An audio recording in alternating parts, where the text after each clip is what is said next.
Good morning to one and all. I extend my warmest welcome to each and everyone who are invited here on a very auspicious moment in a spectacular morning. On the behalf of Skill Development Center and Department of Agricultural Extension, University of Agricultural Sciences, Bangalore, to inaugurate the training program on writing thesis and research papers, the nitty-gritty of style and presentation. Research is a scientific investigation which is directed towards solving a problem. Technical writing, which is the presentation of information that helps the reader to understand how to solve a particular problem. Let us start our program by marking our tradition by invoking the Almighty. So I would like to invite Prerana and Kushi, UG students, for the invocation song.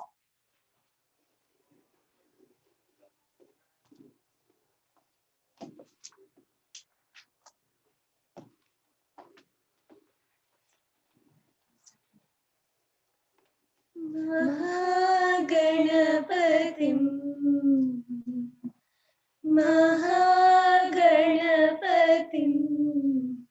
मनसा स्मरामि वसिष्ठवामदेवादिवन्दितमहागणपतिं महादेवसुतं महादेवसुतं गुरुगुहनुतं महादेवसुतं गुरुगुहनुतं मारकोटि प्रकाशं शान्तं महाकाव्यनाटकादिप्रियम् महाकाव्यनाटकादिप्रियं मूषिकवाहनमोदकप्रियं महाकाव्यनाटकादिप्रियं मूषिकवाहनमोदकप्रियं महागणपतिं मनसा स्मरामि महागणपतिं मनसा स्मरामि महागणपतिं मनसा स्मरामि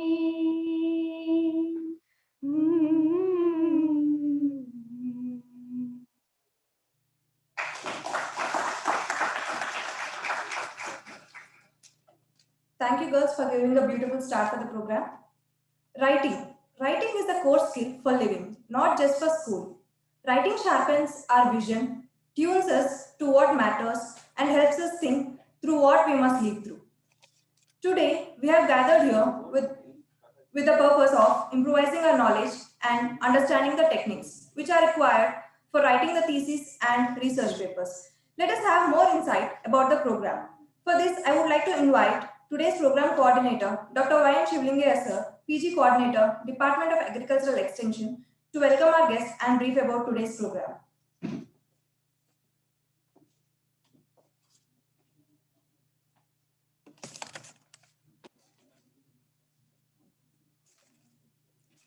Very good morning.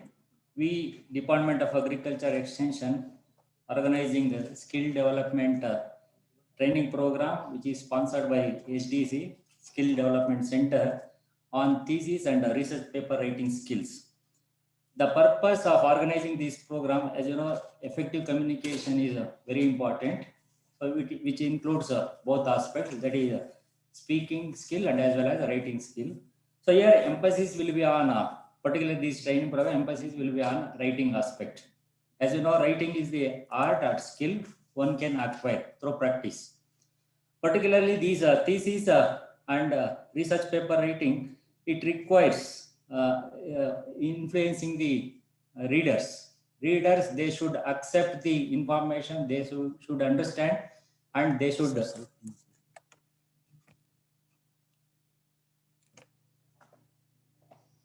understand and they should use the information. Then only our purpose will be served. So with this background, this program was framed, and we have the eminent personalities, even from the Pune, Dr. Yatindra Joshi will be on the line. And when we requested our Dean PGS to inaugurate this function, yesterday this program was inaugurated by our Honorable Vice Chancellor as well as Dean PGS and Dean Agri. Now, this is a second batch of training program. We requested our Dean PGS to inaugurate this function, and he readily agreed to inaugurate this function. So on behalf of the Department of Extension and faculty, I welcome our guest, Dean Agri.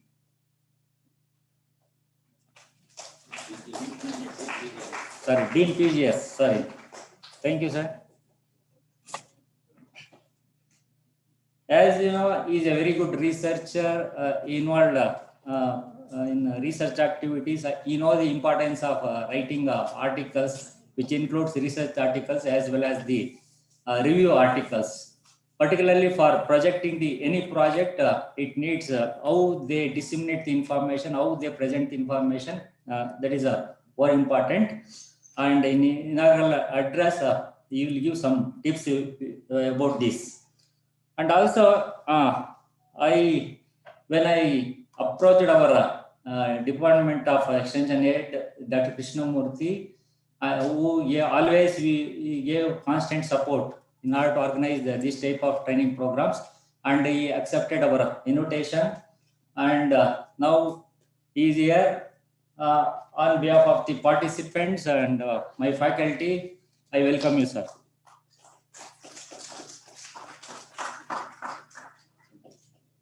And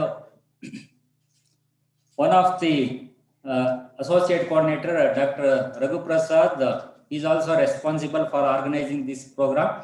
When he requested him, he accepted my invitation and is here. I welcome you, Dr. Raghu Prasad.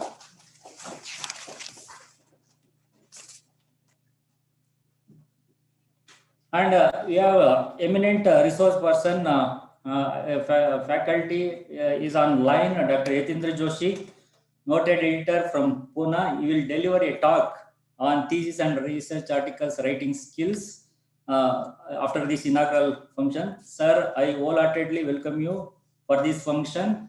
And today it will not be delayed. We will start this program 10:30 onwards, sir. Thank you, sir. And we have other personalities, resource persons, Dr. Surendra, he will deliver mainly on statistical methods, and Dr. Mohan Rao will concentrate his lecture mainly on US pattern of thesis writing, because university has developed some guidelines to develop the thesis in order to maintain uniformity. So he will provide some tips regarding the US Bangalore pattern of thesis writing. Dr. Nadraj will deliver on why we have to publish the research findings.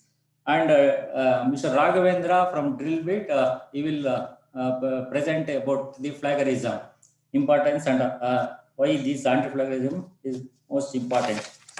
And I think there are PG students from VC Farm, they are online. I also welcome them. And focus of this program, particularly offline, we have the participants from social science and allied science. And I welcome all the postgraduate students for this training program. And finally, I once again welcome all the participants and as well as dignitaries for this meeting function. Thank you. Thank you, sir. Effective writing brings out the ability to explain yourself, record for the future, improve communication skills, improve focus, and connects with yourself, and also increases your knowledge. Now, let us have our traditional lamp lighting ceremony, and I request all the dignitaries to come forward to join and give a hand.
Writing skills are an important part of communication. Good writing skills allow you to communicate your message with clarity and ease to the larger audience. With this, I would like to call Dr. N. Srinivas, Dean of Postgraduation Studies, US Bangalore, to give his inaugural speech.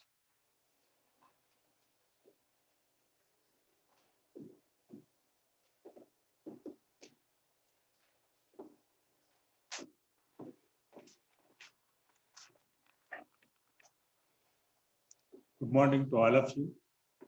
I should wish good morning to particularly our target group, those who are in the final year MSc and also PhD students. This program is mainly meant for you people.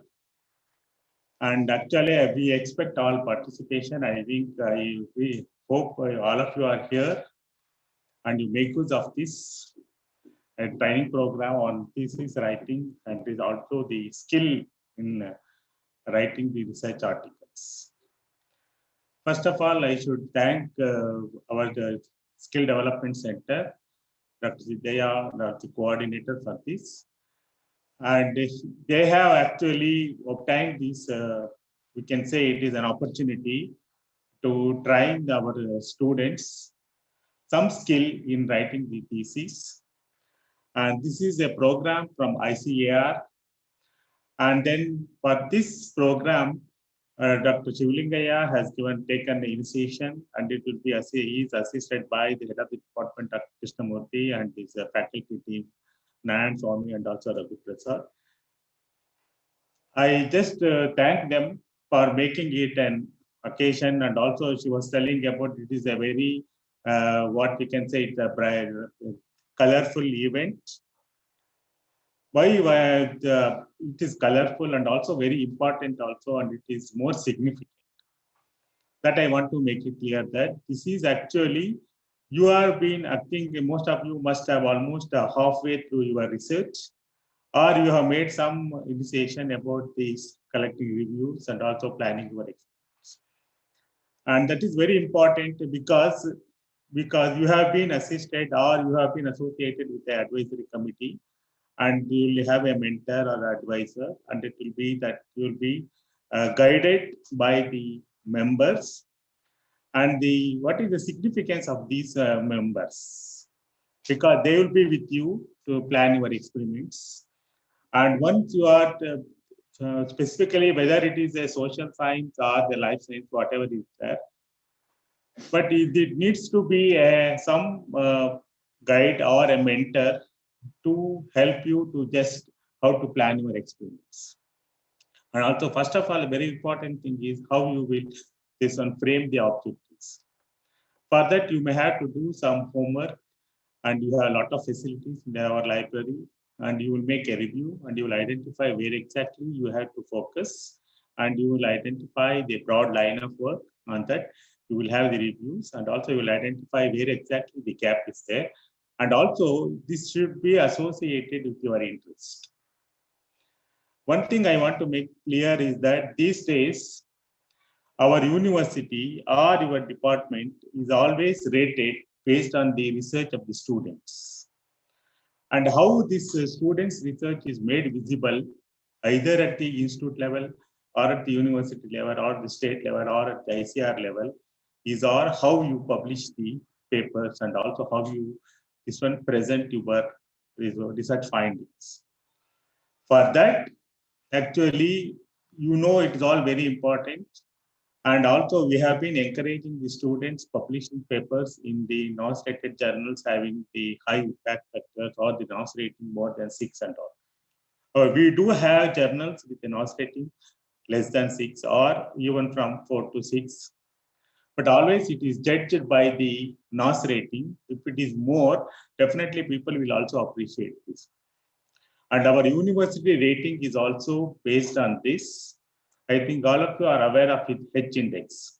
And this H index all depends on how your articles are published in the reputed journals and how it is being reviewed or it is cited by the scientists in the global level. That's why it's very important, and you should make it that whatever the study you are planning with a set objectives, it should be published immediately and it should be properly analyzed. And one thing is that you have a definite strategy, or we can say it is a procedure or a protocol for writing your it's an article to begin with for your thesis.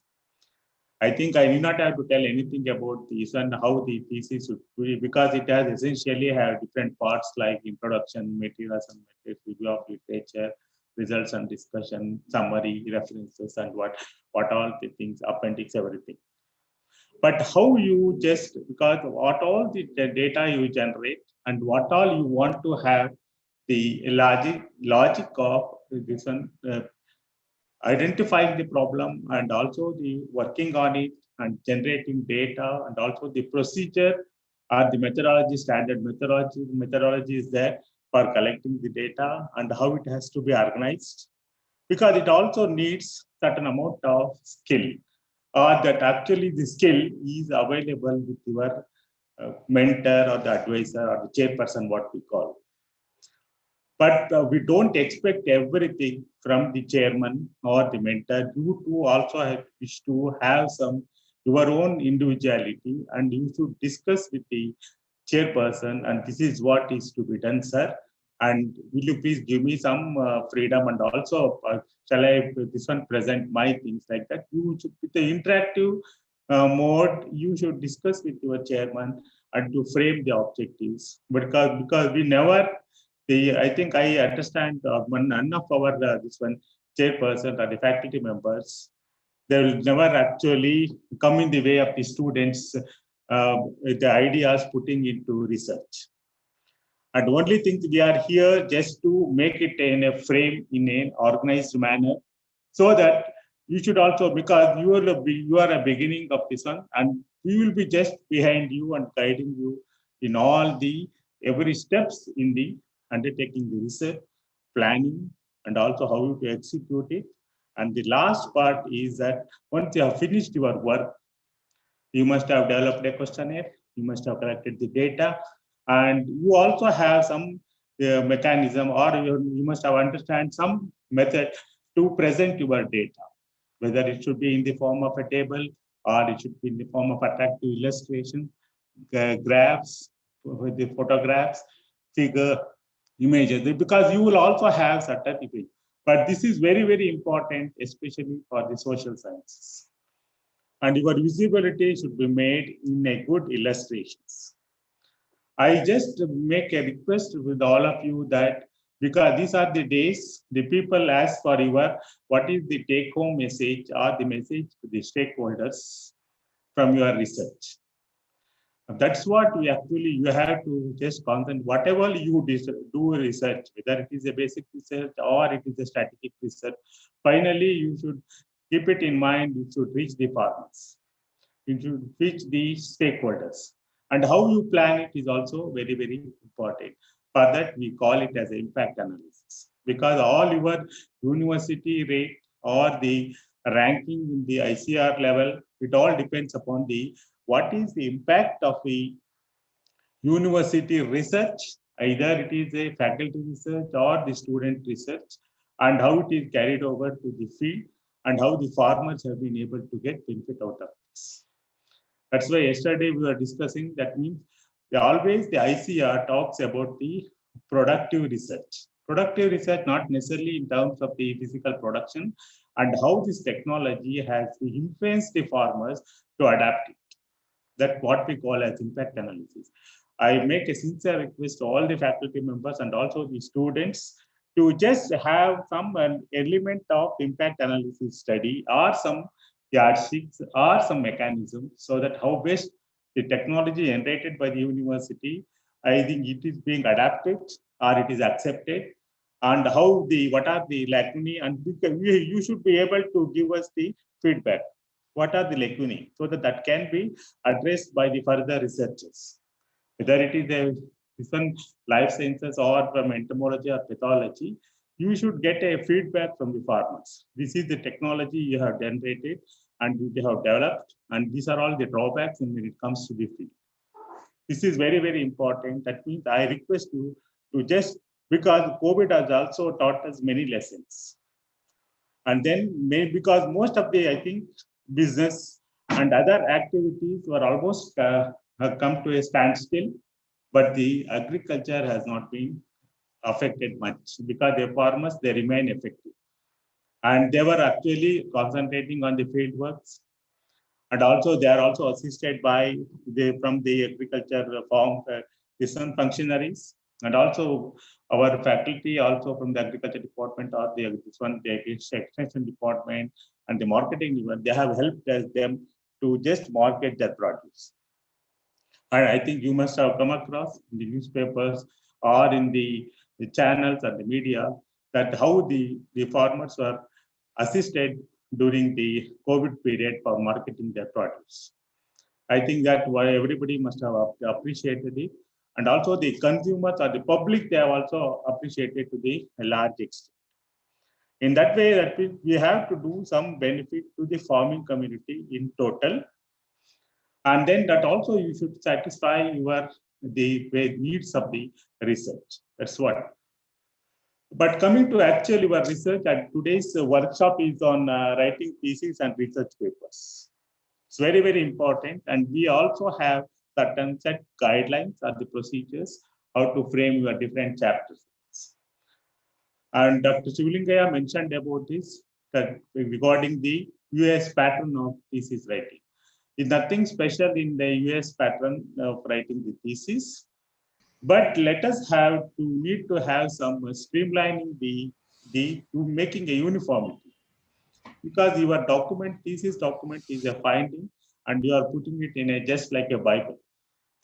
And it should be with you, and you should be proud to carry this with you and also deposit in our university library. That's what. But whatever out of this, you may be getting many things for publications, and also it will be useful for your juniors or even your faculty members also. I was telling about sometimes we may have to go for the impact analysis, and we will know what is the response of the farmers, the area you have concentrated. You must have concentrated one district or one area of the growing particular crop, like fruits or vegetables, because it will have a lot of information this, and you have to value it. And also definitely university has also have a definite value for it, and it will be deposited in the library, and it will be either in the digital or in a soft copies will be available, and you should be proud to have it, and you should proud to put it in a definite design, a very good manner. And for that, how you frame your different chapters is also very important. And before that, you have to use the different methods to analyze your data, organize your data like that. And for this, of course, you must have been exposed to the courses like, especially for the social sciences, like maybe parametric tests and non-parametric tests, and also the chi-score test, and where exactly you will be quantifying the response of the farmers through some questionnaires. And for that, today, I think we have invited the senior retired professor, Dr. Surendra, and he will be telling you about the statistical methods and the procedures and application in biological research or agriculture research. And it's not, don't think that this is the only day that you will get a exposure like this. And you are free to contact these people because they will be available in the statistics department at any time, any point of time. I don't say you need to go to the statistics department only. Also, you have your faculty also well versed in some of these analyses and the programs. And you just get along with them and learn something new. And also you should contribute to also suggest something. Don't say it, whatever the guide or the committee says, you should follow it. No, you should also have to improve upon it. And in this under skill development program, the statistics department is also organizing many this one programs like this one program and the Python programs. And you just get involved in that, you will get a lot of inputs, and it can be used when there is a big data analysis. And most important is that when you have done something, and Dr. Mohan Rao today will be telling you about it is not anything special in the pattern of US pattern, but you are making it in an organized manner so that whatever the document in terms of the research carried out at the MSc level or PhD level, let it be deposited in the library or in the PG directorate in a definite form. It will be the further reference. For that, we have streamlined or we have made it as an organized way of presenting you the cover page and also the inner cover page and also the different chapters and how it should be. Because if it's a uniform pattern, it will be easy for others to refer it. And also to get the information from it, it will also be used. And Dr. Mohan Rao will be telling about this. You please attentively follow it, and also you just make use of it while writing your thesis. And then the other thing is that Dr. Karba is experienced in the presenting the research findings, and he'll be telling about why you need to publish the research findings. Because it is where exactly your visibility and the visibility of your chairman, advisory committee, or the department will be known to the others.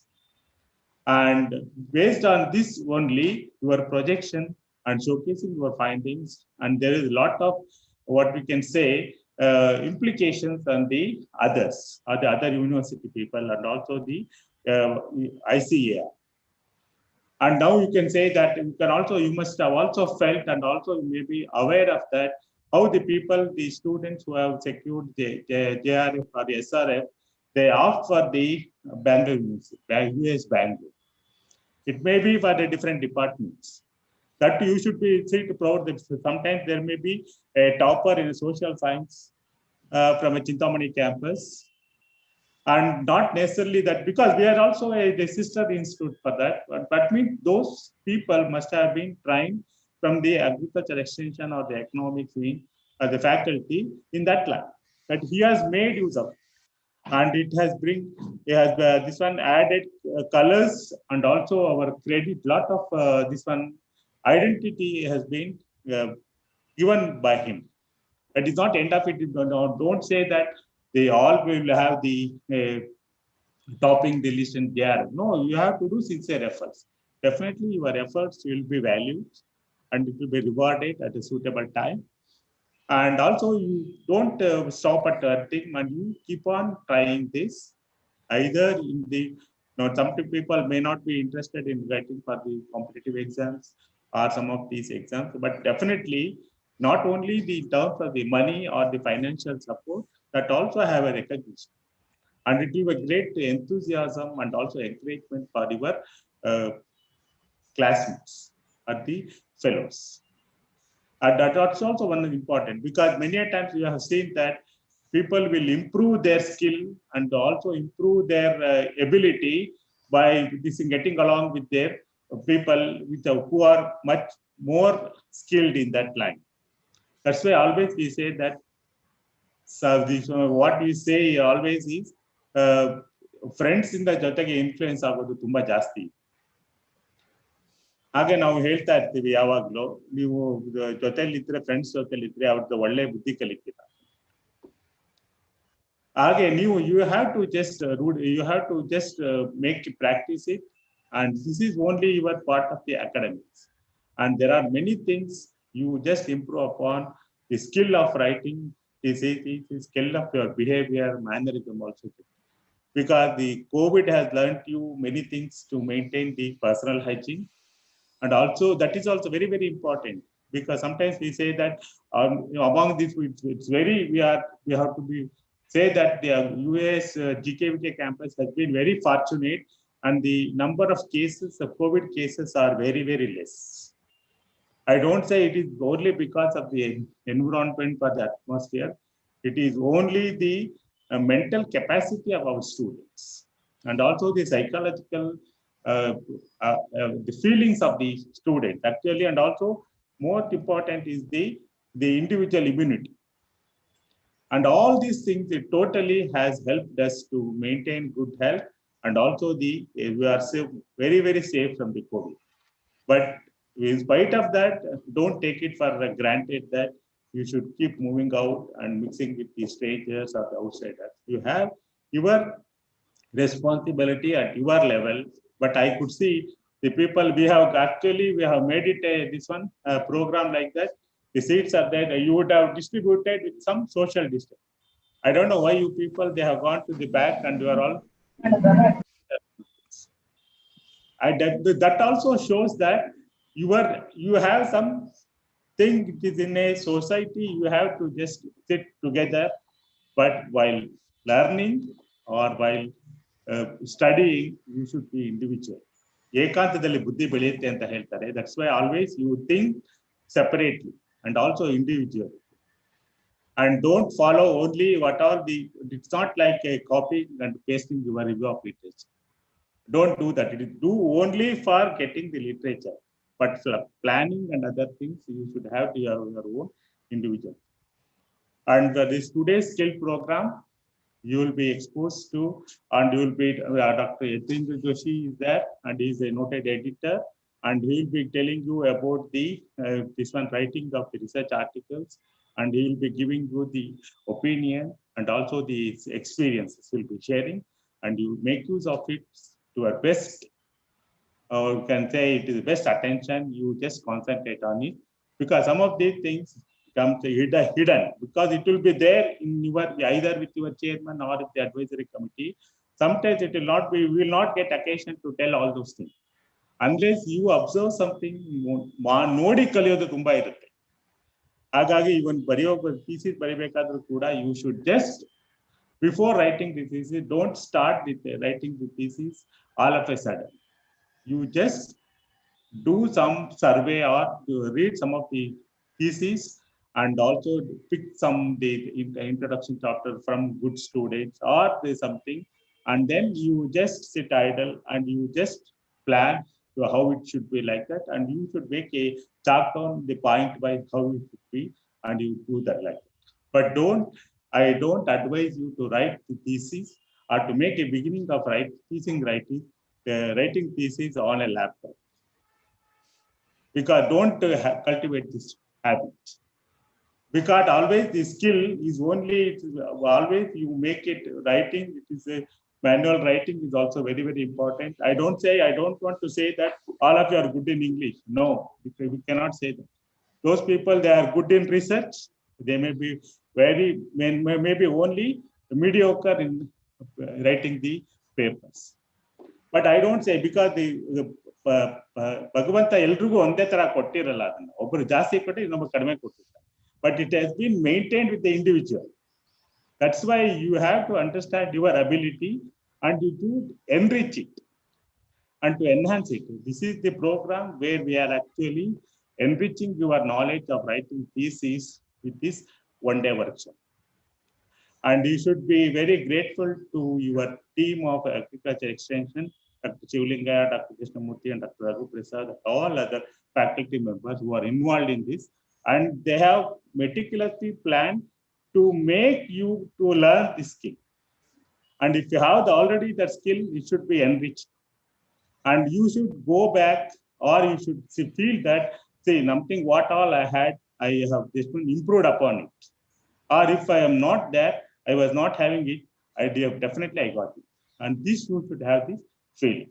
But there is no point in making the students to have the attendance compulsory. It's not like this. It is only, it should come from you and to learn things.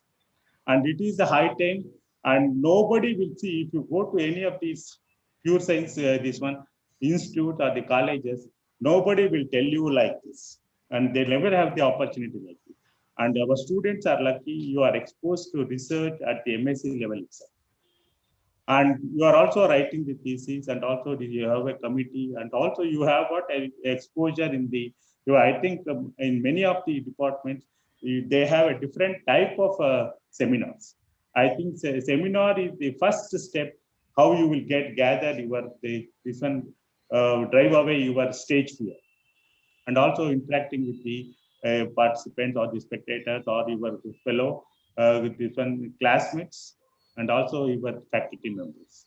And even if they are questioning you more and you are making you to just make a better presentation, don't take it in the other way. It is all the things, whatever we suggest and whatever we ask the question is only for your improvement. Don't take it the other way. And most important of this one is I should come to the last part of this one. And this in the, when you are writing thesis, you should be make it very clear, and there should be a clarity in the some of the things. And of course, all other things, it will be either it will be guided by your chairman. And other important aspect I want to touch upon here is the plagiarism. And we also have a lecture by Drillbit Software, Mr. Raghavendra, and he will be telling you about what is about the anti-plagiarism software. But I should make a mention of this plagiarism, because this plagiarism is nothing but stealing one's findings. And also it is repeating somebody has done it. Because whenever you have done some research, you should proudly say that it is my work and it should be published immediately. And that's what we expect. And also the University Grants Commission, it has made it that there should be integrity, academic integrity at the higher institutes. And if any lacuna is there, it should be addressed either at the department level or at the institute level. And that means whatever you have done the work, you have generated the data and you promptly use it and put it in your thesis. And don't be, sometimes what happens, similar type of work must have been done elsewhere, but you have all the option to present in a different way. That's why earlier we had a anti-plagiarism software, and there was a level of the acceptance of this similarity up to certain level in all the chapters. And from 2021 onwards, we have reduced it because there may be a repetition in the materials and methods, and also the review of literature and references. Because we cannot rule out any similarity, it should be always more than 40% or 50%. Because when you are quoting a reference, you cannot change it. It has been framed like that and it has been cited like that. That's why from this year onwards, from 2021 onwards, we have made it that it is restricted only for few chapters in the introduction, because the introduction is very, very important from your this one point of view. And for depending on the, I also suggest you people to write your introduction chapter at the end. And finally, at the time of your this one presenting and all your summary and other things, because that you will get the what all you have been able to generate from your studies. And based on that only, you go for writing the introduction.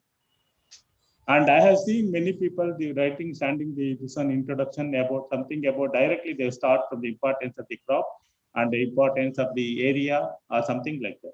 It's not necessarily that, but you should need to have some of these informations more relevant or in the purview of your research. That's why we also made it that there should be only 10% similarity is allowed in introduction chapters. And when come to the other important one is results and discussion. Results and discussion, we have allowed 15% for MSc and 10% for PhD. That means it shows that you should have individual contribution to the types of research. When it comes to the summary and this one, writing conclusion and other things also, we have made it 10% or the 10% similarity allowed for both MSc and PhD. And how it has to be done, and sometimes there may be some lacuna is there, you will get it, it will be shown immediately once you upload your this one document. And I think our Raghavendra, the software developer, and he will be able to tell you how it has to be used and what are the limits we have fixed. And you can make the best use of it. But lesser the similarity, we always, you should feel proud of it and you should appreciate yourself, you have done it. Unless you have done it, you will not be able to appreciate. I don't want to say that if you get 10%, it is allowed, but if you get 8%, I think that feeling or a happiness, I think is unmatchable. You will, at the first instance, when you say your similarity is coming only less than 8%, you should feel proud and you should also see that I have done a good attempt. And when it is more than 10% or 11%, it needs some exercise that you should come to yourself. This is the time you should learn about all these things. Not working is only important, and putting it in the form of a document and publication is equally very, very important. That once you are appreciated, definitely you will get more encouragement. I don't know whether you will be able to continue in the same field or you may switch over to some other fields. But whatever is then, it is done in the MSc level or PhD level, it is definitely a stepping stone for your further care. And immediately don't make your research findings to incubate or to freeze in some almirahs or in libraries. You make attempt to publish it immediately. And if you select the journals and our faculty members are with you and your chairman will be there, your advisory committee member is there, and you just get along with them and they will suggest you where it has to be published. And I should make a mention that we are also encouraging the publications in the high nostrated journals. And that was the first time, I think, when we made this, we passed the resolution that when it crosses more than 6, it will be given. If it is 6.1, they will be given about 6,000 100, something like the 1,000 times of the points above 6. It will be given. You don't think it is a financial encouragement.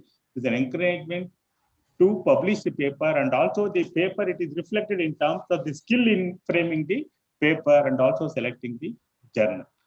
I think I should proudly announce that I think the first student, I think Dr. Krishnamurthy student, he published a paper, and immediately within a span of about 2 months only, he sent a paper. It was published in a periodical having NOS rated journal 6.9. And he came to me and told, it's very proud, this my students are, he made it like that. That means that's a type of appreciation is different, and what is the feeling we have about our student is also very, very equally important. That will be a, what we can say, a sort of encouragement to what we can say is junior researchers or your research brothers or research sisters. That has to be a role model for, because once you are in a senior PhD, and then also I think the tradition of respecting your senior students is very, very high and is appreciated in our agriculture university. Always they will be discussing with the senior PhD students, and also for preparing seminar and other things. And of course, for copying review of literature, they also follow. But I don't want to say that, but do it in a different way. But you have to have your own identity or uniqueness, either in terms of your behavior or in terms of framing or getting your the information. You should have your own. I think with this, I don't want to say anything about preaching or anything like this. I want to just make a mention of that one. You make use of it to your best advantage. And also you should have a good relationship with your chairman and also faculty members. And this is the time you can learn things, and also you can experience the expertise of your chairman, advisory committee members, and the faculty, and you put it in your career and you carry on. It will help you a lot, and it will take you to a very good, the best place, and you will be rewarded suitably. I think with this, I think I should thank Dr. Shivlingaya, the coordinator, and also the Skill Development Center for giving this opportunity to tell something about what is actually you will be exposed to and what you need to be. And you are all mature, and you are all a postgraduate student, and you know the responsibility. I think you will just listen to this one, and what all is there, anything, you just have this one free time to discuss with them and interact with them. And also apart from this, individually also you can reach your advisory committee members and the faculty members in all other aspects, either regarding your research work or in writing the thesis and other things. I will just wish you very best of luck. Thank you very much. Thank you, sir. This is surely a value-adding talk. Now, I would like to propose vote of thanks on behalf of Skill Development Center and Department of Agricultural Extension to all the dignitaries on the stage and also the participants for making the inaugural session very successful. And now I would like to invite Preeti Vahej of Department of Agricultural Extension to give a brief introduction about the guest lecture.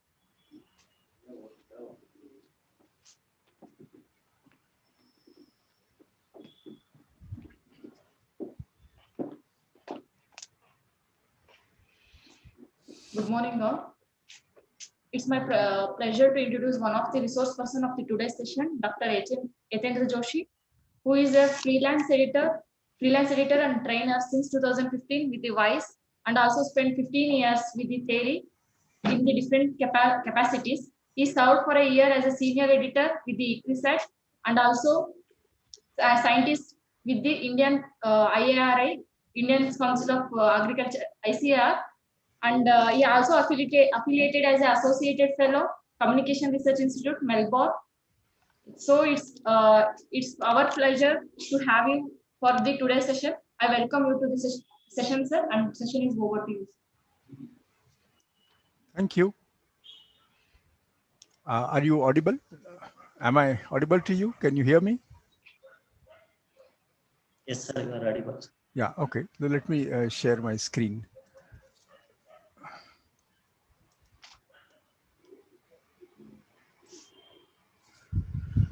Right. And good morning. It's a pleasure to be addressing the students of University of Agricultural Sciences, Bangalore, because at one time it was my alma mater also. Before it was, at that time, even Dharwad College was under Bangalore.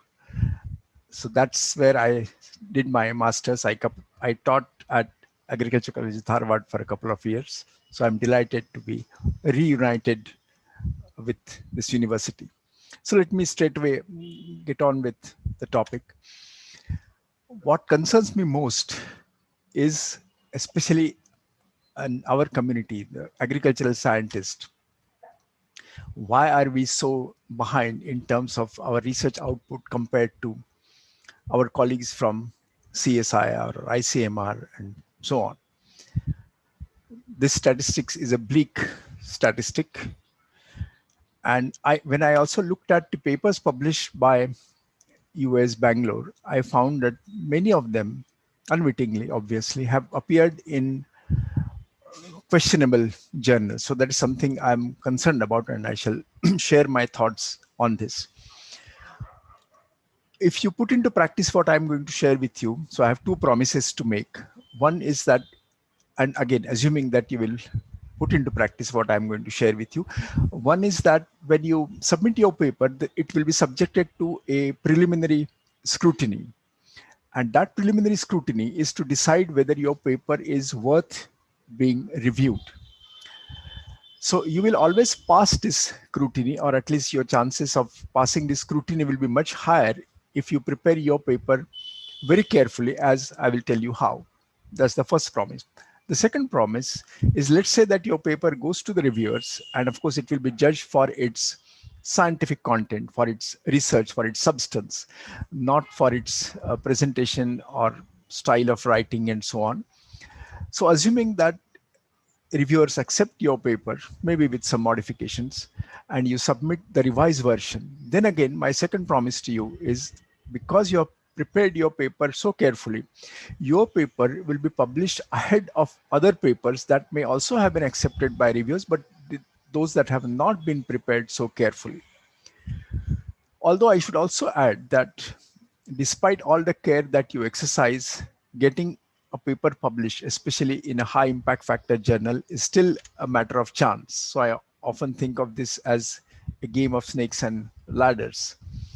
An unfriendly reviewer can be a snake, a paper of the right length and on the right topic could be a ladder, and so on. But we will see how we can minimize the chances of meeting snakes and maximize those of getting ladders. And how do you succeed in this game of getting published in high impact factor journals? Because you should always remember that there is tremendous competition.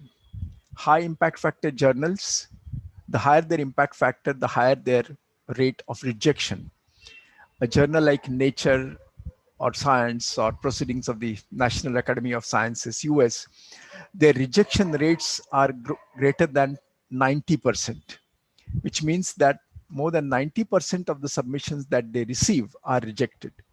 So editors of those journals are simply looking for ways to say no. And if they can say no as effortlessly as possible, as quickly as possible, that's what they will do. Our strategy is not to give them that chance. So let's see how this works, because your success begins with choosing the right journal. Very often we neglect this stage. So let me suggest you some strategies as how do you choose the right journal for your paper. Assuming that your research is complete, you have written it up for publication, you have a title, you have an abstract, and so on. So what you need to do is go to Google Scholar and type the title of your proposed paper and any keywords that you have assigned into Google Scholar's search box, and scrutinize the results for the names of journals that appear more frequently in your search. The assumption being that because you have fed in your title and your keywords, and in response, Google Scholar is showing you the kind of journals that have published content similar to that, the chances of a good fit between what you have to offer and what the journal wants will be higher. So that is one approach. You can use Google Scholar. Second thing, look at the references that you have appended at the end of your paper. You should see the journal to which you intend to submit your paper featuring more often in that list. If your target journal to which you want to submit your paper does not appear even once in the list of references to your paper, I think there's something is missing. You need to give some thought to it. Now, there are other ways also, little more systematic. Essentially, what you do is you go to a website. I'll come to that in a minute. You go to a website, and on the web page, you paste the title of your paper in the box that is provided. And you also paste the abstract of your paper in the box that is provided. Once you submit this information, the website runs some kind of algorithm and returns with a list of suggested journals. So we'll see how this works. And there are several sites. For instance, Web of Science, that is the agency that, it's a product of the agency that assigns the crucial impact factor. If you want to publish your paper in any of those journals that are part of the Web of Science, you could use the manuscript matcher service offered by the Web of Science. Maybe you want to publish your paper only in open access journal. And now with Plan S coming into effect, this is going to be probably a requirement. So you can use a similar service offered by Open Journal Matcher. The field of research publishing is dominated by a few publishers. I'm sure you know some of their names like Elsevier or Springer or Wiley or Taylor and Francis. Now these are major players and they also offer similar services. Of course, the restriction being that the names of journals that they will suggest will only be those journals published by a given publisher. But nevertheless, it's something that you can do. Now let us assume that you have used any of these or a combination of these services and you have arrived at your target journal, the journal to which you want to submit your paper, but your homework is not over yet. Once you select your journal, what you need to do is study the instruction to authors given by that journal very carefully. You must study the scope of the journal because many journals are quite clear what sort of articles they will accept, equally what sort of articles they will not accept, whether they're international, whether they have a regional focus, whether they focus on experimental approach, whether they focus on theoretical work. All that will be clear to you if you read especially the scope of the journal, and supplement your examination of this instruction to authors by actually examining a recent issue of the journal. I say this because instruction to authors are sometimes lag behind the journal's practice. So maybe the journal has changed some policies, but the instruction to authors have not been updated accordingly. This happens often enough. So always also check the recent issue of the target journal to which you submit your paper. I will tell you what to look for because you are going to prepare your paper exactly the way the target journal wants it. So let's see how we do that. But before that, let's see why journals reject your paper. So as I said, you can use, to select your journal, you could use Google Scholar, or you could use, you could go to this website and check Manuscript Matcher, or you could use Open Journal. Essentially, as I said, the way it works is you paste the title of your paper, you place the abstract of your paper, and it will suggest journals. So similar thing from Wiley, or journal suggested from Springer, or from Elsevier. So any of these sites you could use, zero in on the journal. So why are manuscripts rejected? As I said, there's a preliminary scrutiny. And in that, there are 7 most common reasons why journals reject your manuscripts. Now, out of these 7 reasons, there are 4 which have to do with the substance or the content of your paper. That is not the focus of my talk. The other 3 reasons, and I'll come to that in a minute, but these are 4 reasons why journals often reject your paper. So it is up to you not to give them this chance. For instance, mismatch with aims and scopes. That is why I said you should study carefully the instruction to authors so that your paper is not rejected because it doesn't match the journal's scope. Now, in addition to that, there are these 3 points. How you organize your manuscript, and I'll tell you about that. Eliminate errors of spelling, grammar, punctuation, because they may prejudice your reviewers, especially. I know it's illogical.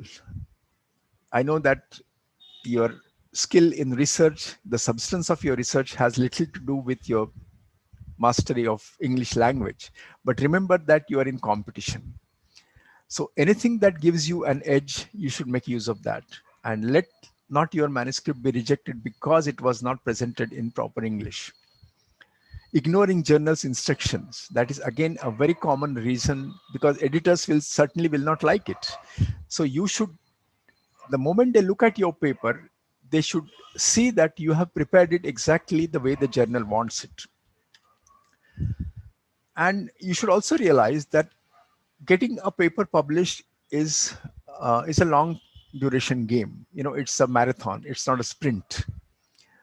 It could take anywhere between 6 months to 2 years, maybe even longer, because it passes through all the steps. You submit your paper or upload your manuscript, then there's a preliminary round in which they decide whether your paper is good enough to be sent for a review. If it's not, then it's rejected at that stage. If you pass this stage, it gets sent to the reviewers. The reviewers will come back with their comments. You may be asked to revise your paper in the light of those comments. Then it is typeset, that is, it begins to look more and more like a published paper, the right font, margins, columns, and so on.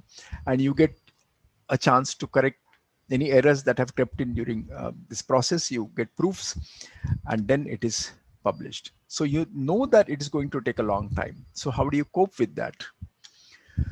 You cope with that by parallel processing. What do I mean by parallel processing? It means that at any point, you should have multiple papers in the pipeline. Maybe you are correcting the proofs of a paper that you had submitted quite some time back. It has passed through all the stages. You're almost near the finishing line. So you are correcting the proofs of one paper you had submitted quite some time back. Maybe there's another paper that you had submitted a while ago and it has come back from the reviewers, and you are thinking how best to respond to the reviewers' comments about your second paper. Maybe there's a third paper that you're engaged in writing. Maybe you're polishing it, giving it some final touches, setting the references in order, and so on. And then maybe there's a fourth paper which you have just started writing. So what I mean by that is, don't play this game in this fashion that you write it up for publication, send it for publication. Once it is published, you start thinking about your next paper. No, that is a loser's proposition. So aim at having multiple papers. And you don't have to wait until all your research is complete before you start writing. I would say especially this is crucial for social scientists, because writing or language plays a much more important role in social sciences than in physical or biological sciences.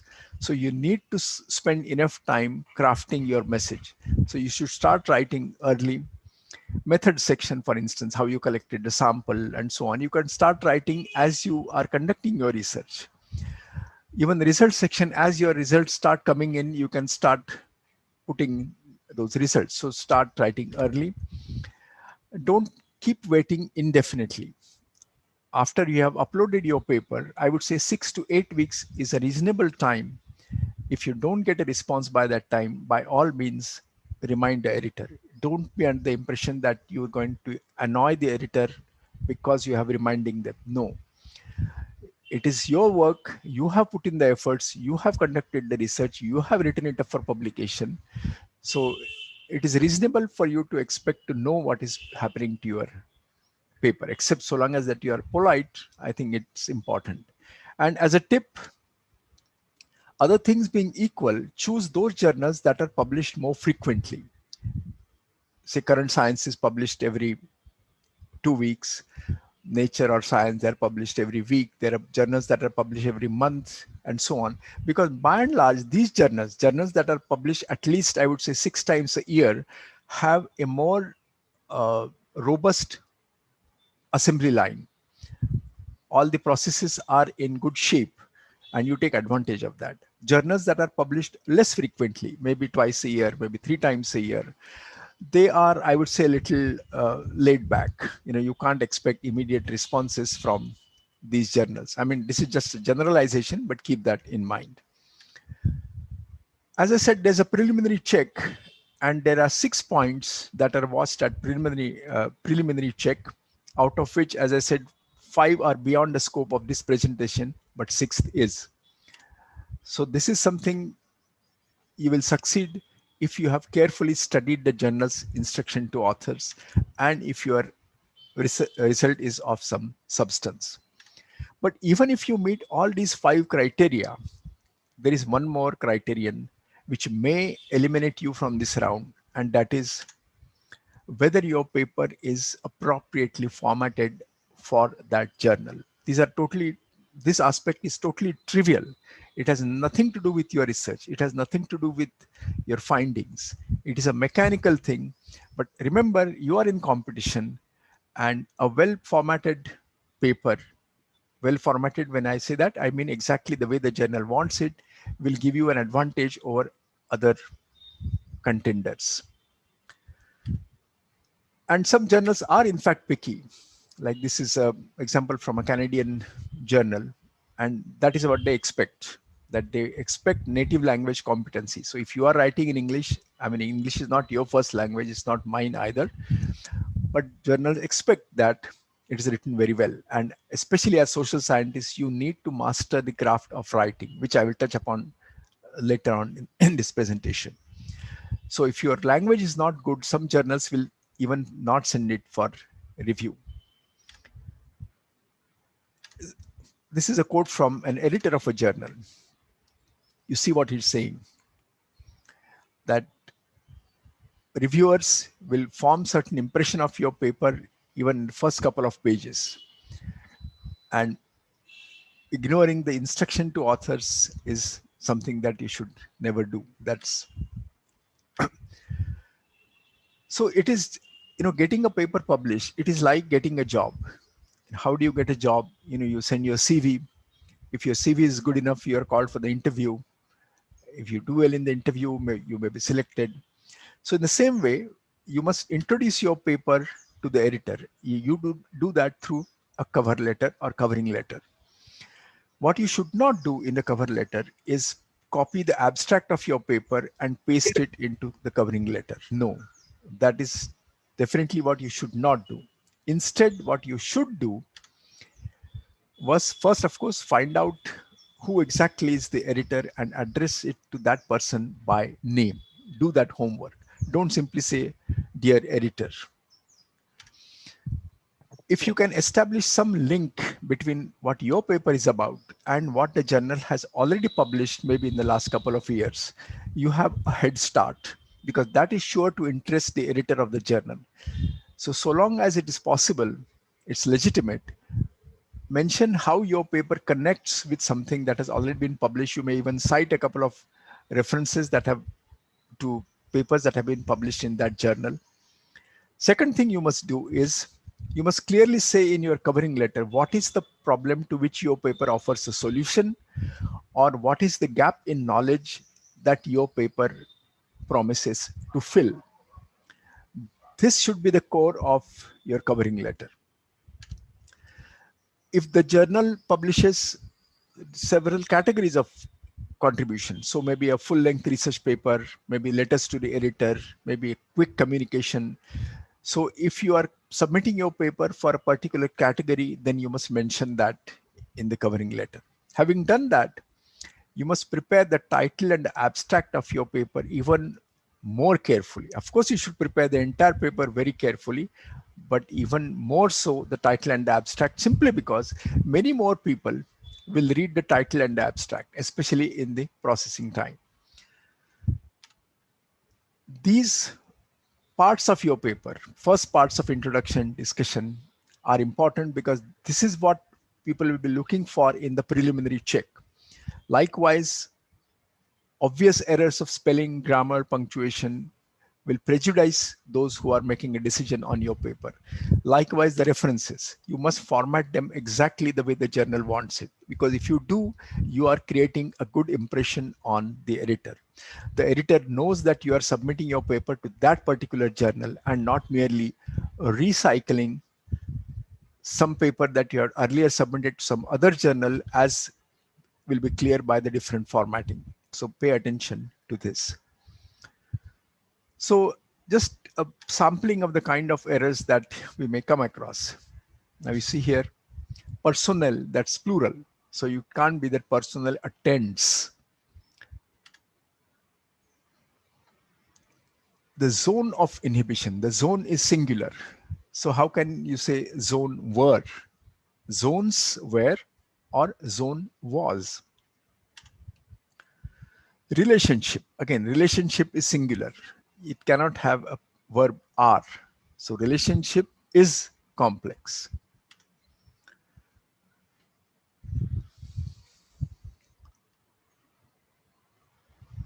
Now it pollinates wide range of flowers. What does that it, the pronoun, refer to?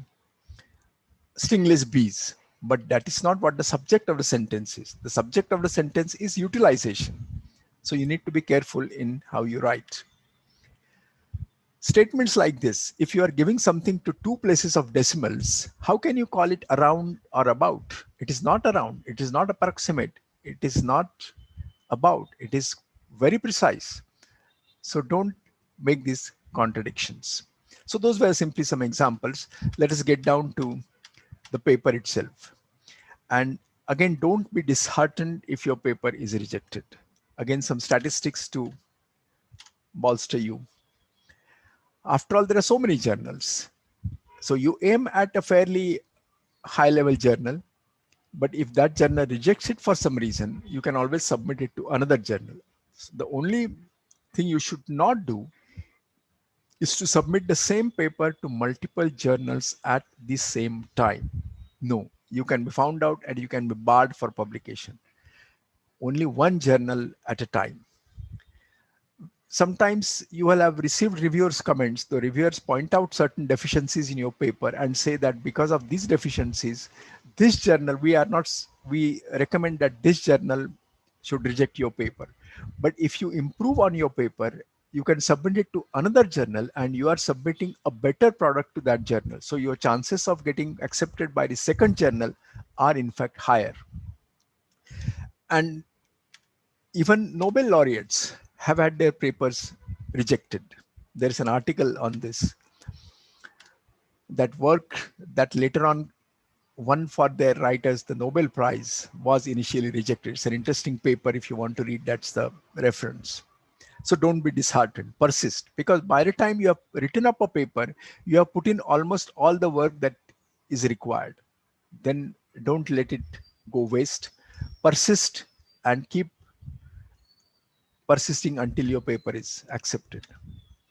So let us now come to the body of the paper. So what I want to do is, my plan is to work my way through titles, abstract, keywords, introduction, methods, results, discussion, and references.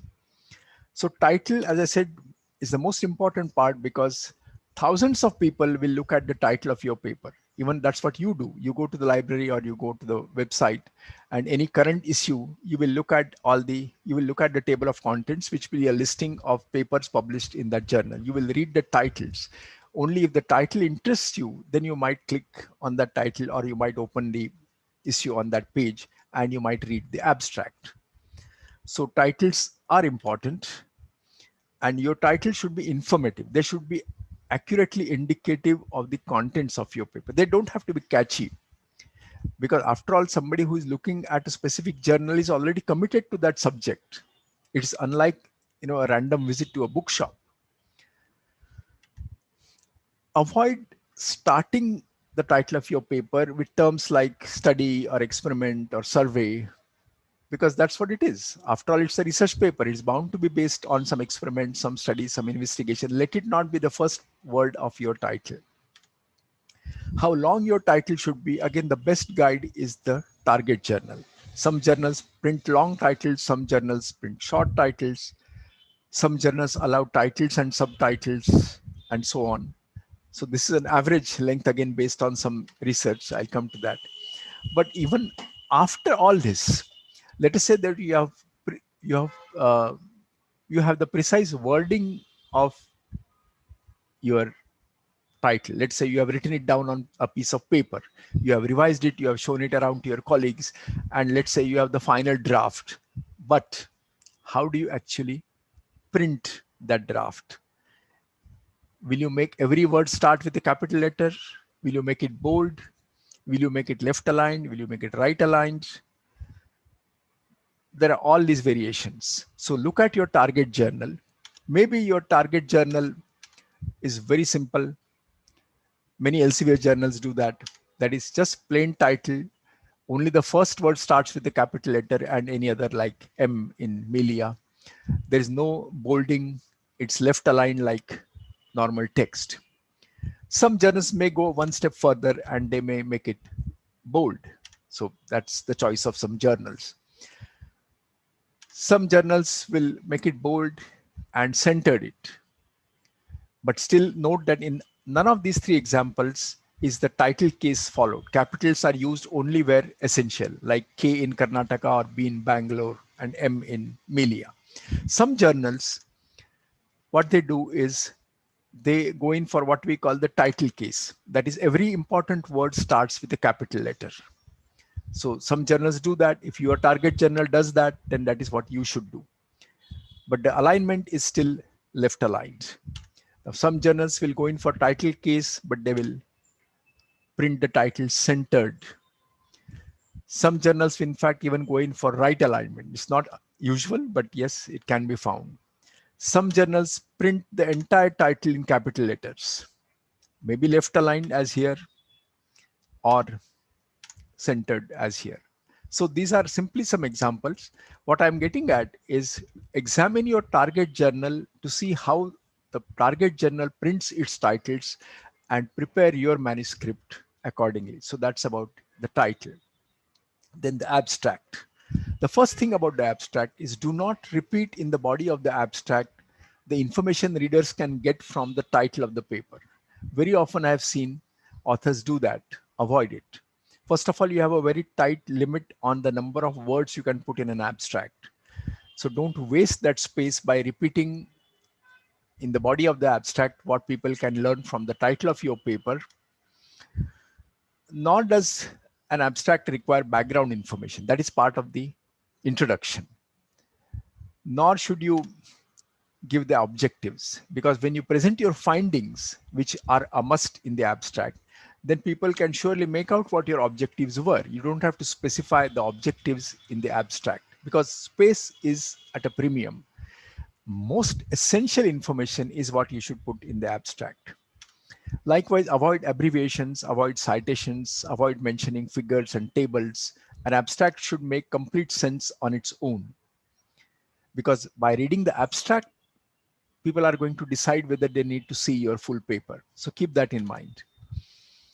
Don't overstretch, keep within the limits, and so on. So here's an example. Now see, this is the title of the paper.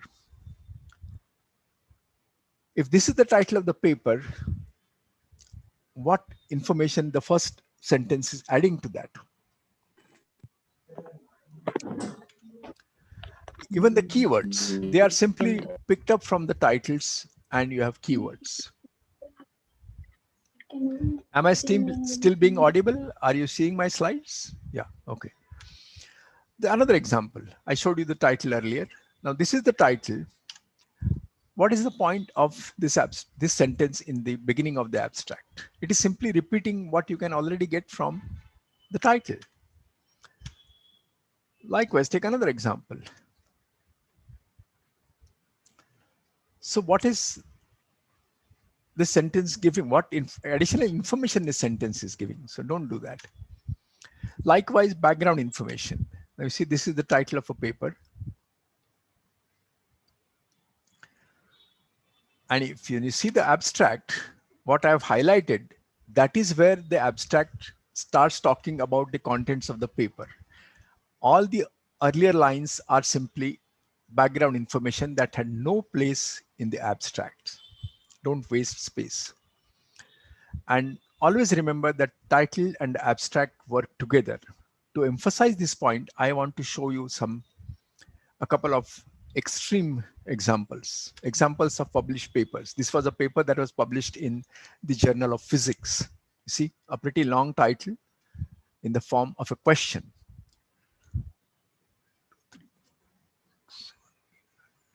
There are 12 words in the abstract, in the title. The abstract has only 2 words, but they complement each other. The title asks a question, the abstract answers that question.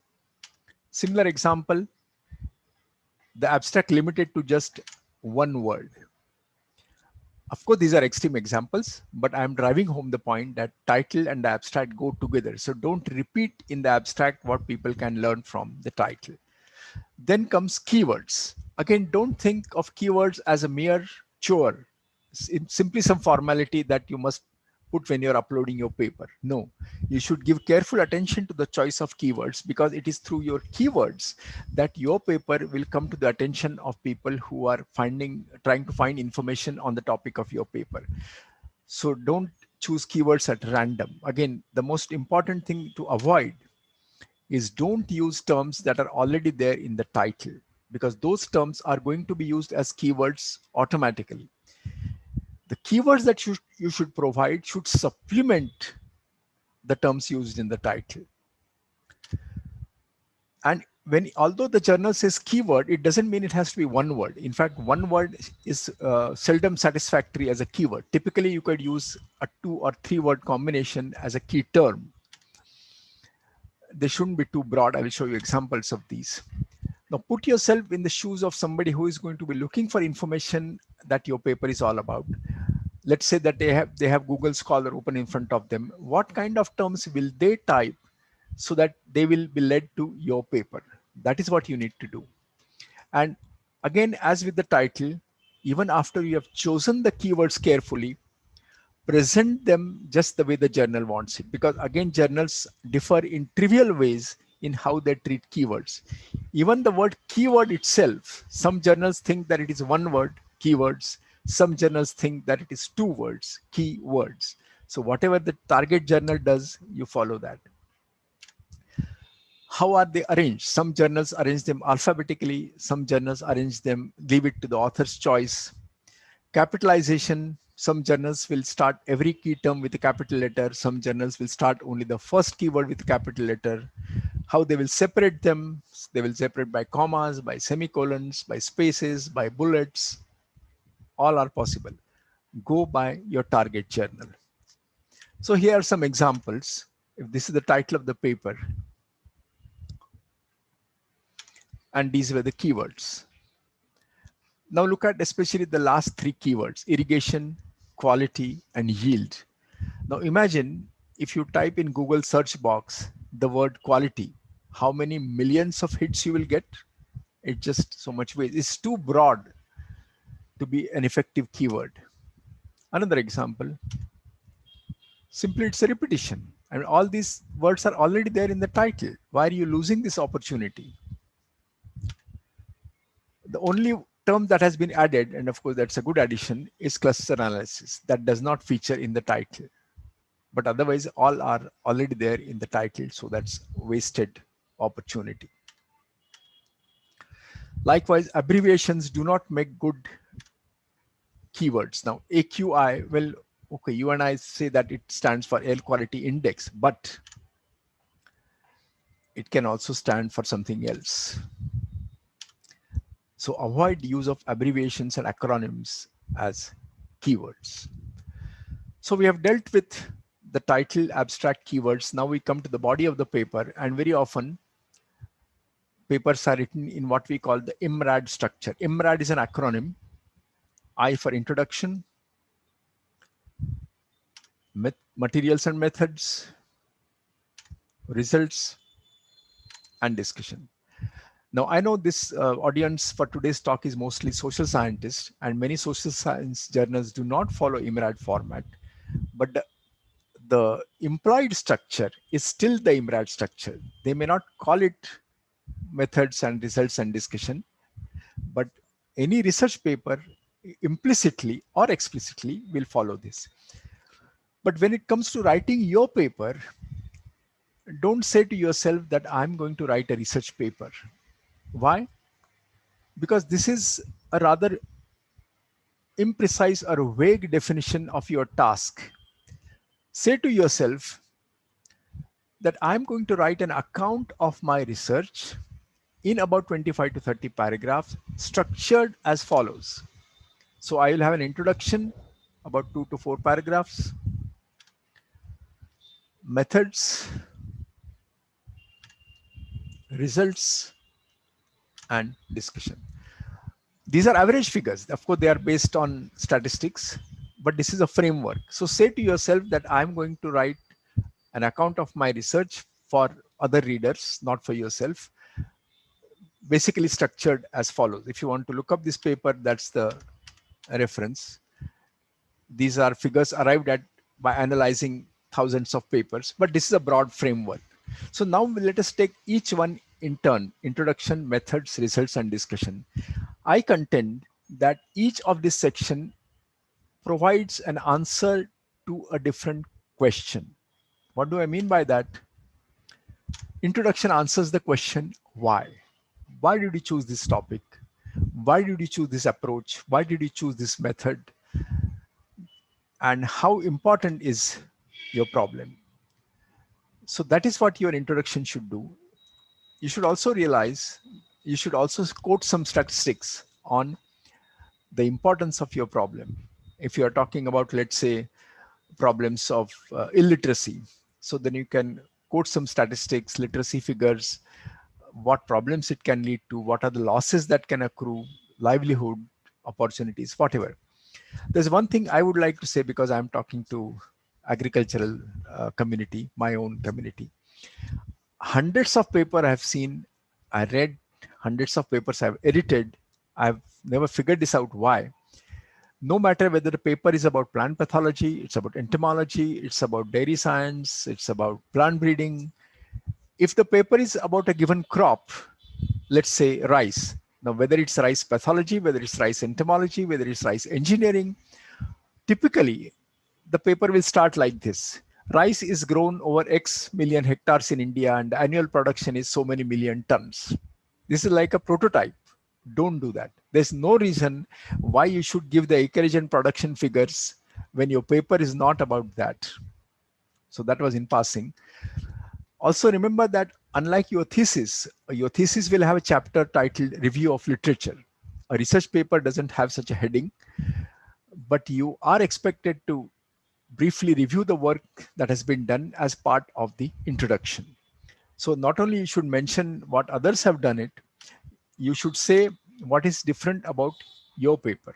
So what is your unique selling proposition? That's what you need to emphasize in the introduction. Broadly, the introduction has a funnel-like structure. It begins with a broad topic and you set it in context, and then you go on progressively narrowing the scope until you end with a statement of the specific objectives of your particular research that your research paper is all about.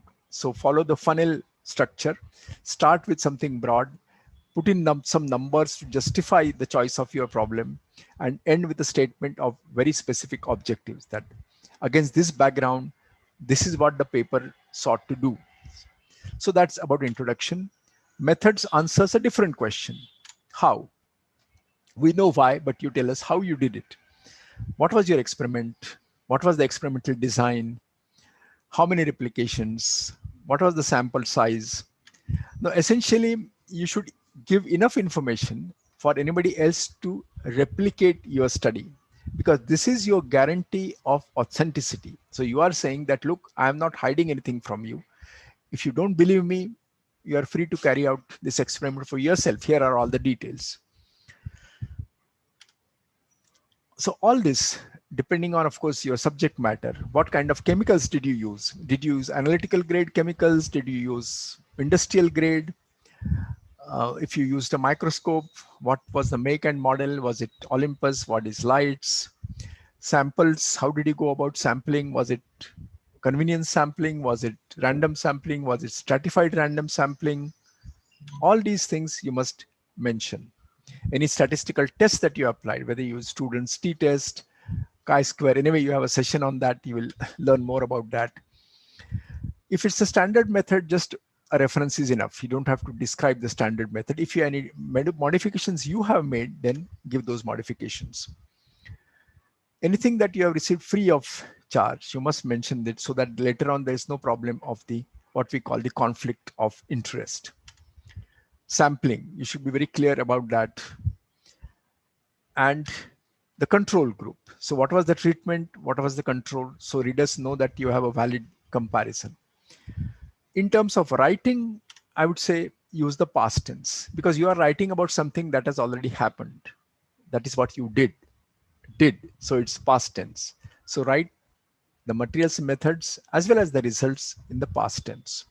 So that was about methods. The results answers yet another question, what? So we know why, we know how. You tell us what did you find. The results is the most objective part of your paper. Now most journals will keep the results section and the discussion section separate. If that is the case, you must observe that. Present only the results in the results section. Don't comment on the results. That is the part of the discussion section. So you might, this is a data intensive part of your paper. You might use tables, you might use charts. Again, if you have the same data, don't present the same data once as a chart and once as a table. No, you should make up your mind whether you want a table or a chart. There are ways of deciding on that. For example, if your numbers follow some sort of pattern, if they tell a story, then you might want to use a chart. If exact values are important, or if there are many variables, then tables will be handier. So do that. You have analyzed the results. So if they are not statistically significant, that means the results could have come as a matter of chance also, then no point in discussing them. You should also, because this is the quantitative part, I'll come to that in a minute, you must follow the conventions that you are expected to follow when you give quantitative results. How do you present numbers? I'll come to that. If you are giving a table, don't repeat the data in the text. Just the table should be enough. Just you can mention a couple of key values, but not more than that. And as I said, use the past tense. That's fine. So here's a table. Just focus on the last column, which is ranking. So it mentions the rank. But in the paper of which this table was a part, this was a part of the text. So all the ranks are mentioned in text. Now, what is the point of that? You have already given these ranks in the table, so avoid that. Then a few other things I want to mention. So I'm digressing a bit from IMRAD format. Now, remember that you are writing for the international audience. An international audience understands thousands, millions, and billions. International audience does not understand lakh and crores. So keep that in mind, because that is how you will express multi-digit numbers. If it's a 4-digit number, all the numbers occur together without any gap or comma. Longer than that, you use either a comma or a space. That's a matter of style, but observe where the comma or the space is placed. It's in groups of 3 digits. So 123,000, not 1,23,000. 1,234,000, not 12,34,000, and so on. So be very careful. Now, whether you use a comma or a space, as I said, it's a matter of style. If you are using a space, that is not the space that you get with the space bar of your keyboard. You should use a non-breaking space. So to illustrate this, this is what I mean. And this is correctly placed for an international journal. 585,727 cases. That's the correct rendering. Whereas here it needs 1,000 separators. That's not the correct way. Always remember that SI units, these are KM is a symbol. It may look like an abbreviation, but it is not an abbreviation. There's no dot after it, and there is no plural form. Don't ever write KGS. Average weight was 5 kgs. No. Even if it's more than 1, it is still kg. It's a very common mistake. The symbols may be capitalized, they may be lowercase, but when you are spelling out the name of the unit, it is always lowercase. Whether it's newtons, whether it's volts, whether it's amperes, whether it's pascals, it's no capitals. Correct symbol, degree, such a simple thing, people very often don't get it right. It is degrees Celsius, and that is not superscript O or superscript 0. There's a correct degree symbol, and that is what you must use. Likewise, don't type small x or capital X for multiplication. There is a multiplication sign, and so on. Micro. So where you get these, if you're using Windows, you can use that. That's a character map, and you can see all the characters. If you are using a laptop, then you can use this alternative keystrokes. So if you press the Alt key and type 0176 from the numerical keypad, you will get the degree sign. Matter of English, if you are giving a range, and if you have used the word between, then you must use and. Between goes with and, from goes with to. Don't write between 1 and 2. I mean, don't write between from 1 and 2. No, if it's from, it's to. If it's between, it's and. If it's a percent sign, you need to repeat it. So it's not like it's 2 to 5%. No, it is 2% to 5%. I was telling you that, yes, this is capital X. This is, see, minus sign, m raised to the power of -3. So when you are saying minus, why are you typing hyphen there? Likewise, why lowercase x when you have a multiplication sign? So use a proper multiplication sign, use a proper minus sign, and so on. Likewise, when you are using abbreviations, when you expand those abbreviations, you don't have to stick to capitals. Abbreviation may be printed in capital letters, but when you spell it out, there's no reason why you should use capital letters. So this is not correct. FWD, yes, capitals, but there's no reason why falling and weight and deflectometer should be capitalized, or pavement management systems. No. Anyway, so that was a brief digression. Let's come back to the discussion. That's the hardest part to write, because it answers a difficult to answer question, namely, so what? So we know the results. So what is their implication? Are they what you expected? What do they imply? What is their significance? If they agree with what has been done in the past, or if they are not, then how do you explain the difference? So that is what you need to do in the discussion section. You need to claim, you need to show that this is your results. These are important. They are novel. They have not been obtained before. You can explain why your work is an extension of the work that has gone before. What is the value you have added? That's all part of the discussion.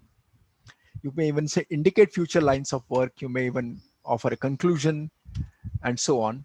But don't write that this was a remarkable results, because it is for your readers to decide whether it's remarkable or outstanding or dramatic or whatever. You be muted in the words you use. Remember, you ended your introduction with a specific statement of objectives. So here's your chance to deliver on that promise. So you refer back to the introduction and say how the objectives were achieved. In terms of writing, the use of tense, here you will use a mix of tenses. If you're writing about something that is generally true, you will use the present tense. Sun rises in the east. If you are referring to your own results in that paper, or if you are referring to specific results obtained by a particular experiment, you will use the past tense. If you're speculating, you might use the future tense. This may happen, this will happen, and so on. So that was about the IMRAD. Now references.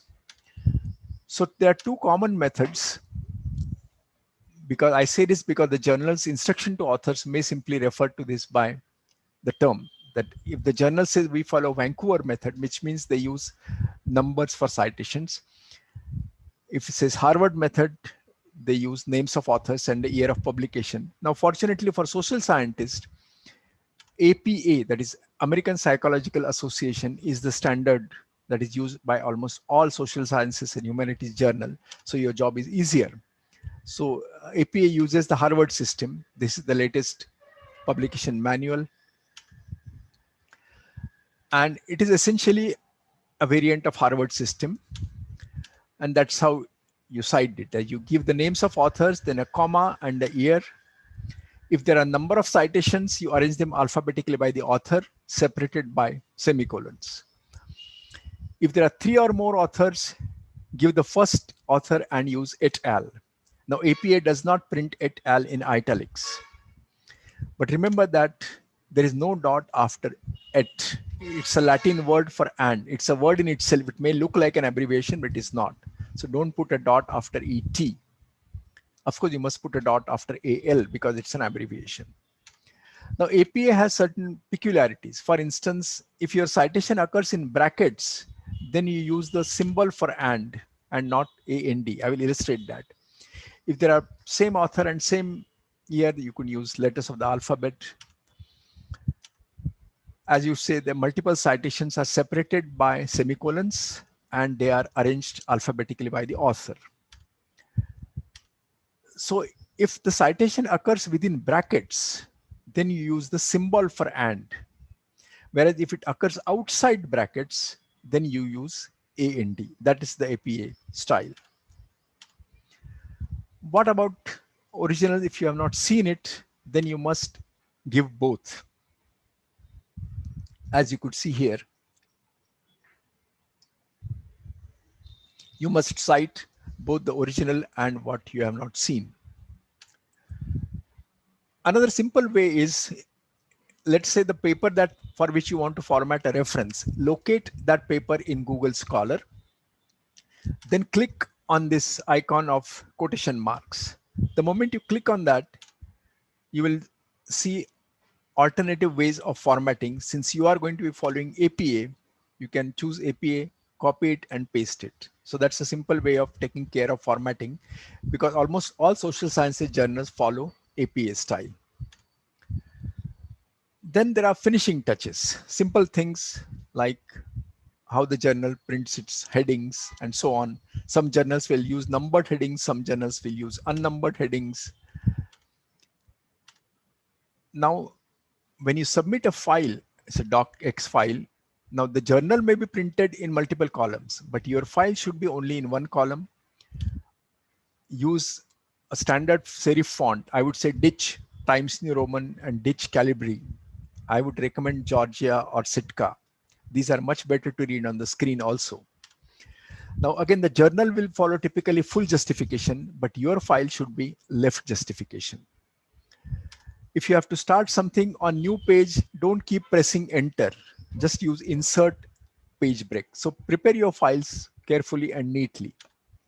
So APA uses the word figure spelled out in full, F-I-G-U-R-E. So that is how you should refer to figures, because that is the APA style.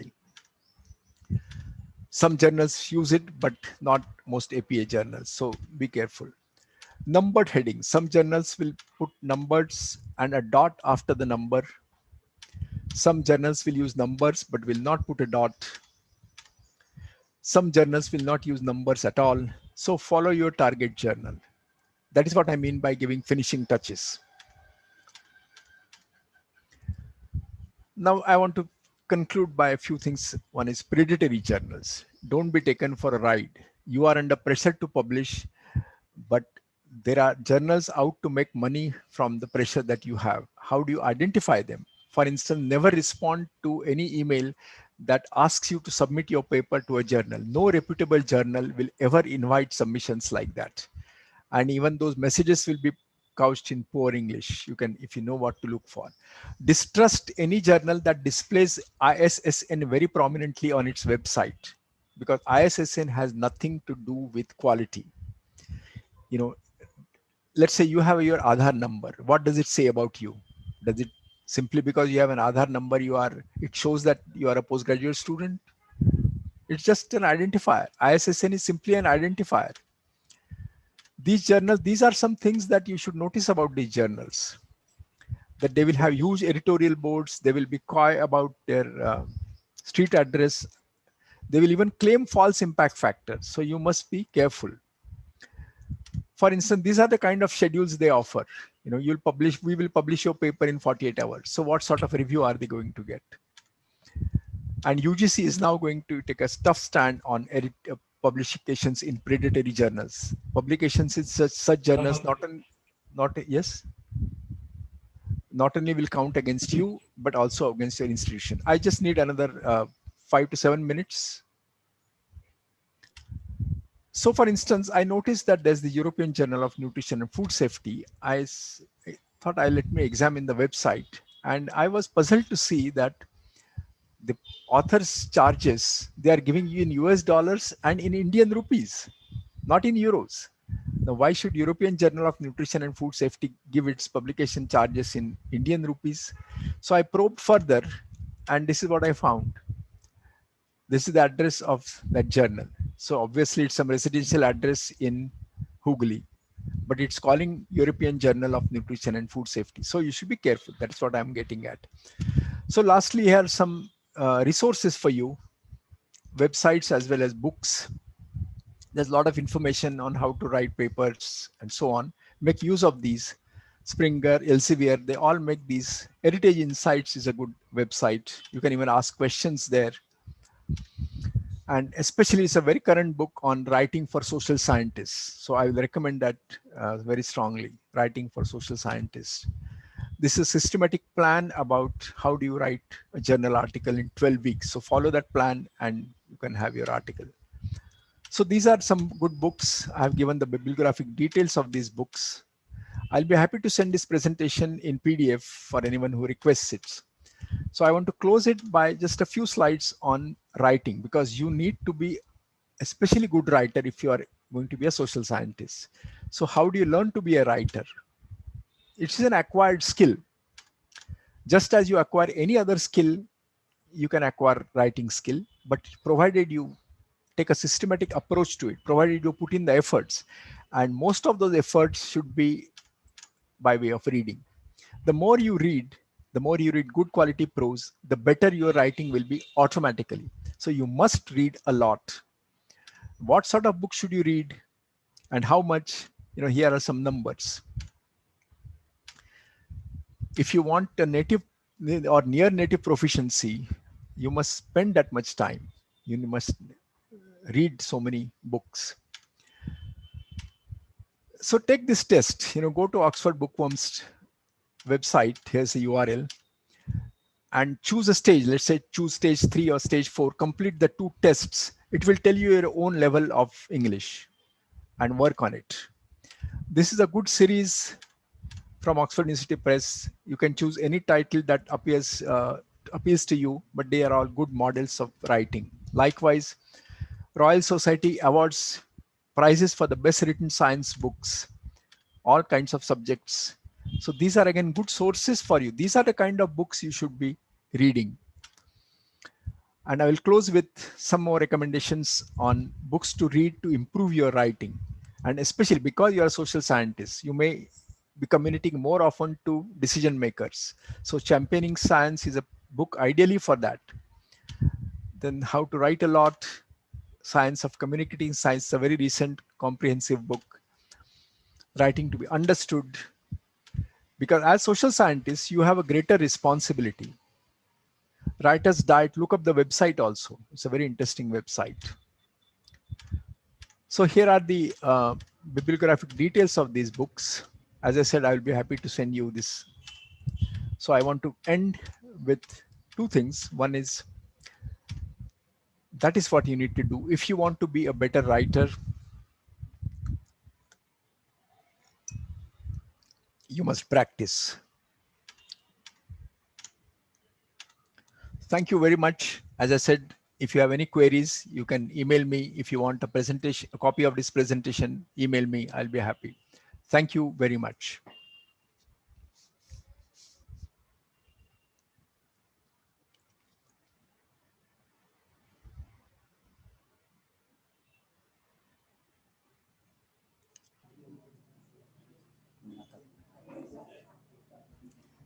Thank you, sir. Thank you for your brief insight into scientific writing, that is thesis and research article.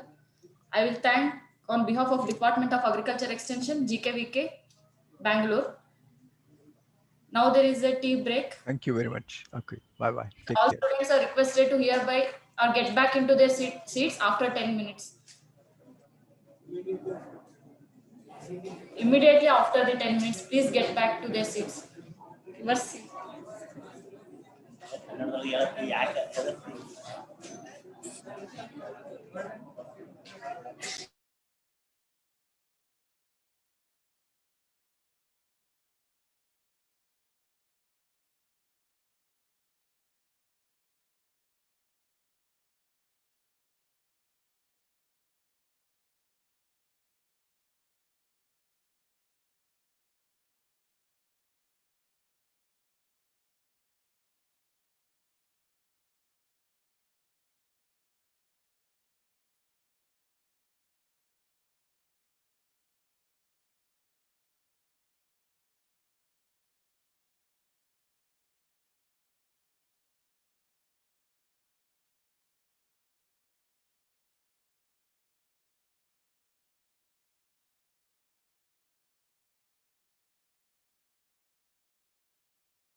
ಅದೇ ಆಯ್ತಾನೆ ಕೂಡ ಒಂದು collection ಕೊಡೋಕೆ ಎಷ್ಟು ಬೇಕು ನಿಮಗೆ? ಏನು ಇದೆ ಅದೊಂದು ಇಟ್ಬಿಟ್ರೆ ಮುಂದಕ್ಕೆ ಹೋಗೋದು ಬೇಡೋದ?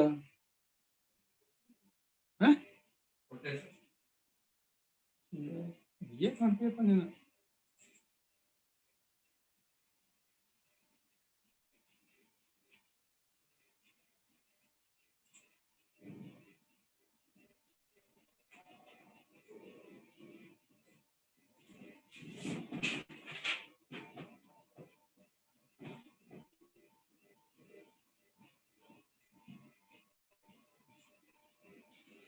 ಯಾವನೆಲ್ಲ ಗತಿ ಇಲ್ಲ.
ಇಷ್ಟೇ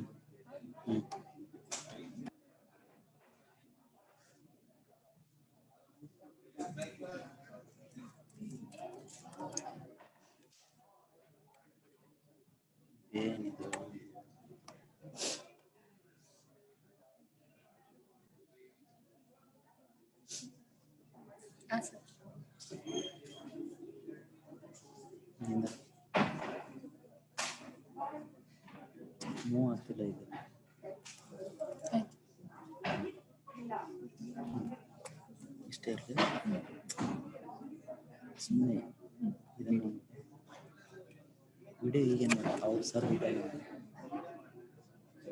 ಯಾರು ಮಾಡ್ತಾರೆ ನಾನು ಮಾಡ್ತೀನಿ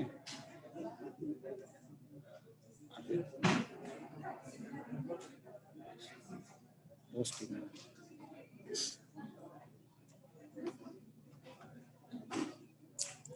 post of ಮಾಡಿದಾರಂತ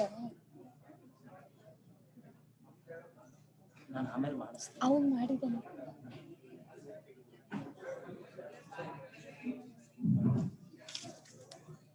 Good afternoon, everybody. Welcome back to the technical session 2 on statistical tools or methods in application in agricultural science.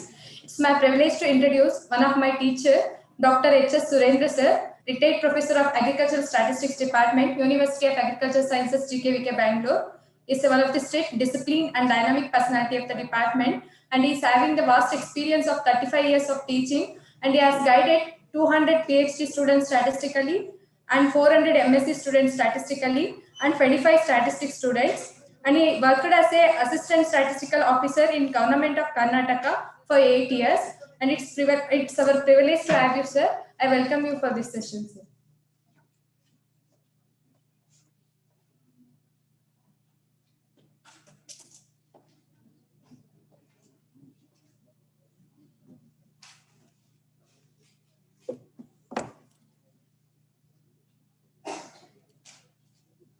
Good morning, everybody.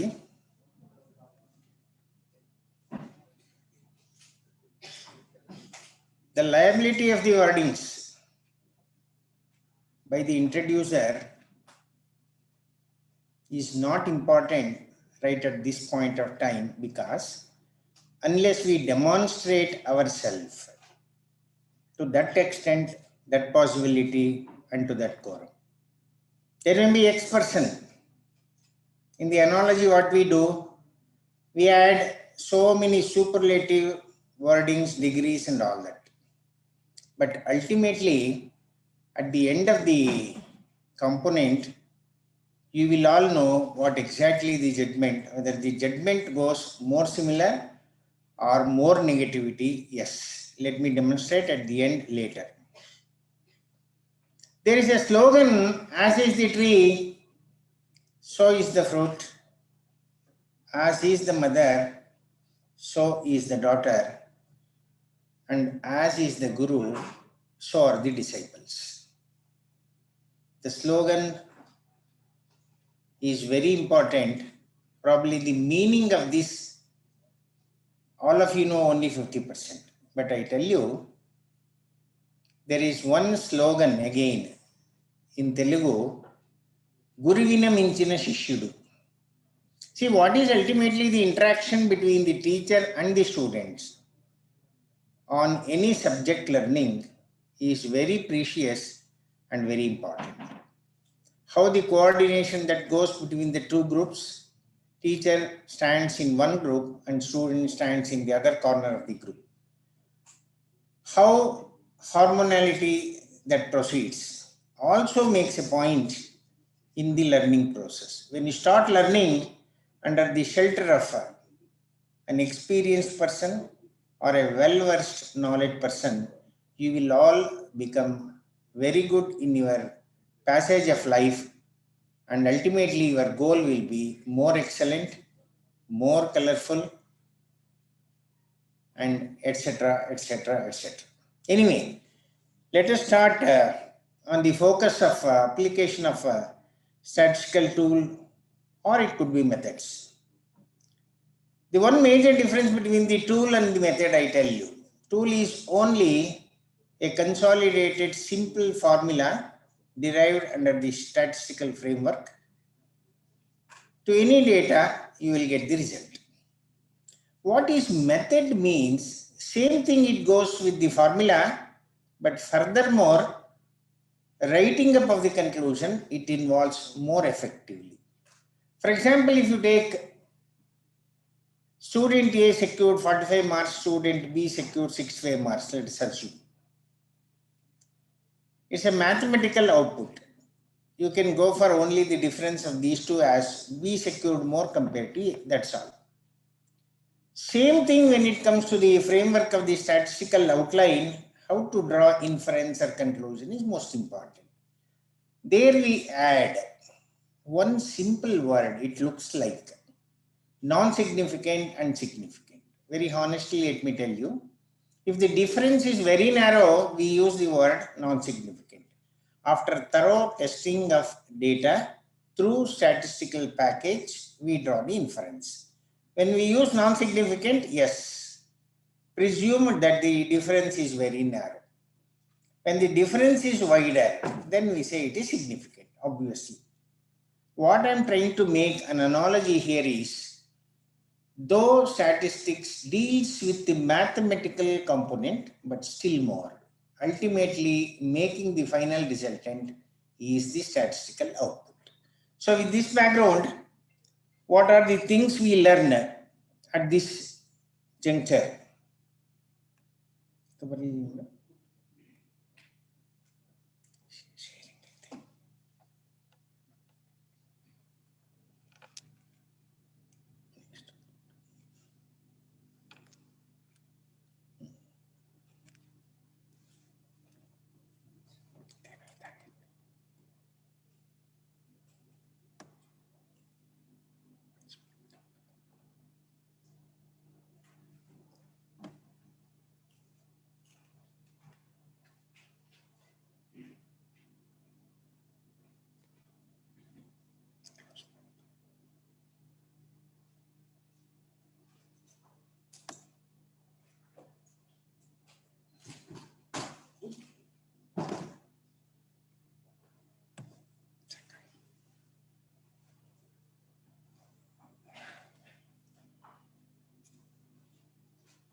See, at this particular point of time, we are concentrating on two important things. One is descriptive statistics, another is inferential statistics. There is a wide and lot of difference between the two. What is, if you speak in a little words, it becomes descriptive. What is additional you are adding and making the ultimate outcome is called inferential. Then altogether, the total statistical tools or the techniques classified under broad headings, parametric and non-parametric test. Anyway, that will be our last session part, where we make the distinction between the two and how best we use the statistical methods to what appropriateness is very important. To become the output, now we are almost concentrating on equating the whole statistical procedure to the life of human being. And you know what are the different stages of human being? Probably all sitting here will be in the some stage, adult stage. And others in the whole dais, if you just consider, except the 1 and 2, the rest all 3 here. So how human life is equated to whole theory of statistics? That's very important. There is a slogan actually in Kannada, Manava Janma Bahudoddadu, Halu Madikolladiro Chappagalira. Once after 7 consecutive creatures. You get this beautiful life of human being, including me. Though I am not beautiful, I myself make the assessment beautiful. Beautiful is not by the physical stigma and not exactly also by mental component, but it is the combination of the both. You always think whoever is black, think that you are also beautiful. Whoever is white in complexion also think beautiful. And any other combination also you can think beautiful. Unless you are ascertained yourself to the excellent degree, I tell you, you never come up in life. Self-assessment. This is called, we say it is self-assessment. That's very, very important. Anyway, how this human life of 5 different stages really equated to statistical terminology. The whole sum story of statistics is made a built-in in this slide. The first stage is slide equated under the statistical framework as collection of data. That's most on priority to start any research work. And the collection of data, all of you probably aware what is primary data and what is secondary data. The definition goes very simple. Face-to-face gathering of information is primary. From any records, journal, books and all that goes secondary. But there is always a difference between the two, which is more efficient under the statistical framework. For this, we always look and calculate the standard error, remember, anyway, that you will all face during your course of doing the analysis. Dissertation work. The second stage of human life is adolescent, equated to organizing the data. For example, if you want to prepare any food, any one of you, for example, the first and the primary most you go to market, get or gather whatever the desired ingredients and materials required. You bring it. That is called organization in statistical sense. In organizing also there are two types. One is classification, another is tabulation. The difference goes very simple, no narration is required much. Classification is the formation of the statistical tables with respect to one characteristic or one variable. For example, all gathering here, if I want as a statistician to categorize and make this classification of data more effectively, I can do it by gender wise. How many boys are here, how many girls are here. Or I can go by also region wise, different states, different districts, different locations, whatever it is. This is called classification with respect to one variable framework. The second one is tabulation. Obviously, it is true. It is more than one. It could be 2 or 2 plus. That's where we consider this stage as bachelor or a spinster stage as one and married as the other. The difference goes 1, 2 or 2 plus. It becomes family. The third stage goes very obvious, adult group, most productive group. Even in statistical sense also, this intermittent stage is very important. We have two types here among the persons. One could be illiterate and another could be literate. Definition, all of you know better. Not going for the definition, let me just make analogy to this text. Illiterate person never understand mathematical output or even in the sentence form, whatever you express. Whereas it is vice versa in case of literate person. But our statistics, I tell you, it is to the whole persons, whoever it is. To all creatures also, this makes the lesson to understand. So how to make this mathematical value in terms of this presentation, in terms of diagrams and graphs?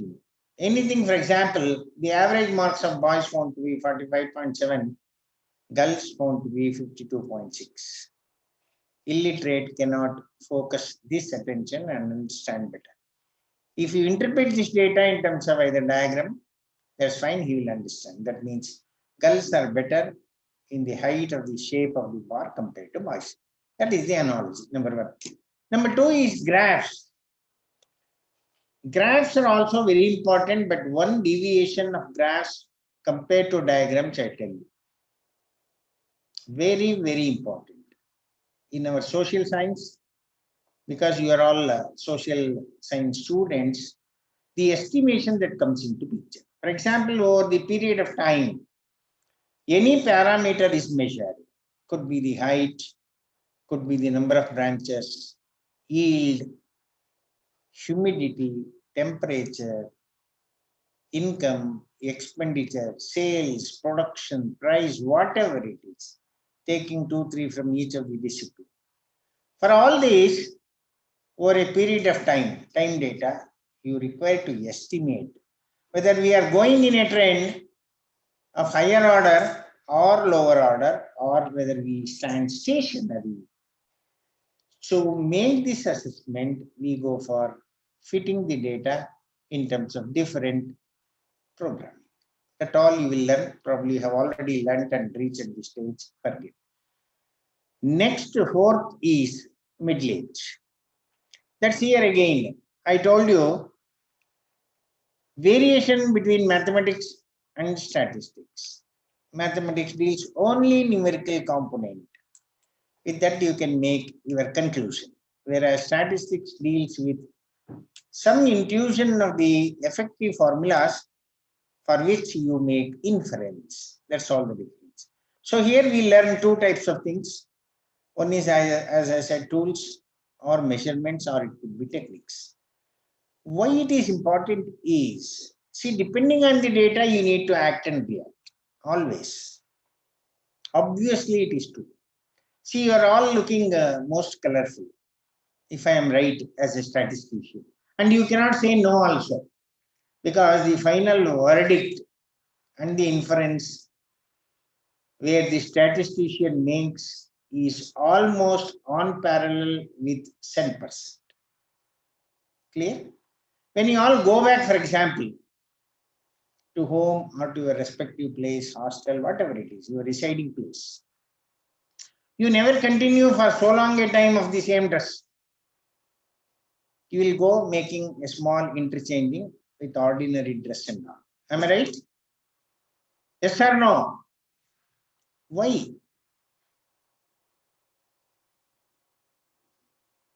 No answer right now anyway. Depending on the situation, depending on the circumstance, we need to act and react is most important. See, taking breakfast, what quantity or the calorie of food, you know all. What is lunch, what is snacks in the evening, what is dinner and all, you know. We never interchange, we never take more food under the situation of breakfast rather than making mix up with other menu and all that. The whole component, just I am telling, depending on the availability of data, you need to make your assessment and judgment. That's most important, for which you need to apply the tools and techniques. Honestly, I tell you, with my 37 years of long run experience, not only in teaching, but more involvement in research work and all that.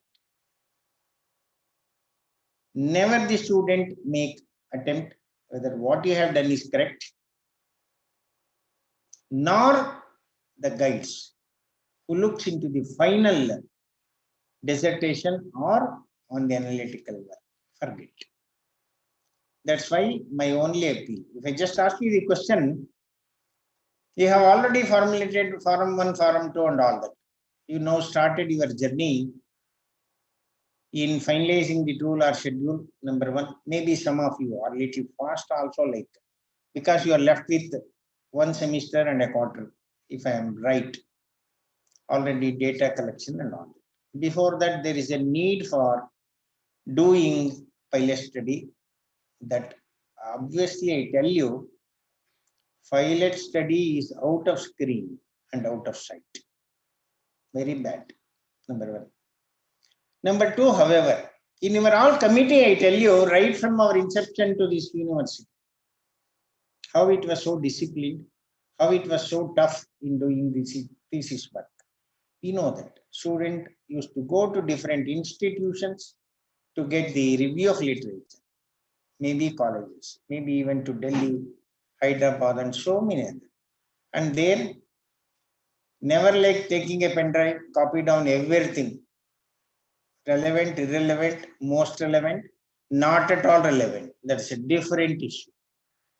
No, they used to take the pen, write on the reference cards, bring it, consuming huge time and all. That was the tough time, but during that time, there used to be one statistician in each of the committee, whether it is MSc or PhD, irrespective of the faculty. But now I tell you honestly, I don't know. Maybe not even 5%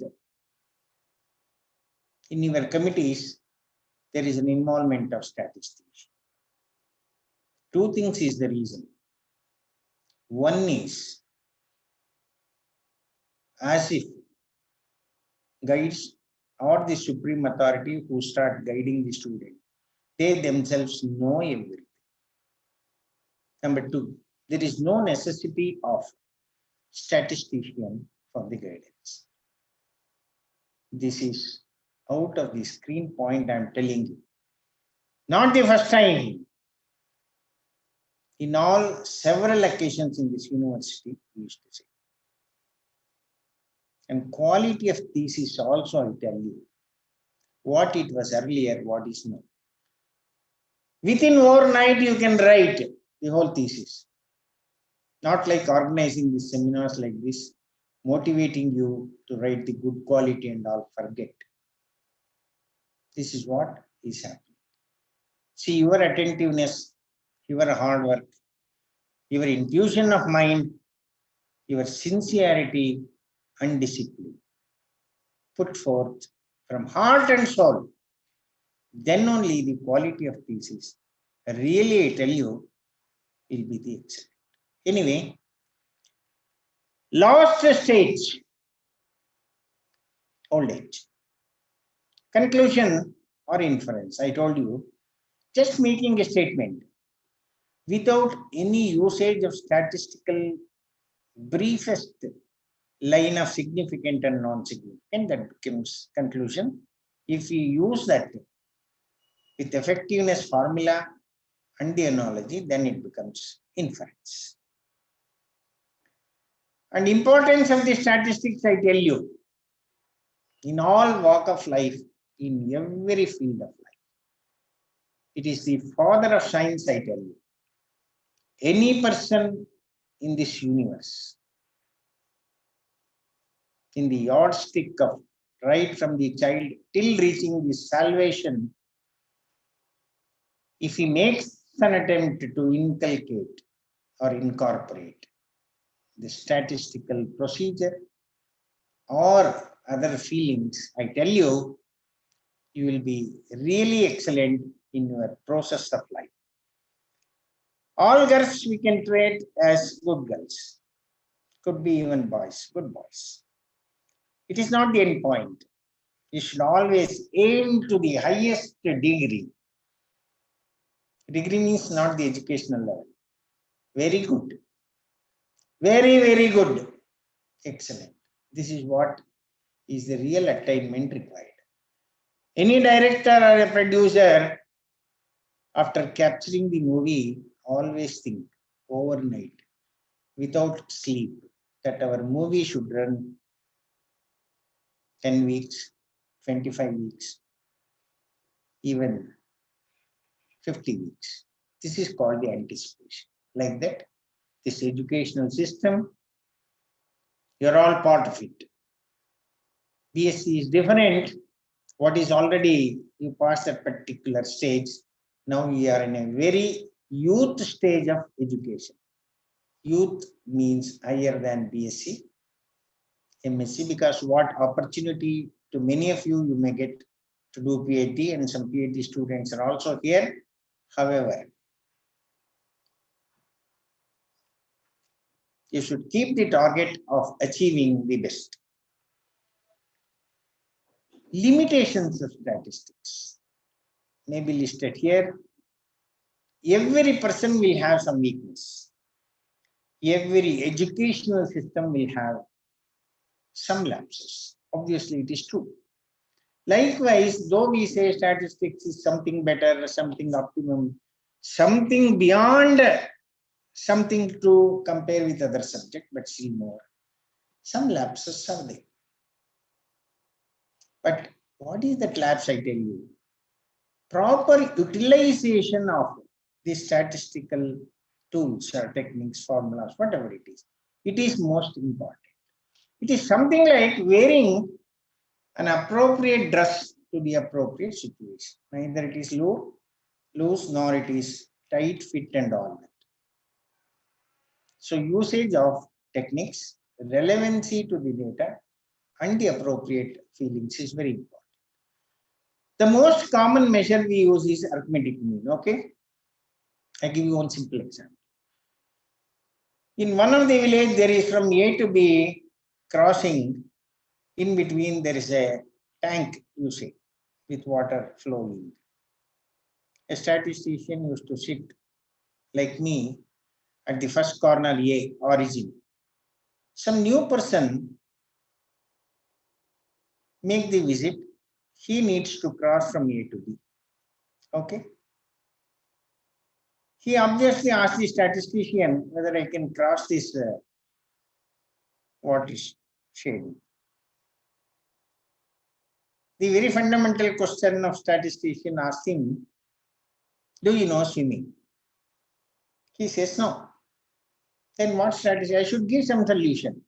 Then what I did, because I am a localite, I did taking several points of the pond from A to B, 2 feet, 3 feet, 6 feet, say 8 feet, then 2 feet, 4 feet, randomly selecting the points, then immediately calculated the average. Average came to 2.8 feet.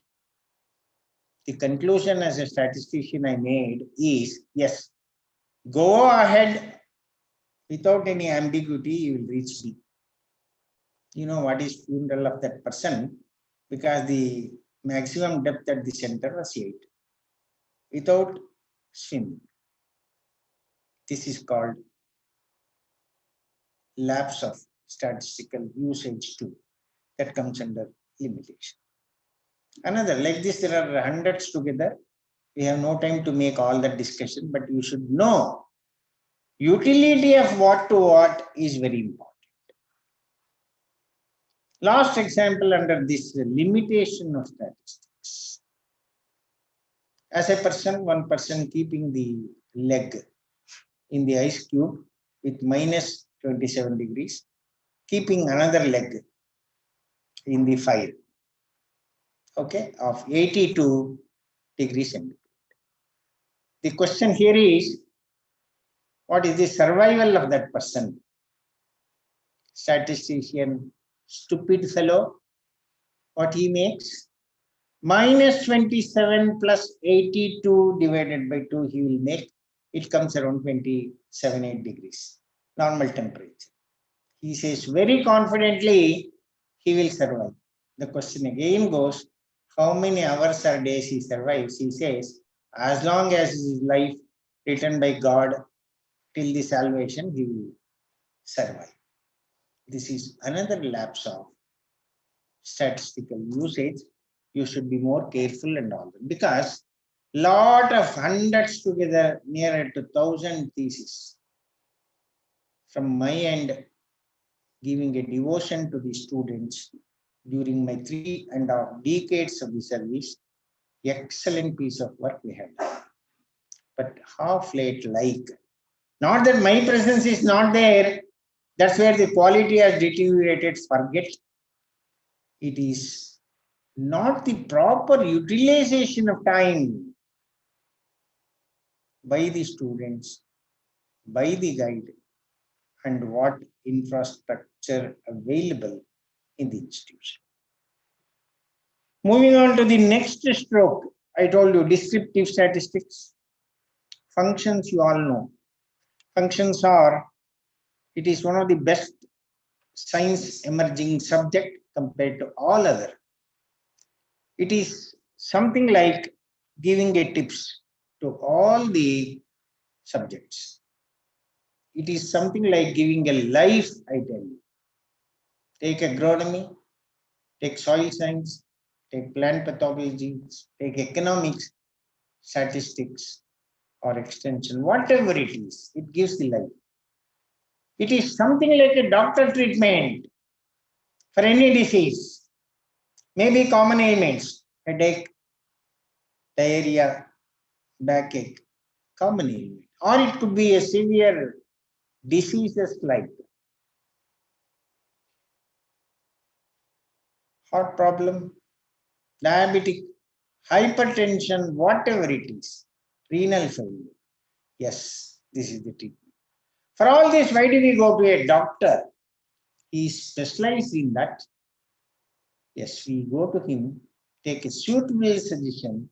According to it, we all get survived with the proper timely treatment. That way, statistics plays a very important role in all subjects, in every walk of life. Let me just give you a small idea of what data categorically done. It's very important.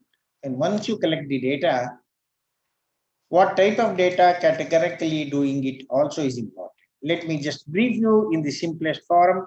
Chronological, any data classified with respect to time factor, fine. That is chronological.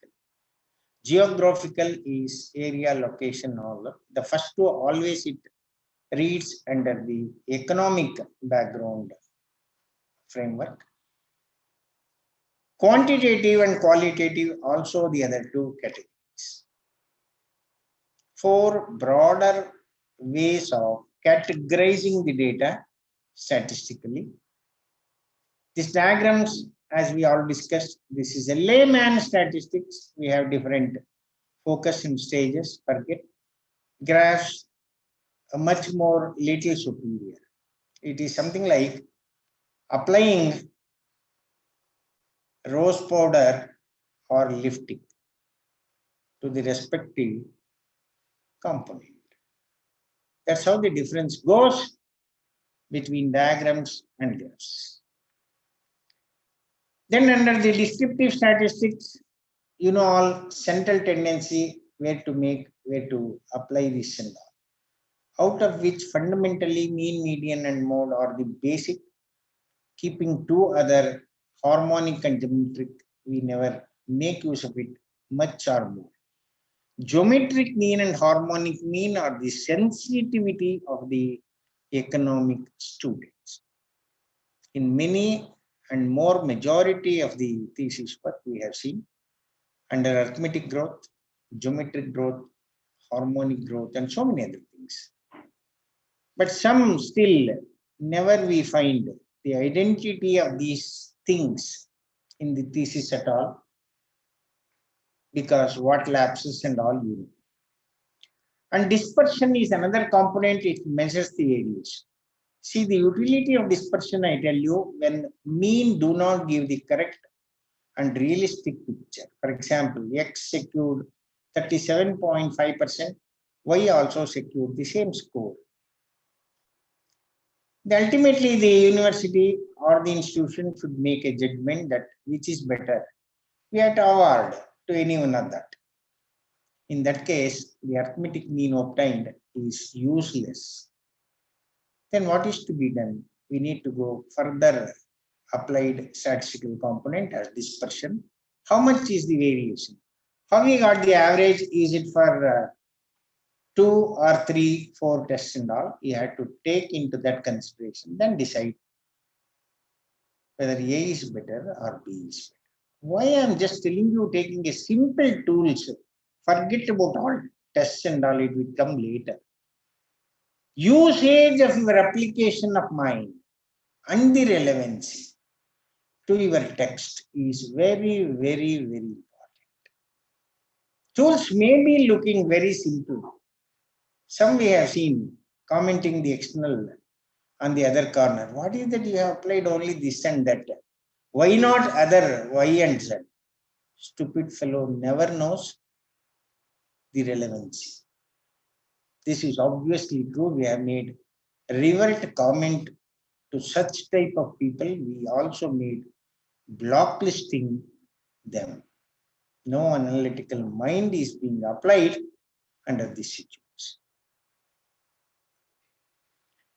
Then comes the other measures, skewness and kurtosis. Skewness, as you know, it is called symmetrical. Suppose if you take any data, tabulate and make the presentation graphically, if it start increasing beginning to the higher value reaches optimality, then again decreases. When on either side, if the curve goes more uniform, it is called symmetrical data. In the statistical word equivalent, we say normal distribution. Other than what you get the normal distribution is the other way. What is opposite to normal? Abnormal. Very good. That's true also, but not listing out under this statistical framework. In the medical science, nursing, in all other fields, when the person is normal, identified, to make the other controversial, we say abnormal person. Obviously, whether it is with health or with mental or psychological, whatever it is. But in statistical output, it is not abnormal, it is non-normal, remember. Usage of the terminologies also goes with discipline output. Very, very important. Replacing also not in any fashion where you like. You should always follow the correct framework judicially. That's very important. So symmetrical, opposite asymmetrical, that's true. So for the normal distribution, we have very specifically oriented tests. And for non-normal, we have specifically oriented tests. Always under the broad category of normal and non-normal, we have designated two types of tests, parametric and non-parametric. Anyway, that we'll deal little later. Then coming to the decision of under central tendency and dispersion, which is better and all, we need to look into the properties and make a decision. Suppose there are 5 persons existing with almost equal caliber, range and all that. To make a decision out of the 5, we have the simple IQ test to measure and to make a final selection as a unique one. Then another deviation other than this is deciles, percentiles and centiles. To teach by a student to the teacher or vice versa in any manner. Not the average marks taken into account start teaching. That's very bad. We need to compute quartiles, deciles to make our teaching more effective. You have heard, you studied, you got marks also out of this, I know. 1.5 marks out of this quartiles, deciles in your final exam. Now you have all forgotten. Let me make one sentence for remembrance in your lifetime. If you all become teachers or administrators or dictators or whatever it is, you need to apply this quartiles, deciles and percentiles. If the population size is more, for example, here, maybe around 60 students are here, including all 3 to 4 faculties. But how to make my teaching effective to all of you? Not to read, not to understand right now. Go with smiling outside after eating the food by 1:15. I had to close my session by 1:15. Forget. If somebody asks, who taught you something before or all? Some statistician, something. Forgetting. I'm not saying that the memory is the most vital part of things, but inculcation the things into your memory is most important. I tell you how simplicity and how honest, how you disciplined is. When you see or witnessing a movie, if the song comes, you will remember the whole sentence. Going back, which style you will make? How it comes? Why not my lecture is not effective to all of you? So remember maybe tomorrow or after a little time. I tell you, it's all your application of mind. Make your involvement and see that. If not right now, over a period of time, it makes the sense in life. That's how it goes. Skewness, as I was just telling, deviation, right and left. That means the academic performance, if we just make a tabulation and incorporate in the form of a graph, if the line follows positive side a decrement, then majority of the student secured very less marks or the optimum marks not reached. Vice versa is true. That's how we say positive skew, negative skew and all. Kurtosis also is a normal curve. Among the normal curve, we have again 3 types. It goes. All the 3 are better except the wide dispersion you find. That means variation you find moderate, less and high. That makes the consolidation of this measure. Moving on to the most vital part, second half, okay, is inference. What exactly is the statistical inference? Inference is a literature word. As and when we use the word statistics, it will have its own brightness, I tell you. Not just adding a word prior, it makes you more brighter. What is brighter? Elegance, added point. That's most important. In the statistical inference, we have 2 things. One, application of the techniques appropriately and then making a decision. When you make a decision, before we go into different tests and all that, let me just concretely tell you the theory behind of making this output. Significance level,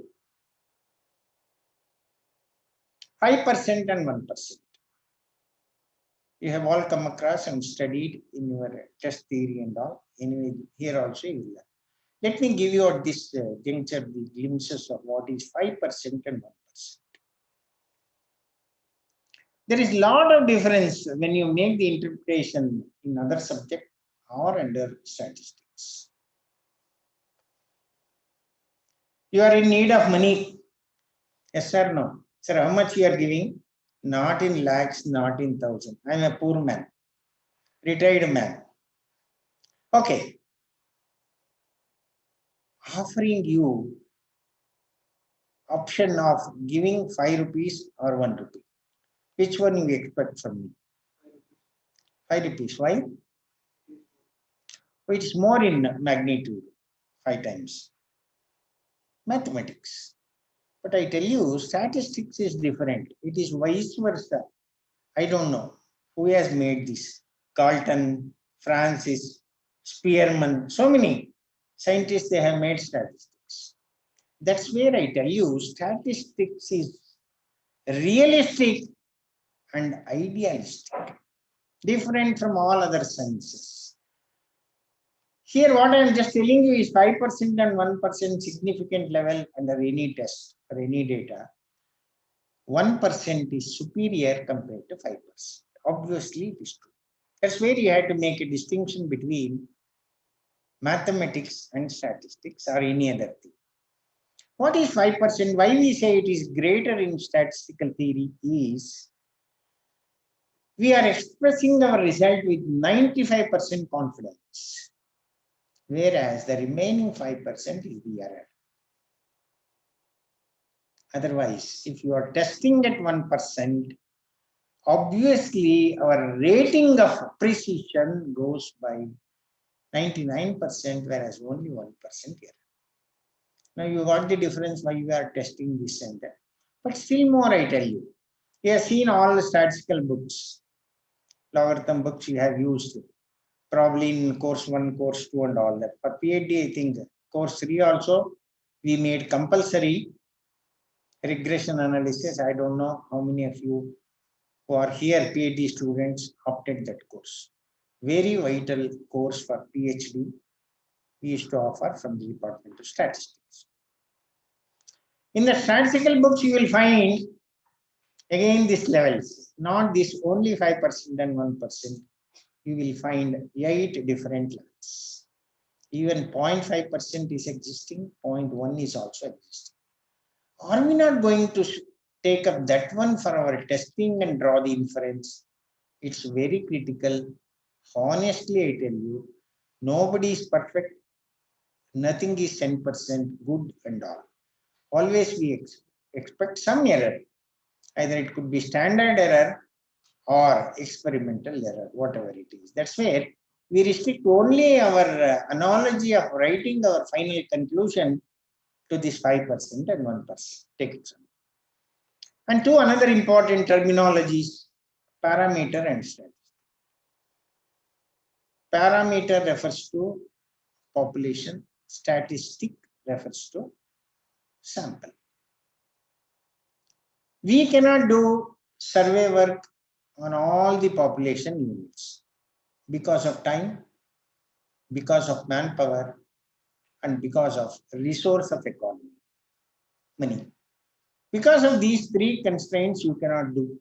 For example, if you grow plant for different characteristic like, you are not going to assess and record all the parameters. We always go for sampling with the appropriate sampling. Different sampling methods are available depending on what is required to that particular plot and all that we do. Suppose in the survey work, maybe extension people or economics people, whatever it is, to know the village assessment on economic status, you prepare a small brief tool, or you call it as questionnaire or a schedule. I tell you, maybe out of 60 here, according to my estimation of statistics, 24 to 28% of you, I can pinpoint from here only, never knew what exactly the difference between a schedule and a questionnaire. Honestly, I tell you. Now there is no time to ask question and get back the result and then tell what exactly the output. Forget. Our idea and realistic nature here, we are together, is to understand what I know with my depth to you imparting. That's most important. Tool comprising of both, but schedule and questionnaire. I tell you. Questionnaire is a self-explanatory output of the results with options against each statement or question, remember. For example, gender, male and female. Options given to you, you need to tick. Residence, rural, urban, semi-urban, tick. This is called question. You honestly keep your hand on the heart and think. This question, when you go back after your MSc program or PhD, fundamentally this type of, it's not just statistical output or the framework. This is the most fundamental. When you all attending for some interviews like as administrator and so many other. They will ask like this. Then vice versa is schedule without option, just making a list. Age bracket years dot, gender dot, income dot, type of family, nuclear joint extended dot. This is what the simplest thing it goes. But regarding the feasibility of getting the information, which one is more easier, more better, you have to think accordingly, you have to fit. Because of the time constraint and because of the other related factors, you have to frame whether the questionnaire or a schedule required to gather the information and all. So we are now talking about the statistic. That means estimation. Estimation is one of the prior and a feasible statistical output, which always speaks reality with respect to population. You may ask a simple question, to what extent? Again here, the standard error comes into picture, makes our judgment whether we need to go for this or we need to change and all that. The reality or the true picture, to what extent? Then out of this output of after doing the sampling, try to estimate the population. It makes the resultant of all these four: unbiasedness, consistency, efficiency, and sufficiency. We have a range value for this item, but now we are not discussing about the range, what should be and what is the assessment and all. We have the range value, within this it should be there, honestly. Then testing the hypothesis, another important focusing here. Null hypothesis and alternative. Again, question cannot be asked because of the time short. I should make it to understand within the time in the simplest forum to best of memory to keep a longer. Null hypothesis, the very term or the word, null, no difference, fine. Opposite to that is alternative. When do we fix up the null hypothesis? When do we go for the alternative hypothesis? That is the stroking point here. Very, very important. I tell you, not the students, majority of faculty also never knew this. Guiding, still on. Focusing their attention. It's very important. I used to tell in several ways on several days during my period of stay here. Orientation, not generating or making or organizing to the students. First of all, effective orientation is required to the staff, to the authorities. Honestly, when they are very strong, optimistic in making their judgment, 1 + 1 is 2, not 3, not 1, not 1.5. Then the realistic nature that comes into picture. Obviously the quality. To any extent, whether thesis writing or paper generating, NASA writing we are talking about, and so many things. We should have fundamentally the stuff of feelings. So much knowledge in our mind and memory. Then we can make an attempt and get the output.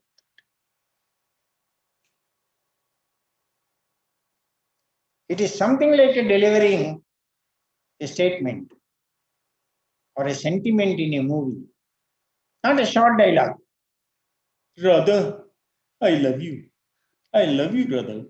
Not this, very lengthy.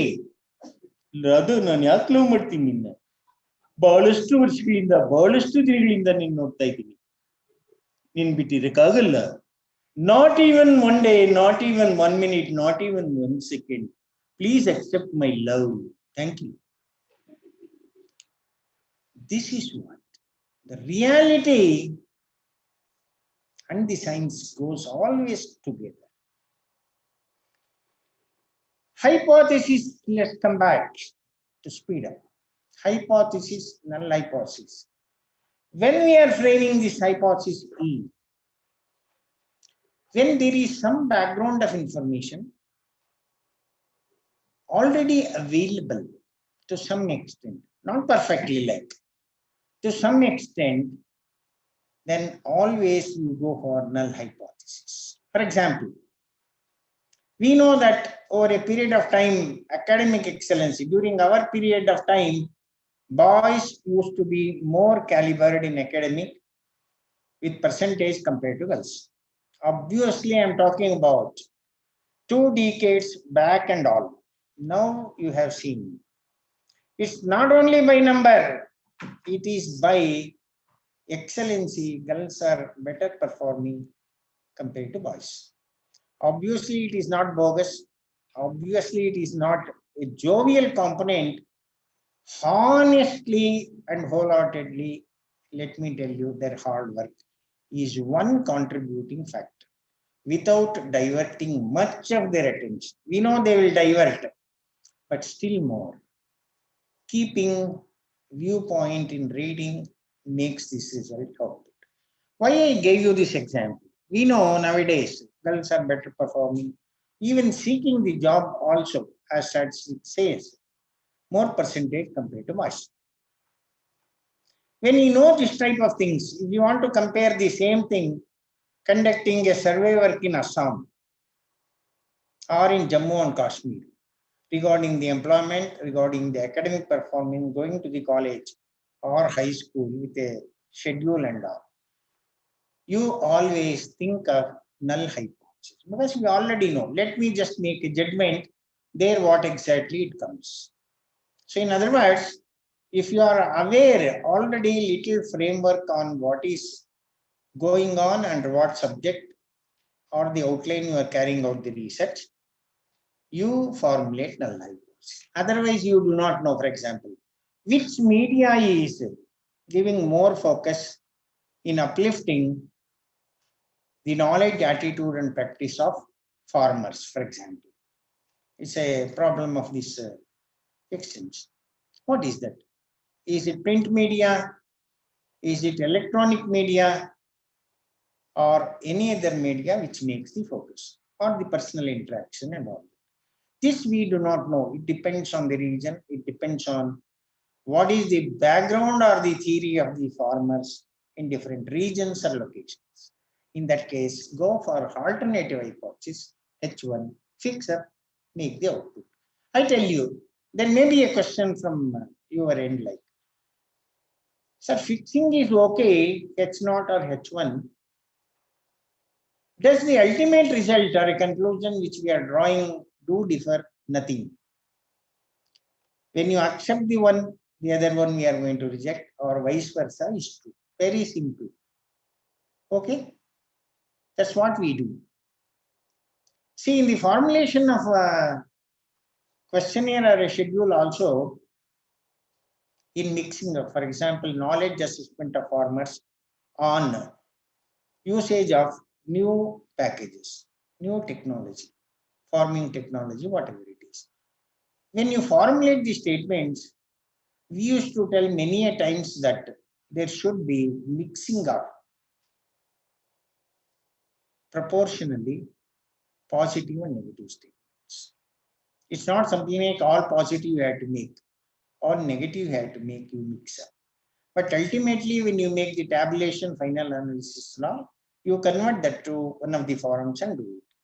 But never nowadays we see the correct procedure being followed and all. Anyway, so now you got little analogy of where to use H0, where to use H1. This is another important table, error. We get two types of error. When it is true, commenting negativity is one type of error. When it is wrong or false, commenting yes is another error. When really a ex-girl is so beautiful, as a judge, we had to make, yes, you are beautiful. Make a degree variation, 60%, 70%, depending on that, but not making a wrong assessment or a wrong judgment under that. It happens, it so happens in the statistical procedure, I tell you, both the errors are bound to exist, obviously. But out of each, one error could be rectified more easily by increasing the sample size or with carefulness. Whereas another type of error cannot be rectified, cannot be modified. Yes, it retains as it is. That's what the error goes alpha and beta. That's where in majority of the times you never come across beta. Am I right? Only alpha you have come across in your study period, because alpha could be rectified and reduced to some extent. Then what are the steps involved in the calculation part are different? Forget parametric test, I told you already. Whenever there is a data obtained on any characteristic, could be different parameters, first and the foremost or the fundamental thing, judge for whether it follows normal or non-normal. Very simple. When it follows normal distribution, more similar, realistic, then you apply parametric tests. Otherwise, go for non-parametric tests. This is the obvious definition. It goes differentials, where it comes and all, forget. And parametric test on the focus, we have t-test, z-test, correlation, and decrease. All this you have studied. But the usage of these things, as I told you, you still more need to study before you make the statistical analogy. Or my sincere advice and a general guidance to all of you before you make a final analysis after data collection. Because in every stage, involvement of statistician is also required. But however, you're almost past half the stage. Before you make your final analytical mind in the application of tools and techniques, relevancy, you meet one of the statisticians,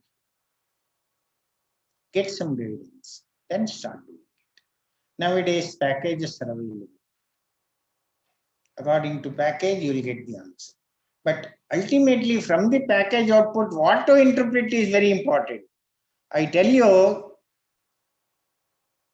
how wrong things being interpreted in the agricultural science or even in your science also, analysis of variance you do. When do we use analysis of variance means t-test we use to test the significant difference between two groups, any two independent groups.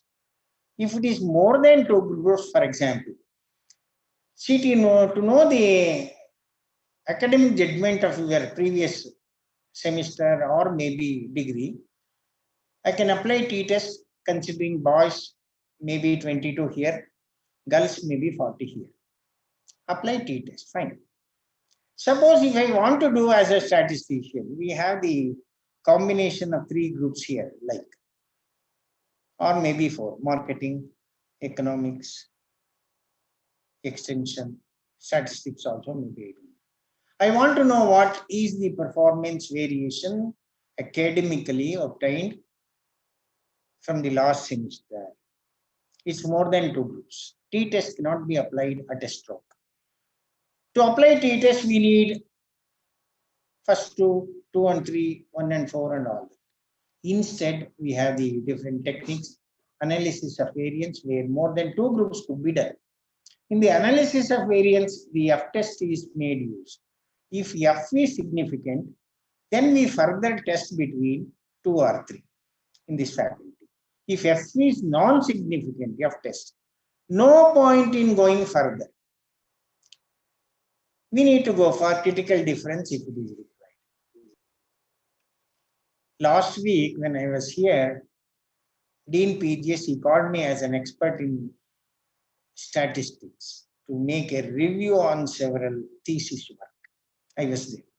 When I was glancing the agricultural faculty thesis, F found to be, for example, 3 plots taken, plant height, F found to be non-significant. That means same treatment, it occurs. The variation in the plant height among several found to be very narrow, there F found to be non-significant. No further combination of testing between A to B, A to C, and B to C. But as usual, what is that you get the output from the computer? CD, critical difference after SE. That CD will be used to test between those two. Make the difference, compare with this, if it is higher, put significant and non-significant. They used to put CD value. F non-significant, standard error you have to make, that is a part of it, yes, that should be there, and CD. Immediately we made a remark and sent back to the concerned. Then they started commenting indirectly. Some thesis will come back without making a proper review from the Dean PGS. Foolishness, stupidity. Forget, later we gave a rightful answer to them and all. It is something like, without a proper designated marriage, going to a honeymoon. You got it, what I am telling? Is it true or not true? Obviously. That's where under many occasions I used to tell on the dash, learn any subject, not simply what it is there and all. Read, write, make the notes, reproduce, get the marks. Make a relativity to the life. Make a relativity to the practical component of it. Then only you will understand any science of subject better, and you will be very strong in your mind and feeling. Anyway, this is one small example I said. Forget about these great authors. I told you who has made all this. Then we have 4 different test criteria. Under what situation we have to use, how to make use of this to draw the inference is very, very sensitive point. And we have seen in many occasions and circumstances, application of the statistical tool made vice versa. Instead of this to that, that to this. And still more commenting widely to accept the thesis. It should not be remembered. I told you, it's the whole combination component between the student and the concerned guide or teachers or to the department. Thoroughly make use of the resource and the utility, knowledge of the statistician before you start making your final analogy in the framework of thesis. Because this whole seminar yesterday and today is on thesis and thesis and thesis. Forget all Kanakadasa, forget all Ramanuja, forget all Purandaradasa. That is thesis. Still today, if you read any line, any page, any para, any chapter, it makes you more sensitive to mend your life, to understand your life, which makes your life more polished way to reach the salvation. That is thesis. What my analogy of saying and comparing that to this is, you should make that focus of attention to reach that optimality. That will be your satisfaction, self-satisfaction, which also ultimately a credibility to the institution. Moving on to formulas, not interested. Output, not interested. But what is that you get ultimately should be placed in what mannerism, in a most organized way, is the feelings of the day. Then going back with all, forget about tests. This is one important component. Using and misusing. Yes, you should be very careful. Correlation makes a sensitive relationship between two or more than two variables. If it is only between two, you call it a simple. A literature word simple. If it is more than two, it is multiple, obviously. And we have all together again one more partial correlation. Whether anybody heard about the partial correlation? No. No or yes? Keeping that no is the answer. If two persons going A and B to a movie, how both of them together enjoy witnessing on the screen is correlation. Maybe to boys alone, girls alone, or maybe in the combination of boy and girl. Fine, no problem. Multiple means going together. A common harmonality existence between the group of friends. Maybe three, maybe four, whatever it is. Going together, enjoying something on the screen or festival or fair, whatever it is. That's called multiple. What is partial correlation? This is one sensitivity, I tell you.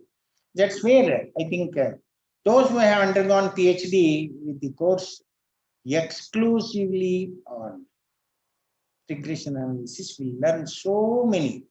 Regression analysis itself is one complete content of the subject where we grade for the whole 100 marks. Around 15 to 18 different correlation coefficients you will learn. Whether it is basic science, plant science, whatever it is. Anyway, what is partial correlation? Effect of two will be there, but there will be three persons. For this, I will tell you one simple social example. In the village side or Talaka side or in the general network, when the husband get marry the wife, not anybody. Husband and wife, if they want to visit or witness a movie, in the very beginning days of their marriage, in the village or Talaka, they never used to send only two. Okay, then what is that they used to do? They used to send one small boy or a girl, maybe second standard, first standard, or maybe fourth standard. All the three will go to a theater, sitting one next to other, witnessing the movie. When there is some scene and all, to get enjoyment between a boy and a girl, or a husband and wife, make some hurdle because of some extra component. Yes or no? Obviously, yes. This is called partial correlation. I tell you, the symbol we use, R12, for example, small R12, Carl Pearson's correlation coefficient. 1, 2 means first variable and second variable. Multiple, I tell you, R1, 2, 3. For example, if you are taking plant height, number of branches against yield. In social science, it could be sales, price, commodity, whatever it is. In all, you can make an example in any science. Partial correlation coefficient abbreviation goes R12.3. 1, 2 is the relation we are finding, obviously taking the data. Even third variable also we take the data, different formula. Okay, that is R12.3. How to interpret and all, very interesting, very sensible, but never we have seen this type of studies. You can do it in your MSc dissertation, PhD. Unless basically the student or the guide should know the content of it. For that, you should meet the statistician, looking into the data, they will just suggest, accordingly you go about. Yes, all this keep it aside. This is another important, most critical table. You all aware during your study, even in BSc and MSc also, this correlation concept. 3 realistic output. One is exactly -1, exactly +1, and 0 in between, and whatever you get. If you get the positive sign algebraically, you say as x increases, y also increases. Other way negative, as x increases, y decreases. Fine. If it is nearby 0, you say no order of correlation, this is 0 correlation, no relation that exists. But in thesis also, if you refer 5,796 theses in our library, in none of the theses, this bifurcation of how to interpret is not seen. This is very, very important. You look at this, how sensible, how sensitive. Yes, simply we say when it is positive,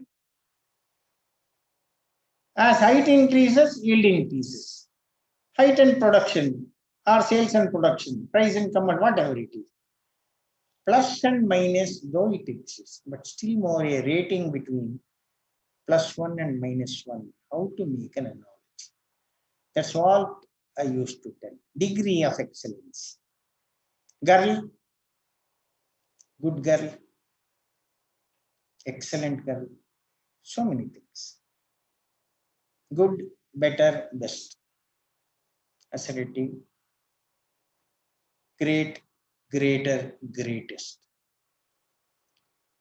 If I am not wrong, I tell you, in the English literature, among the poets who stands on the parallel line like Shakespeare, concentrating on women-focused family relations.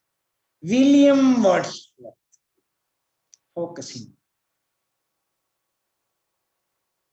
Leo Tolstoy, so many I think. Shakespeare used to make his outline of analogy in his script with 2 superlative degrees together. Taj Mahal being one of the most greatest monument, credibility to our India. Most is superlative, greatest is superlative. This is what should be your piece of thesis. This should make you not a small inspiration, I tell you, most greatest inspiration, if I am not wrong. Okay? You should make your attainment, as Shakespeare said, not to, you should construct and make creativity, making use 3 superlative degrees. Let me see. Anyway, it's up to you. Now coming to the other components and all, it is a story of line and thinking. This is one sensibility. Let me make a difference, because many theses makes the fail in application of Carl Pearson and Spearman. We have seen absolutely the error in the thesis. Somehow we could honor and accept, because our students, our institution, our fame and name. What all errors and commitments we have done earlier, though lies on the platform of wrongness, but still Don't do that again and again. The Spearman's rank correlation, as you all know, quantitative data and qualitative data. Quantitative data means assessment, measuring, or the numbering. Qualitative is only, again, it is also a mathematical output, but it is expressed in ranks, scores, or grades, remember. So whenever you want to interrelate two variables which are qualitative in phenomena, for example, beauty and intelligence, both are qualitative. Use Spearman's rank correlation. If it is yield and plant height or sales and production, use Carl Pearson. Usage of this is very important. Why I am just making this output as an appealing point? There is all possibility and chance of committing error, not to a smaller extent, to the greatest extent we have seen. That should not be repeated. Though we have made you to learn under the coursework, you will all forget. Before you make your data analytically done with the application of statistical tools, see that. Reading again the theory, see that. How best you need to do, how best you go for the interpretation is most important. These are all small outlines. The regression analysis, yes. Regression is assigned as a brother to correlation. There is a blood relation between the two, like in human beings.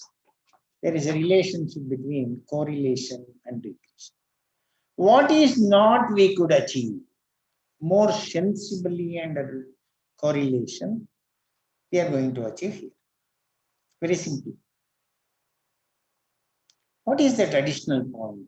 Correlation gives only the degree or the relationship. Could be plus or minus.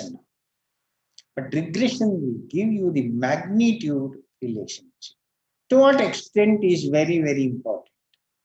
A margin, whether it is narrow or wide, whatever it is, but how much it gives the enhancement from one unit of change here to the another unit of change in the other one.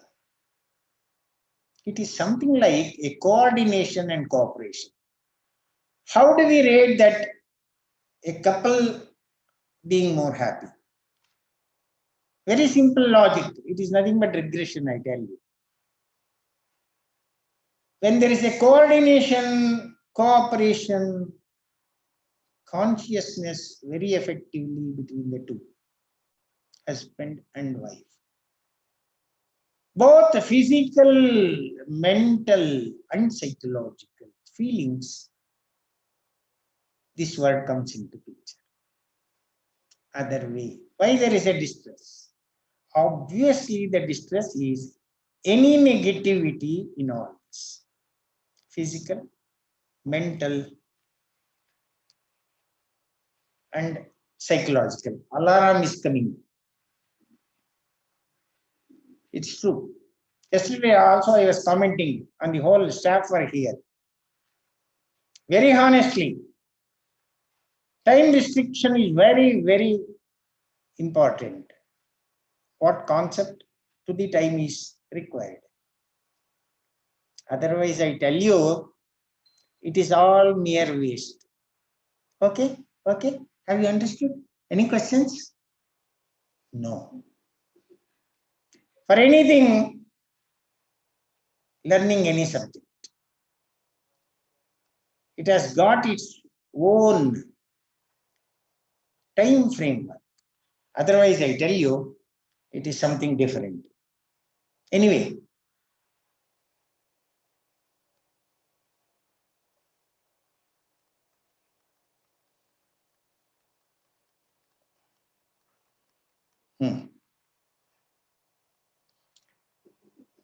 Yes.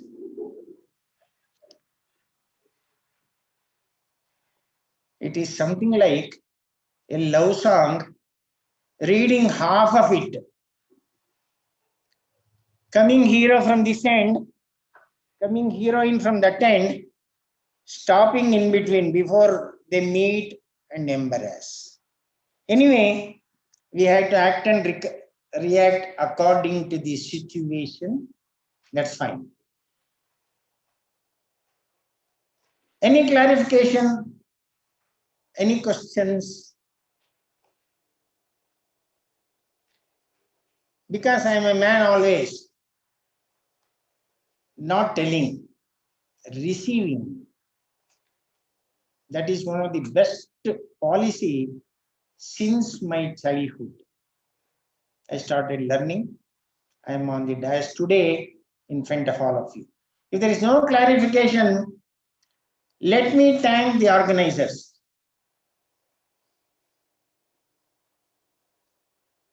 And let me thank all of you.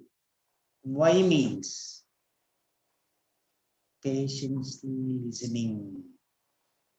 Listening. That's most important. No clap, no difference opinion, nothing. But however, thank you very much. What you have gained, you make use of this in your thesis work. Thank you. Thank you all of you.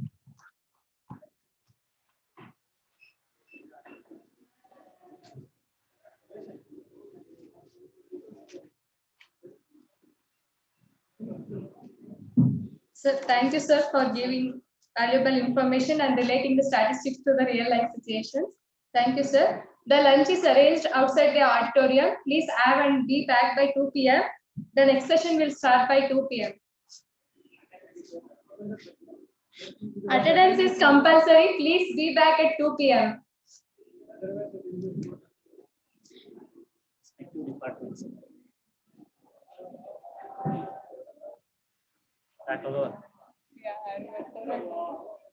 ನಾವೇ ಹೇಳಿದ ಸತಿ sim content ಕೇಳಿಸ್ಕೊಂಡು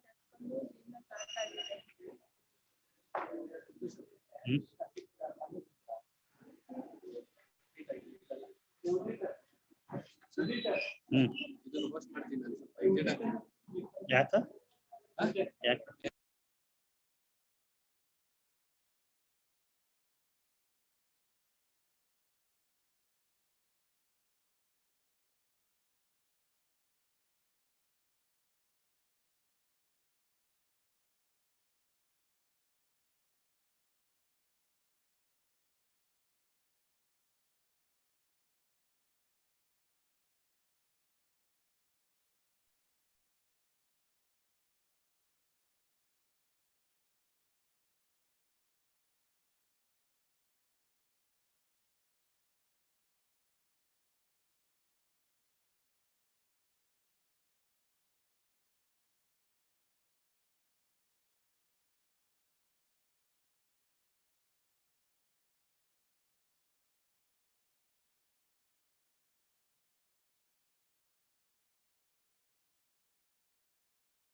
Good afternoon to one and all. Now I welcome you all for the afternoon session of the technical writing thesis and research papers and nitty-gritty on a style of presentation. Now I would like to welcome Dr. A. Mohan Rao, Professor and Head, Department of Genetics and Plant Breeding, UAS GKVK, Bangalore, to deliver a lecture on thesis writing pattern of UAS, Bangalore. I welcome you, sir.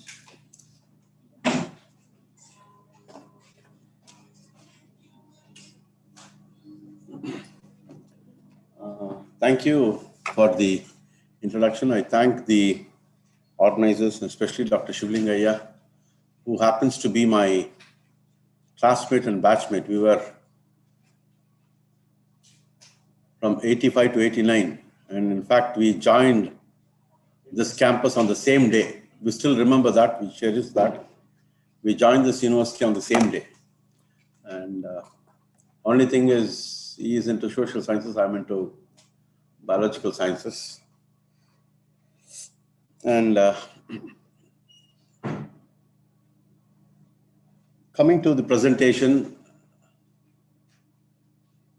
this particular topic has been assigned, not because I'm a specialist in this particular field, but the university has felt a need for modifying the guidelines for writing the thesis.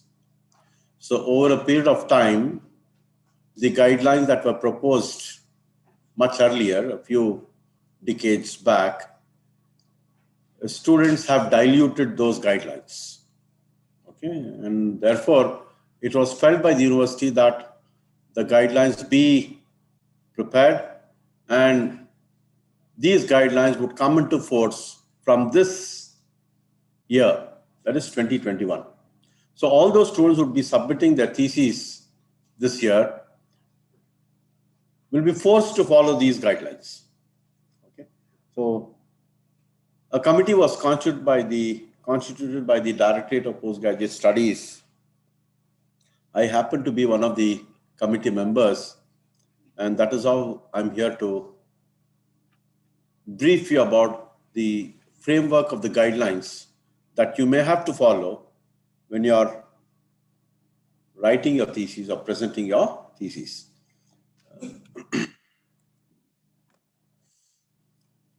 The reason why you need to have a set guidelines is to ensure that there is uniformity in the presentation of the thesis.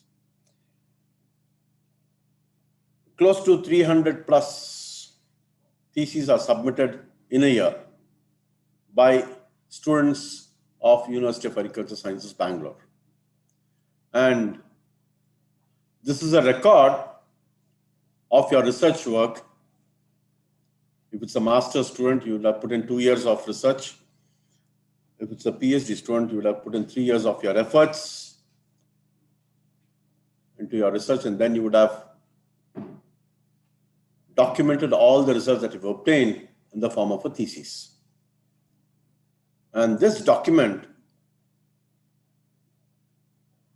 would become a permanent record for a lifetime. And you would probably want to flip over pages again and again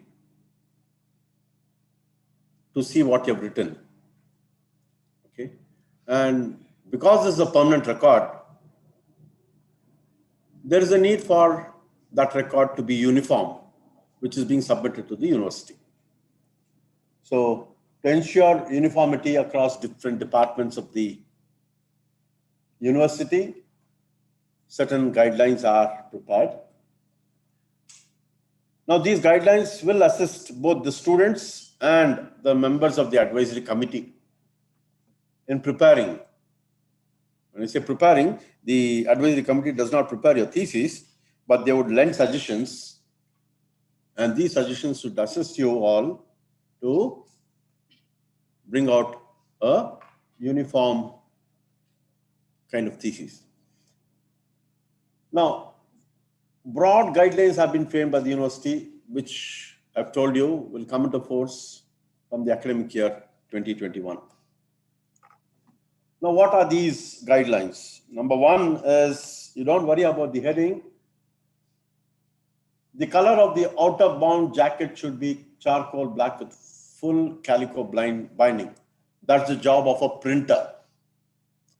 I don't think so. You need to bother about the slides. I think these slides are being shared by the online people. Each one of you can have these slides. Okay. When you open the thesis, you have a hard one on both the sides. If you can pull out the sleeve and also the yellow sheet that covers the thesis, you'll find that your thesis is actually black in color, okay, with a shining black color cloth. Okay, that the printer will do it. You don't have to worry. A thick yellow wrapper printed in black should form the jacket for the thesis. Okay, you have a wrapper-like thing, and this wrapper is in yellow in color. And on this yellow wrapper, you have details printed in black. The details that are going to be there is the title of the thesis, name of the student with ID number, year of submission, department, and college where the student has registered for the PG program. As of now, we have two colleges. One is College of Agriculture, GKVK, Bangalore. You also have College of Agriculture, VC Farm, Mandya. Okay, so you have two colleges. Maybe in some time, there could be another campus, Chintamani offering some PG courses or Hassan offering another set of PG courses. So therefore, the college name would be indicated there. The degree program, the PG program, and the name of the university should be printed on the thick yellow wrapper or outer cover. On the spine portion of the thesis, you have the spine portion. When you have a book, a bound book, you have behind that, you have a spine. On the spine, you'll have to write the year, the title, the name of the student, and all that is printed in black. We'll show you the format. Okay, actually, the formats are enclosed. The wrapper should be covered tightly with a transparent plastic sheet, and you have seen all this. A thesis would come with a plastic cover which is tightly holding the entire contents, and this is to ensure that whatever that you've written on the yellow sheet doesn't get mutilated. Now, there are something called as, you don't directly enter into the thesis. You have some preliminary pages, then the content pages, and then the chapters of the thesis. So there are three parts actually. Now the first part is the preliminary pages. Now the preliminary pages again are further subdivided. We have the first preliminary page in the form of a inside cover page.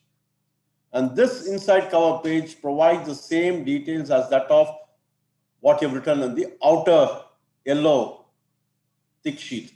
Okay, there's absolutely no difference. Then you have the second inside cover page.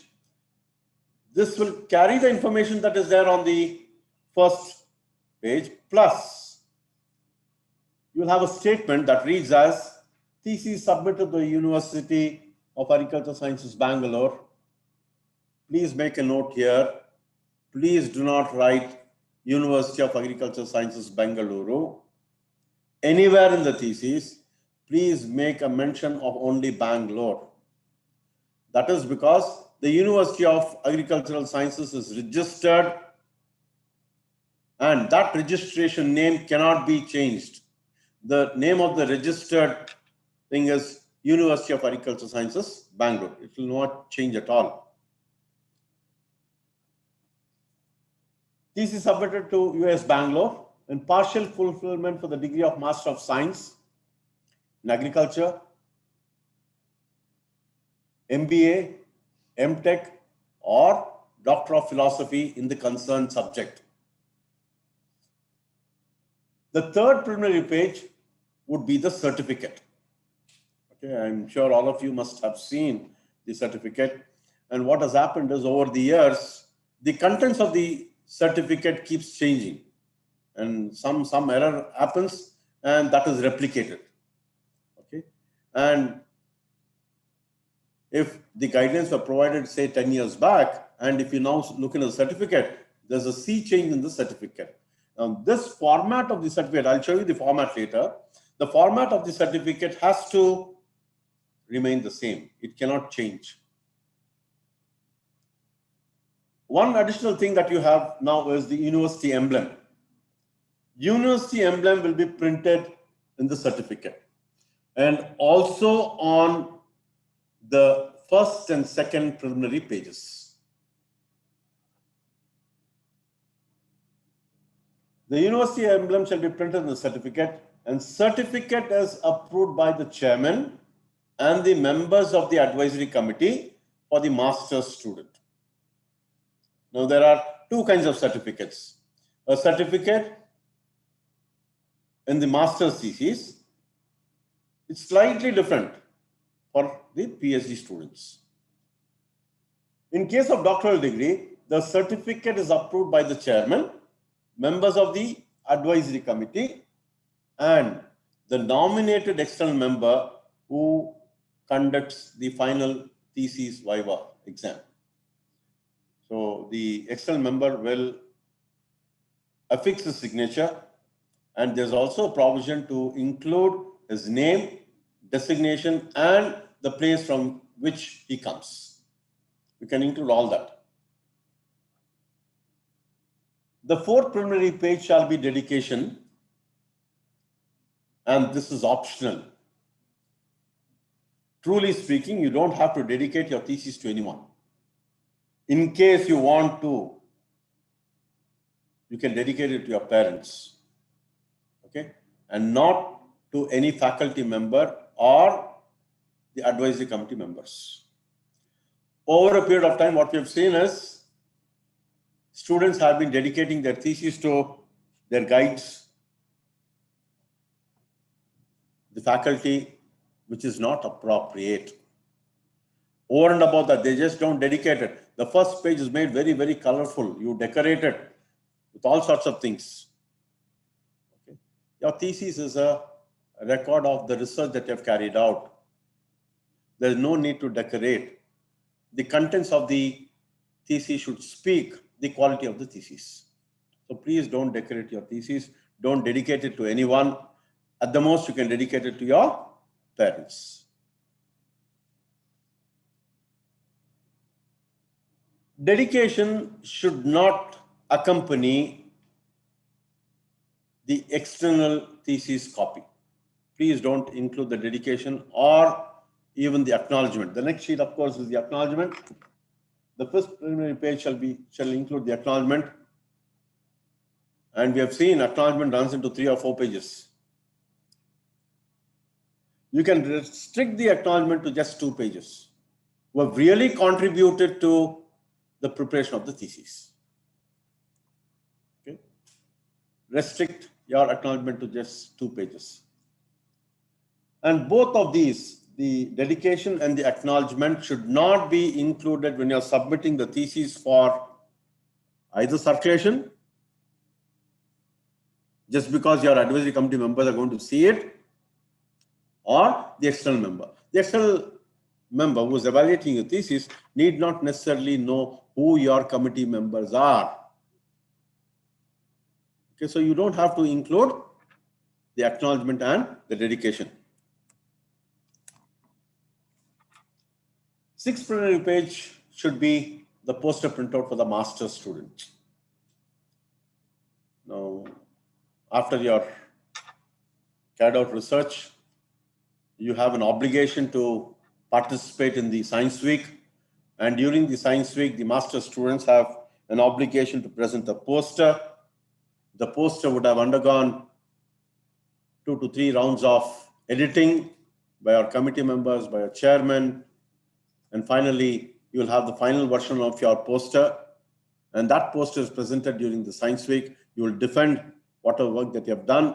And this final version of the poster should be included as the 6th preliminary page for masters. That doesn't happen for the PhD students. This is followed by the Kannada and English abstracts. and. In the Kannada and English abstracts, there's a place at the bottom of the page which says signature of the chairperson or the professor and head. It should be signed only.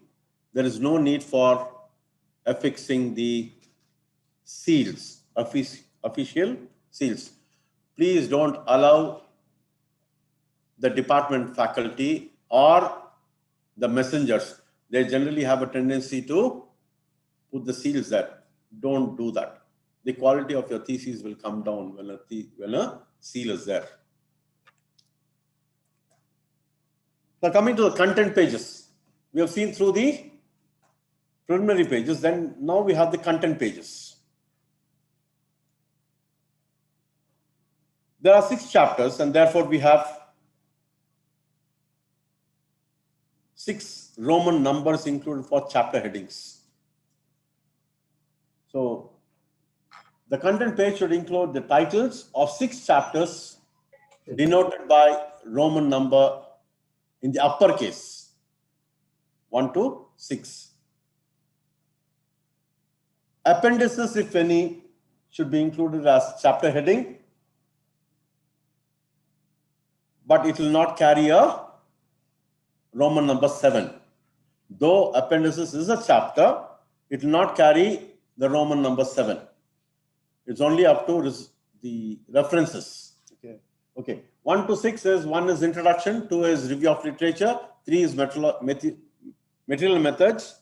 For the social science students, it is methodology.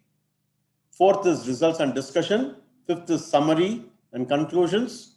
6th is references. You don't have a chapter heading for appendices. Okay. A number for appendices.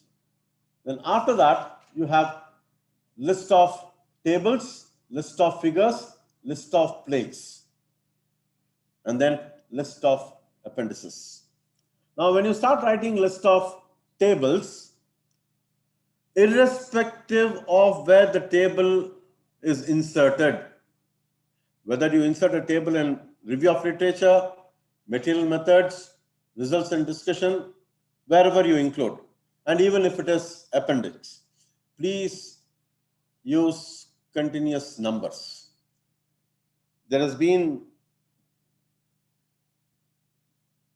a method is being followed where they say 2.1 pertains to review of literature, 3.1, 3.2 pertains to tables included in the material methods, 4.1, 4.2, 4.3 pertaining to tables included in results and discussion. Don't do that. You can use continuous numbers for tables, irrespective of the chapter in which the tables are included.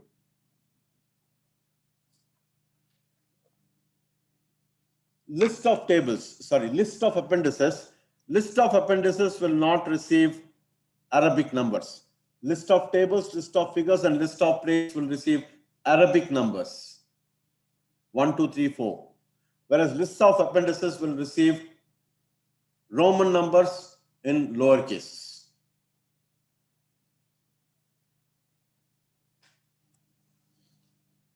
Coming to thesis chapters. The thesis contains 6 chapters. Each chapter is separated by an interleaf. We call them as delineating pages. Okay, between 2 chapters, introduction and review of literature, there's an interleaf. On the interleaf, you have the heading of the chapter. Okay. There's a general tendency of students to decorate this sheet again. Please don't do that. Please don't underline. We have seen people writing introduction and 4 dots, introduction and 5 dots. All this is made. Please don't do that. That is the reason why we have indicated that all the font that you would use here would be Times New Roman. The entire font in the thesis would be Times New Roman. Only thing is the font size can change. The font size can change. We'll see that again. So each chapter is separated by an interleaf with chapter headings printed at the center of the page. Uppercase, you'll have to use uppercase letters with solid black letters and font size of 20. On the interleaf, the size of the font is 20. Now, when you go to the introduction chapter, the first chapter, you'll have the first page of the introduction. On the first page of each chapter, you will have the title of the chapter. So there, the size of the font is 14. Again, in uppercase letters. You will write the chapter number, that is Roman 1, followed by a full stop, a space, and then introduction. All this in 14 uppercase bold. Now, what you need to write in the introduction chapter? The introduction chapter basically should have a preamble. And when you write the preamble, that preamble should drive through the reason as to why the topic was chosen as a research problem. Okay. Most cases, some students miss out on this. Okay. So please make sure that you write at least half a page indicating as to why this research problem was chosen. That is followed by broad and specific objectives. You also list the objectives. When you're listing the objectives, you should have written a preamble for these objectives.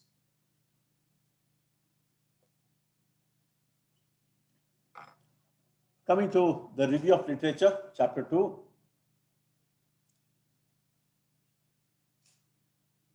For some aspects, you may need very old supporting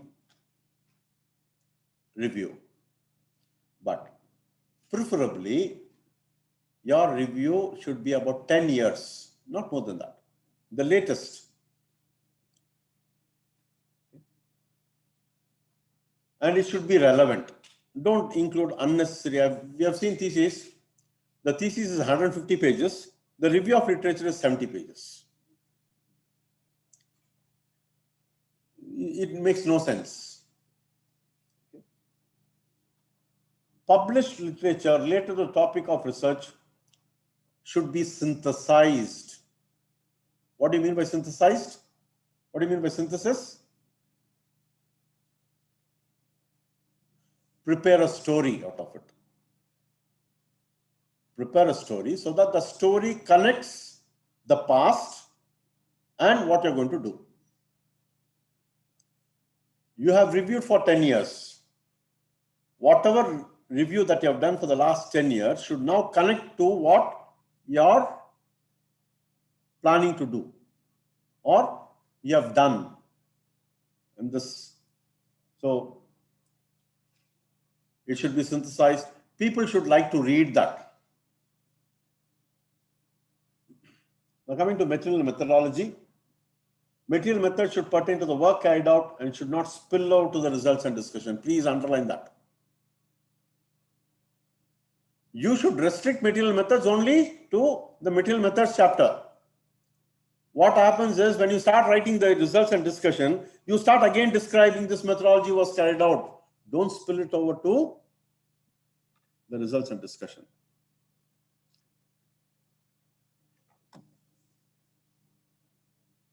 The material methods chapter may be named as methodology by the departments grouped under social sciences. You can still use it as material methods. But if you don't have any material, like biological sciences, you can simply call it as a methodology. You have formats being developed and people have to fill those formats. You have questionnaires. Okay. No, you will have to write how the questionnaire was designed, developed, and so on. So that is why it is called as methodology and not methods. Now coming to results and discussion. Results and discussion for both masters as well as the doctoral students is one chapter now. Earlier it was 2 chapters. Now results and discussion is a single chapter. This should be presented along with tables, figures, and plates in sequence. Now, the reason why this has been indicated here is when you submit a research article for publication, the most journals ask the text first, followed by the tables, figures, and plates. Whereas in case of a thesis, what you do is the tables and figures will now follow along with the text. Tables, figures, and plates shall appear in sequence immediately to the next page wherein they are referred to in the text. Analysis of variance suggests substantial amount of variation among the treatments. Bracketally, you can write table 1. The moment you write table 1, the subsequent page should be table 1 and depicted pictorially in figure 2. Then that should be followed by the figure 2. Then the plate. If you want to show some pictures supported by some pictures, that should follow. That means to say that as and when you make a mention about the table, figure, or plate, this table, figure, and or plate should follow the text immediately. Don't take it somewhere else. Tables and figures should be neatly printed, and however small they may be, should be presented along with the running text. Now, the meaning of this is, if your table is too small, if your figure is small, it can go along with the text. You can have 2 paragraphs of the text followed by a table, then again followed by the text. Or you have a paragraph written, a text paragraph, followed by a small table, then again a text, then you can have a figure. You can include in the same page. You don't have to always have a separate page for a table or a figure. Salient findings of the results shall be discussed and supported with relevant literature appropriately at the same place. Don't write the results here and then discuss it at the end of the chapter. No, not required. If you are writing about 4.1, a particular aspect, discuss that aspect immediately, citing relevant and supporting literature. Tables and figures printed on A4 size executive bond papers should be numbered serially, irrespective of the chapter in which tables and figures are included. Okay. So the numbering of the pages will be continuous. They will take into account even the tables and figures. Plates will not carry page numbers. The photographs will not carry page number. There's a reason for it. Plate should be printed on only one side of the photography paper. Plate should be printed only on one side of the photography paper, irrespective of whether submitted for external evaluation or final submission. The reason is very simple. Text, tables, and figures are printed on both sides of the executive bond paper when you are making the final submission. Whereas plates are printed only on a single side. Because you are printing the plates on a single side, plates will not receive page numbers. Plates will not receive page numbers and they will be placed in between pages. Plates should be inserted between pages and not assigned with page numbers. Practical utility and future line of work of the study shall be included at the end of the results and discussion chapter. Now, there are several comments by the evaluators that you have done research, you have written the thesis, but you simply do not come out with any kind of salient findings, or you do not give any kind of directions to your juniors. When you write the future line of work, you're directing your junior to continue with that work. So please include the future line of work and the practical utility of your research. There could be just one practical utility of your research. Include that. And because of that, you may get some positive comments from the evaluator or the examiner. Summary and references. Summary, including inferences and conclusions, should be brief with salient findings of the investigation. Now, again, this chapter again, some students have the habit of writing 6 to 7 pages. Summary and conclusion should be just 2 pages for masters and at the most 3 pages for doctoral students. Don't write more than that. Restrict your summary to just 2 pages if it's an MSc student thesis, or 3 pages if it's a doctoral thesis. The references cited should be in accordance with MJS format. Okay, and all of you know what MJS format is. Whether you like it or not, please do follow the MJS style. It's a very, very bad way of representing the references. We have no other go. You are submitting the thesis to University of Agricultural Sciences, Bangalore, and we have to present in the MJS style only. So please do that.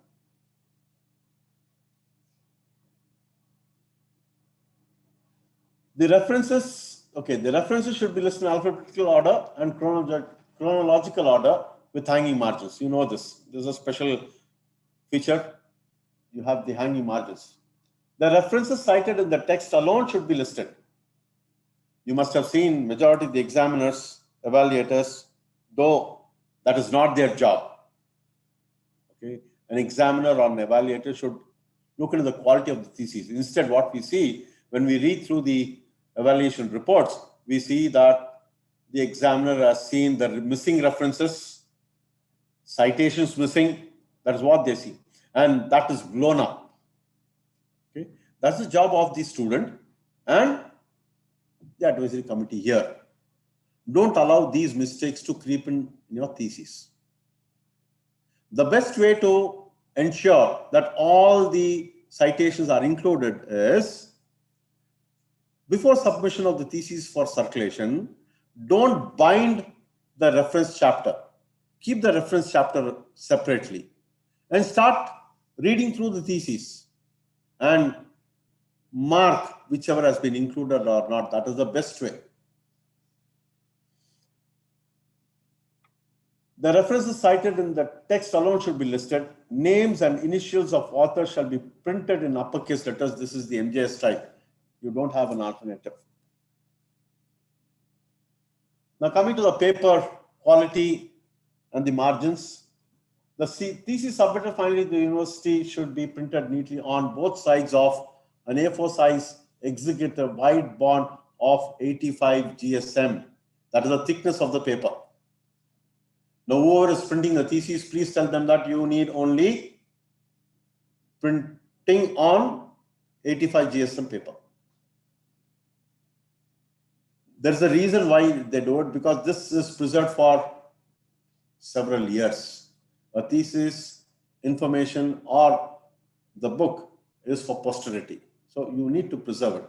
So therefore, the thickness of the paper should be good. A uniform margin of 2.5 centimeters at the top, 2 centimeters at the bottom, 3 centimeters on the left where you have the binding, and 2 centimeters on the right side. This 2.5 centimeters at the top, 2 centimeters at the bottom, 3 on the left-hand side where you bind your thesis, and 2 centimeters on the right should be uniform for all the pages, including tables, figures, plates, whatever it is.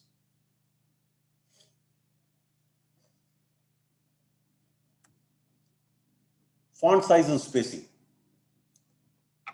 The general text and references in the thesis will have a 12 font size with Times New Roman type Earlier, 2 fonts were permitted, Times New Roman and Bookman Old Style. Now, to ensure uniformity, it is Times New Roman.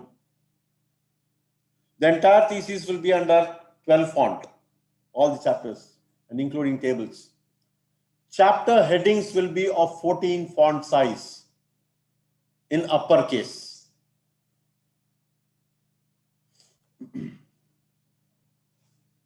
And printed in bold. Subheadings will be of 12 font size and made bold. The general text will be not bold. It will be 12, not bold. Every page in the thesis, including tables and figures, must be numbered for easy reference, except plates which are inserted between pages. We have discussed this. The page number shall appear on the right bottom corner of each page. Okay, on the base of the sheet on the right hand corner. The first page of each chapter will not receive a page number. Please make note of this. The first page of each chapter, when you start introduction, that page will not have a page number. Similarly, review of literature, let us say review of literature starts with page number 52. Okay, you will not have 52 printed there. That is because when you list the contents, you would have indicated introduction page 1, review of literature page 10. Okay, material methods is 27. So that 27 will not appear on the first page of the chapter. Headers and footers. Even page footer shall carry the abridged title of the thesis. Effect of pandemic on something. So that is the title of your thesis. Effect of pandemic. It can continue further. Then you can simply put 4 dots. Stop it there. That is the abridged title. Okay. Odd page footer contains the name of the student and the degree. Every odd page will have the name of the student and the degree. When you're submitting the thesis for external evaluation, this may change. This may change. The reason is the Directorate of Postgraduate Studies is now planning to see that there is minimum cost spent by the student on printing. Okay. They would want you to submit your thesis online, even to your chairperson. The draft thesis made by you will be presented to the chairperson online. He will correct the draft thesis and send it back to you. You'll incorporate all the corrections and then submit this corrected version to all the members of the advisory committee, including your chairperson. Each of the advisory committee member will offer suggestions and they will make track changes. You will have to accept the track changes. Once you get back the thesis from the advisory committee members, you will incorporate all those changes and then submit online to the external member. The external member may or may not, he may refuse to evaluate the thesis online because it is very difficult to read through the entire thesis. So he may ask for a hard copy. If he demands a hard copy, you'll have to submit a hard copy. If he does not, okay, then it will be evaluated online. The soft version of your thesis will be evaluated and that will come back again. Will come back again. You incorporate all the suggestions and then submit the final thesis in the form of a hardbound copy. Okay. But that is not yet approved. It is in the process. It's in the process. So it could take some more time to get approvals for that. So Thesis should be printed neatly on single side 85 GSM. Please remember, when you're submitting for the external evaluation, thesis is printed on only one side. When it is submitted for final submission to the university, it is printed on both sides. Now, this is done primarily to make sure that you're providing enough space for the evaluator or the examiner to offer his comments on the other side of the paper. That's it. So, the master student shall submit one and the doctoral student shall submit 2 copies of the thesis for external evaluation. The thesis shall be soft bound with outer yellow cover page. For final submission, it is hard bound. For external evaluation, it is soft bound. Dedication and acknowledgement should be avoided while submitting the thesis for external evaluation.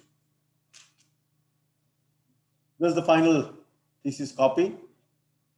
Thesis is printed on both sides. Hard bound of the thesis should be prepared by the student after incorporating relevant suggestions by the external examiners and suggestions by the advisory committee members during the final thesis viva. So when you go for the final thesis viva, you don't go with the bound copy. You only go with a soft copy. Okay. Each thesis should be submitted in quadruplicate, that is 4 copies, inclusive of 1 copy to the student, 1 to the library, 1 to your chairperson, 1 to the department.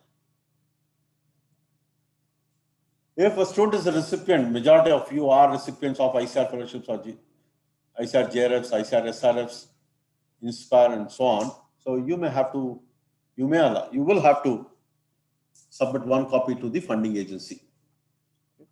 So that should be submitted, that additional copy should be submitted to the funding agency through the Dean PGS with a covering letter addressed to the registrar, who will in turn forward it to the funding agency. The covering letter should carry the complete address to whom the thesis has to be submitted. Okay, please write that. You will have to write that. The student should submit 1 hard copy of the thesis and 1 CD carrying PDF version of the complete thesis, each to the library, concerned department, and chairman of the advisory committee of the student, and 1 CD to the Dean Postgraduate Studies Office.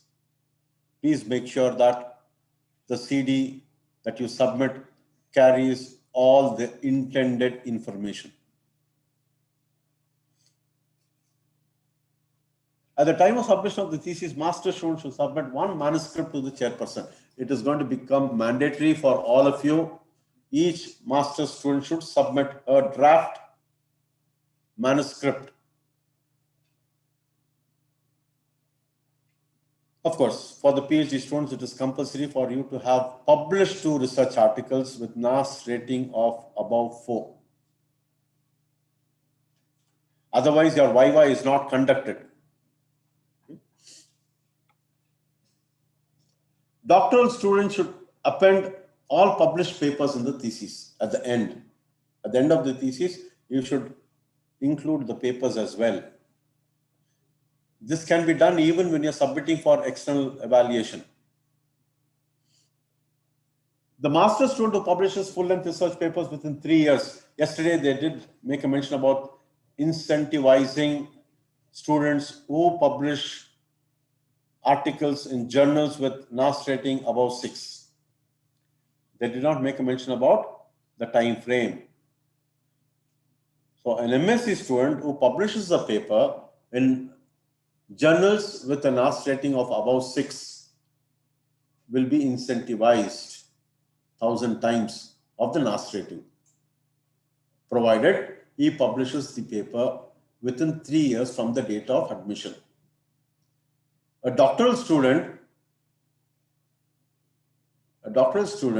will be incentivized if he or she publishes a paper within 4 years from the date of admission. Apart from the cash incentive, you'll also be eligible for an appreciation certificate from the Directorate of Postgraduate Studies. The chairperson of the advisory committee shall also be presented with a certificate of appreciation. I've told you the chairperson of the advisory committee member seal should not appear in the certificate page and abstract pages included in the thesis. For that matter, even in form number 1 to 6 that you submit, the chairperson will not put a seal. It's only the professor and head whose seal will go into the forms, not the chairperson's seal. Chapter delineation pages should be uniform in font size and type with no watercolor background. All the chapter heading pages will be uniform with the same font size, same font style, and without any watercolor background. Symbols, abbreviations, and notations used in the thesis should be of national or international acceptance. Okay. These are few guidelines for writing a thesis that you would be submitting to the University of Agricultural Sciences, Bangalore. Some formats.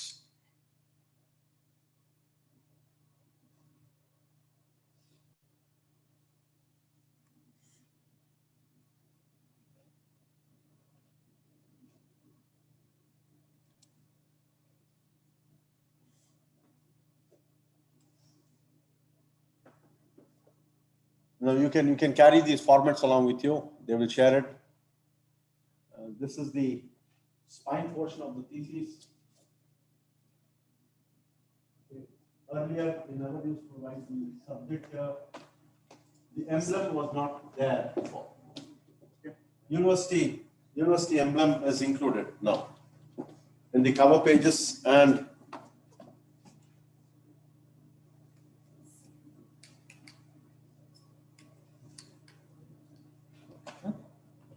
so the university emblem is included here. And this is the spine portion. You'll have all the details there.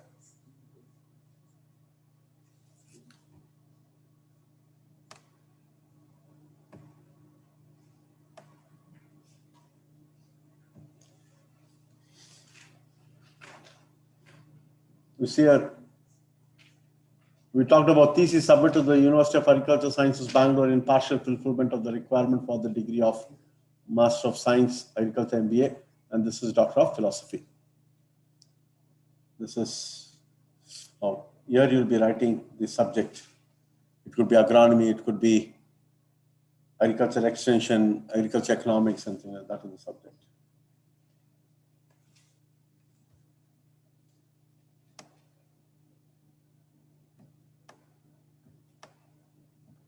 Coming to the certificate, this is how the certificate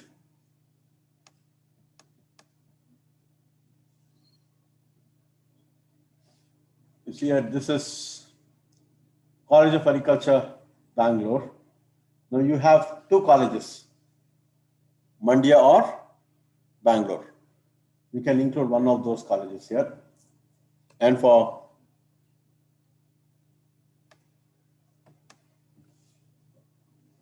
here, you have a space for the external examiner to sign who conducts your viva. We can include his name and also his designation here. And when it goes for external evaluation, only the major advisor will sign. Only the major advisor will sign. You will not have these signatures when it is submitted for external evaluation. Now, even if a member is not there during the final viva, he has every right to affix his signature. You can take your thesis to your advisory committee member who was not present on the day of your final viva. He would have contributed during the 3-year or 2-year period. So he can affix his signature here. Please do that.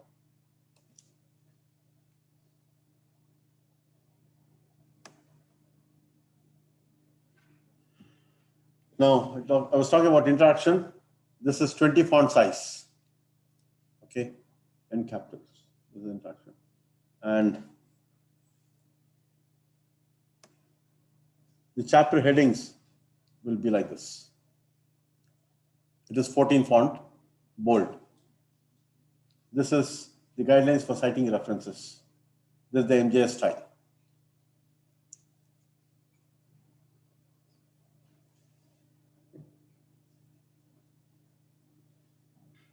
These are some formats. You can use these formats. They may come or they could be of some assistance when you're actually preparing your final version of the thesis. You're free to raise any kind of queries.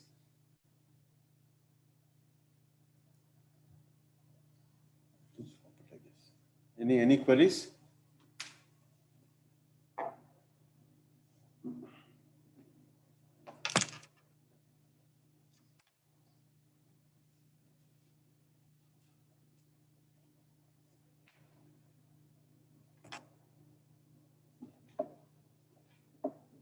What, Nataraj? 5 ನಿಮಿಷ spill over.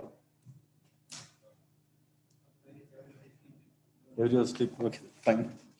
Okay, I thank Dr. Shivlingaya and the organizers for giving me an opportunity to interact with you. And if there are no questions, please do follow these small things and it could add value to your thesis.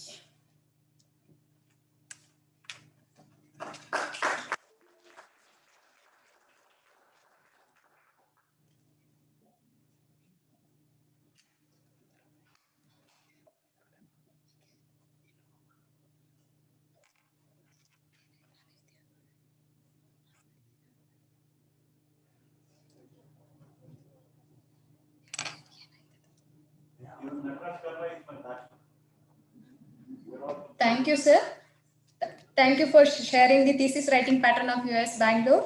Now I would like to call Dr. Nataraj Karba sir for giving a lecture on why to publish the research findings.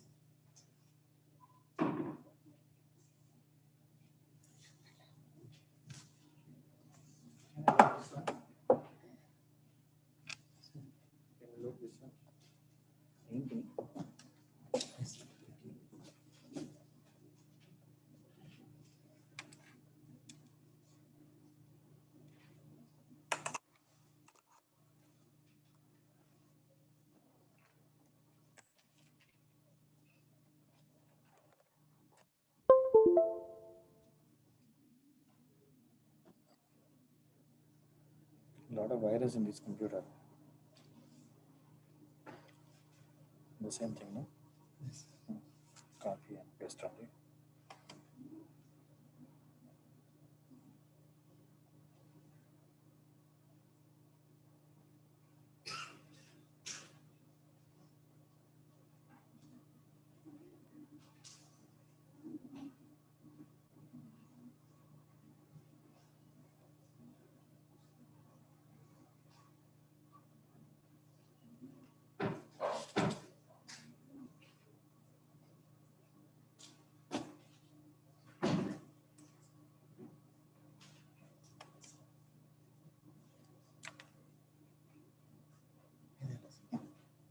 Okay, inject.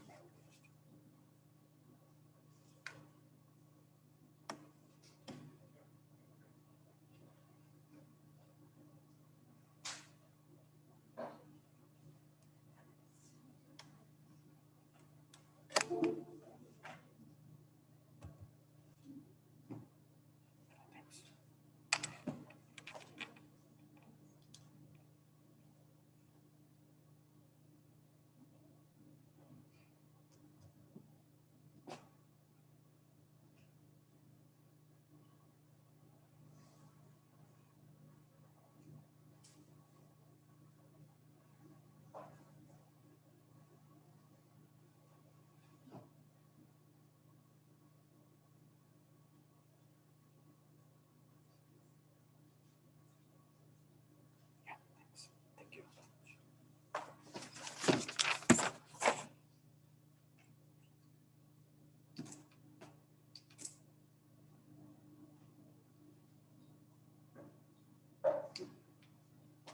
It doesn't work. It's fine. I can operate here.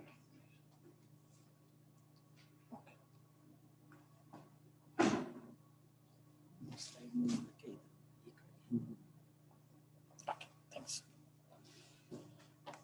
Good afternoon, friends. No. Thank you.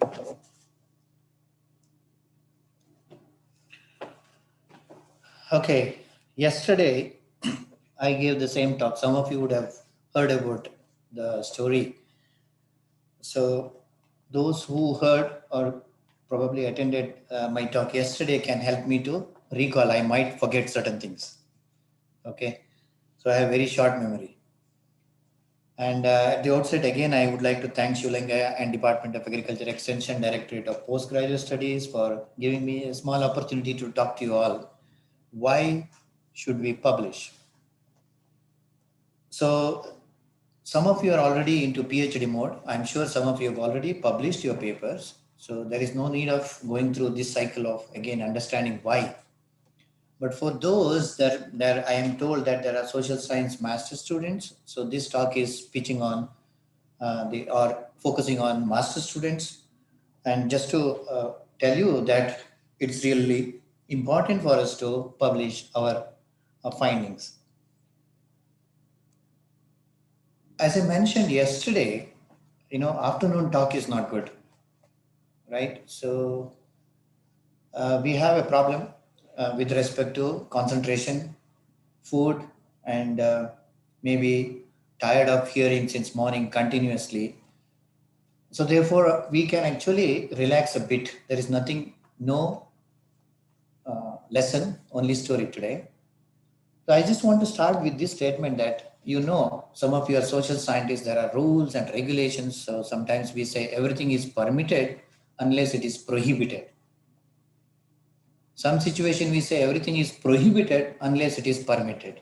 So same logic I would like to extend today, that sleeping is permitted, snoring is prohibited. Okay, so why I am saying is you're all tired, I understand that. And we have very strict teacher, Dr. Shivlingaya. He would have made you to sit through.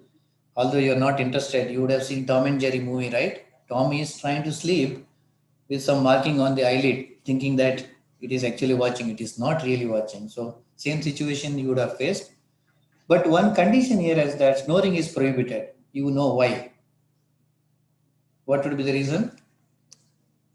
It actually disturbs neighbor's sleep. So if you are interested to sleep, please go ahead, but don't snore. So whatever I say, it's okay, right? It's my job now. I have to complete because he has given me a task to talk. So my job is to talk. Your job is to sleep. Go ahead. All right. But then make sure that you don't snore. That's the condition. So why should we publish our research? So you know that when we do a research, especially for those PhD students, you know that it's important for us to publish. Your hard work should be published and a new knowledge should be generated and that should be shared. And you have to decide a suitable journal to make sure that you share your information to others or the discovery, new invention to others with the help of a quality, high impact journal publications.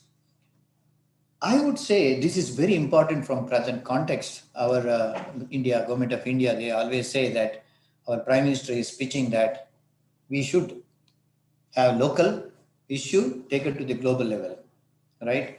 From that angle, the small experiment what you do in your lab will have a global reach if you publish. Otherwise, it will be staying with you or in your book or in your drawer observation book. That's it. So from that context, our local research, most of agriculture science is called regional subject. And we are doing for local demand to meet the research demand or whatever they demand at the local level. And there is a possibility when you publish in a high so-called impact journals, MSc students may not be knowing what is impact. Probably we will see more later when we are interested to talk about that. So it will have a global impact so that you can share your knowledge from a remotest place to others. That's the reason we should publish and we must publish. So there are many reasons why we publish. And if you see carefully, there are 3 or 4 categories we can put it. I just thought based on certain sociology journals and information, we can put them into 3 categories. But then whatever it is, as a PhD scholar, your work is incomplete unless you publish it. Sowing and harvesting and observation, recording observation is not research. Sowing, harvesting, recording observation, analysis and submission of thesis is not research. Research is complete only when you publish it. Otherwise, research is incomplete. So therefore, now in our research proposal, I also sit in certain review committees. So we always give weightage for your publication. And sometimes funding agency can give you money for publishing your research also. So therefore, the research is complete only when you publish it. Otherwise, it is incomplete. So your thesis submission is not research actually, unless you publish your research. I'm not saying everything should be published, but major part of the work what you have done must be published to make sure that you complete your research, earn your degree, walk away with improved whatever the knowledge and the so-called credit. So scientific journals are the, actually they take all your information, they serve as a repository of knowledge, what you gain. What I mean is, so you dump the information, it is there always forever. Your grandchildren can read that article, it is available. So that's the reason we say we need to publish. One, as you know, as an academicians, we want to have academic interests. So research community might be interested to know your research findings. So therefore you need to publish.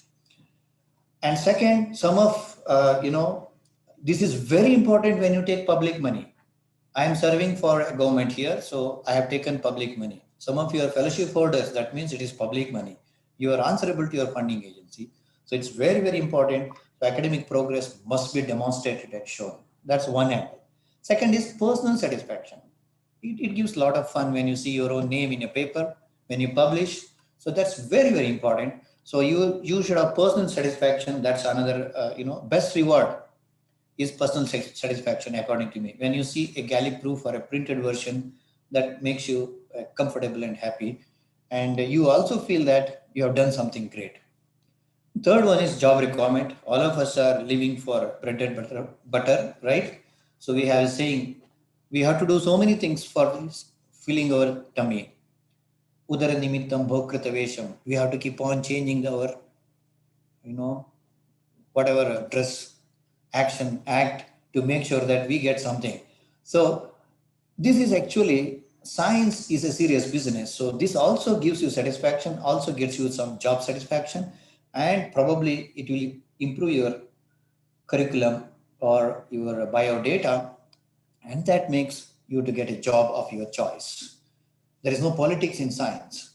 In other places, there could be politics. When you do an experiment in the plant won't do politics. So this is the best way to publish and get satisfied. And for the sake of job requirement, I feel you must publish. Make sure that you have everything worked together to have a publication done. So that's one part. There are 3 or 4 categories why we should publish. But then I always feel more than that, there is something passion. When you do a research, when you discover something new, it's very, very important to publish. So the publish your research to get better visibility, research visibility among the researchers in your own field. They may be somewhere else. I keep telling some of our university research is recognized because they published it. Some of the university research is recognized because it is translated in the farmer's field. So it's very important whatever you do in a closed door or in a field. It's very hard work. It's not a small work, especially agriculture science research is very hard. So it's very important. Some of you know that our research can also be, biologist research can be published in social science. Now there is no discrimination between biological science, physical science, social science. Everything is merged. Every research what we do, they say socio-economic aspect of your research. So your research papers can land in any journal of your choice as long as you have ability to think, gel, and tweak and twist the way you want to twist. So in other words, journals distribute your work and also help you to get connected with different libraries, organizations, institutions, and therefore discovering new things are to be published. It's very, very important. Beyond your close contacts or the researchers, you can push the knowledge to others. So that's the reason I feel you need to publish. This I always feel very important. When you do a research, it should be recorded somewhere. You have now internet access, you know that.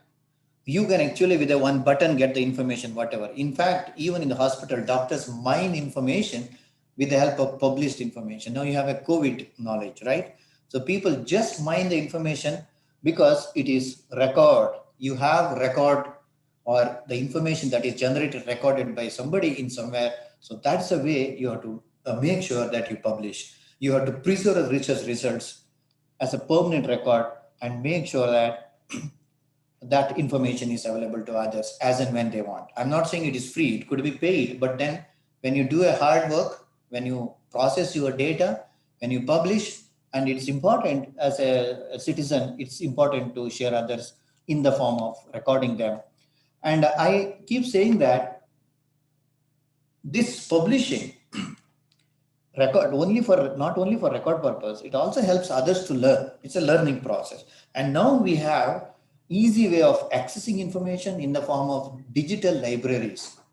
So this is very interesting now. So earlier we used to go to library and dig out with the magnifying lens to see what's happening over there when we were students. Now the situation is different. You can always play with this kind of digital system and access the information wherever you are without any issue. So for this purpose, you must publish the results. And another thing is that sometimes in our research, we say there are two different types or three different types of research. We can say one is called de novo, a fresh, novel research. No one thought about it. Other one could be, if it is one type of research is de novo, a fresh, nobody thought in this direction. You are the first person to discover. You are the leader. So the other type of research therefore would be, Pallavi, can you just help me? What is the other type it could be? We can divide multiple ways, but one or two ways we can try to divide. Research can be put into two or three categories. One, de novo, afresh. Nobody thought about it. You're the first person. There is no review available on that. That is de novo, afresh. Very nice, important research. The second one would be contributory. Yesterday we were chatting on that, right? Contributory. Someone has already done it. You are elongating the knowledge. You know, somebody has already initiated. So you are elongating. In biological process, we say there are three different levels of regulation. One, initiation, elongation. In biology, there is always termination. So we terminate the process also. Initiation, elongation, termination. So the second component therefore would be elongating the existing research findings. That's also contribution. That's, I would call it as a contributory research. You are contributing to the existing knowledge. That's how the knowledge goes. Starting from landline to a cell phone, somebody contributed dot by dot, and now you have a cell phone, wireless, cordless, all kind of information systems available. So that is because of the contribution. And third, what I mean is duplication of work. Others have done, I have also done. Why do we duplicate? Because I didn't read. That's the reason I'm doing it again all over. My goal is not to repeat what others have done. Because I didn't do a good review, because I didn't publish, because there is no records available, that fellow is again doing the same thing all over again. All right. So the third category is duplication of work. So that can be easily avoided when you publish it. That's what you are actually helping your colleagues to make sure that they don't waste their effort. They don't waste money. And they increase efficiency by using the existing knowledge rather than reinventing the wheel all over again. So from that purpose, I always feel you must publish so that you are helping your colleagues and saving the resources for others. So when you publish in high impact journals, these journals have a nice way of interaction. Some journals, like even in current science, what is being published from Bangalore, Indian Academy of Science, they have an option for engaging with the audience. You can actually ask questions, editor might, allow you to respond, it will be published, and you can actually engage with the audience. The editors will facilitate authors and audience interaction. That's very nice. So dissemination might have some advantage and it can facilitate public discussions like this. Your knowledge can grow further and further and further. The information can be shared, fine-tuned. You will also get the feedback that make you to think further on that. So some time ago, maybe a year ago, nobody were talking about COVID-19. Sir ಮಾಡಿದ್ದೆ sir ಅದೇ ಸರಿ ಅದು next ಇವಾಗ ನೀವು ಕೊಟ್ಟಿರೋದು. Shall I continue? Okay. So a year ago, nobody was actually, no one was, thinking, debating about COVID-19. Now everybody debates about S protein, all right? So, mutation, variations, be it a social scientist or television anchor, everybody is debating on that. Why? Because the information is put into public domain, people started discussion, and even the reporter, started understanding the storyline. So that kind of discussion is possible only when you publish, otherwise it is not possible. So what I want to say is that discussion and engagement with the audience, everything is possible only when you publish. So therefore you need to publish. So this is common as a young, bright, budding scientist here. I would say that you have a long way to go. You have to climb up the ladder in a systematic, organized way. So it is career advancement is the goal of your publication. Even in private industries, we look at the people with good CV, with the publication record. Academic institutions, we look at the people with publication record. I'll tell you, some of you may be aiming for, say, our ARS, Agriculture Research Service. They are also now, they made PhD compulsory. Is that right now? Correct? So in future, not only PhD, they may come out with a model that you should have at least 2 papers. Then subsequently maybe 3 papers. Then they will come out with the NAS, whatever the ratings they have, they might come out with those kind of riders. If you cultivate the practice of publishing now, it becomes a habit, then it will not come in the way of your career advancement. That's what I want to say. So first you have to practice it. Once you practice repeatedly, it becomes a habit and you cannot kill your habit. All right. So that's how it should be. So publishing, probably we should cultivate is a habit. Now we are practicing. I'm also lazy fellow in publication. So we are still practicing. Once it becomes a habit, then you have everything, and that would be helpful for your career advancement. That's what I keep telling everybody. Okay. So in the process of publication, we come across a lot of hurdles, once you do it. One of the processes is called peer review. Joshi, in the morning session, he would have mentioned about certain guidelines and do's and don'ts of quality publications, how to write an abstract, all that. So that's a part and parcel of your publication process.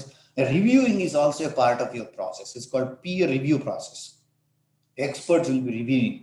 A seasoned person will be reviewing your paper. So when you submit, I'm talking to master students, this, some of the concept, but still, just to make sure that when you write a research article, you submit to journals. There is a pattern to submit.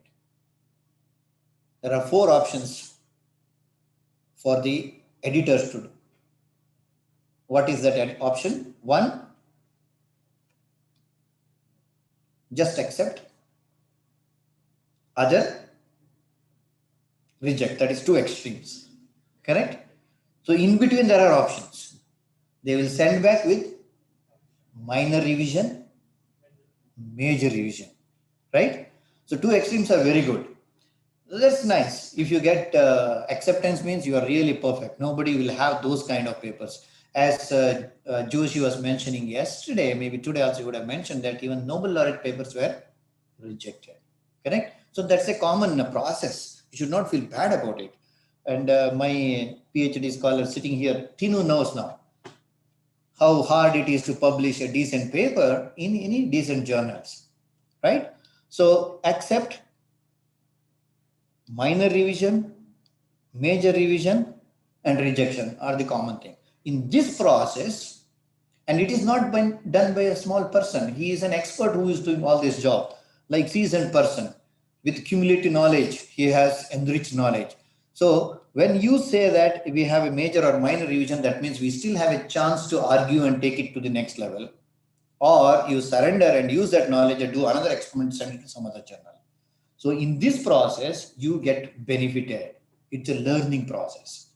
So by just simply submitting an article to a journal office or a journal, you will be actually getting more and more knowledge. You will grow more on that, or probably you fine tune your findings and make sure that your paper is or research findings are of high quality. So I always feel that submission of article to journal office with minor rejection is always good. Sorry, not rejection, minor revision or major revision is always good. So that gives us an opportunity for publication further. Okay. So I say that the publication therefore must be attempted so that you get a comments and suggestion from the others. And that also help us to improve our communication skills as well. This one of my team member, Patil, who is working in our team, and he said, I asked him to mine some information for me to discuss with you. He said, I asked him to look for certain bias in publication. So one of the component he actually, or we debated is that publication bias. I also mentioned yesterday that some time ago, our teacher, Dr. Ganeshaya, discussed about negative results. So most of the journals, you don't see a negative results at all, only positive. Increased growth, increased growth, increased growth, no negative growth, right? So we have some kind of publication bias. I'm not saying it is manipulation. We will not be interested to publish negative results. That's the thing. It's called publication bias. People do that because we feel that journal will not accept it. We may not be successful, so we will not bother about it. We are also into that kind of thing. So, but people feel that this negative result are to be published. I also feel now that the others need not go in that direction and get struck with the experiment so that they will not think about it. But you know that it is already not working. So why should I try? Unless otherwise I deviate and do some other way of doing experiments. So these kind of things you should remember. Don't think that your results are not encouraging.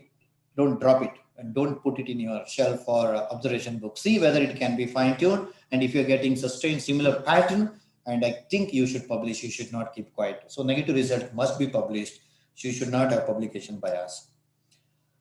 So I know that all these points, what I have been mentioning is repetitive, and we have several advantages in publication, not only for career advancement. One point I want to pitch upon is, it's not only for individual, it is for the institution where you are working for, like department, university, and the university or the state or the country. And I keep telling that you have to be selfish. Selfish means you should have urge to publish, and you want to be the first author. You want to be the lead author in the paper. That is the goal. But of course, make sure that you don't disturb others without disturbing others. We should have healthy atmosphere in the team to make sure that you publish your results. Once you do that, you improve your CV. When you improve your CV, please remember you are also improving not only individual CV, department CV also indirectly, right? Your department tag will come there. That also adds value to your institutions or the university, and of course to the country. I know that Chinese are now publishing aggressively. I know it is for probably for institution individual, but the country is also getting benefited by that.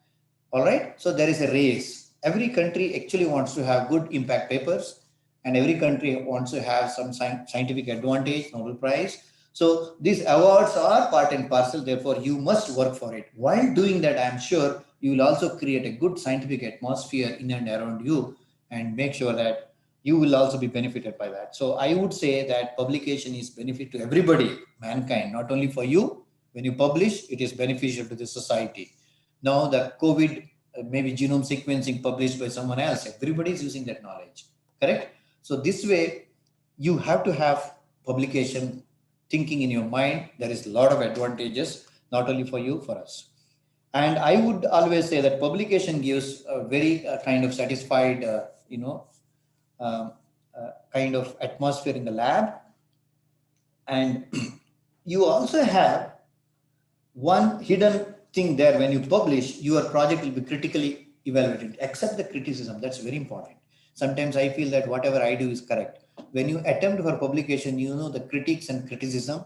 And then if your criticism are actually matching and you are happy with that, you'll be very satisfied person. So the publication is the only way to see how you are performing with respect to global science and competition, and see whether we can push the paper to the high impact journal so that your lab will be recognized much rapid and faster way compared to the journals which are not that high impact, But impact sometimes is a relative term. It depends upon the type of work, what you do, and all journals will not take all type of stories. So, but then you can always think within the domain, high impact journal publications.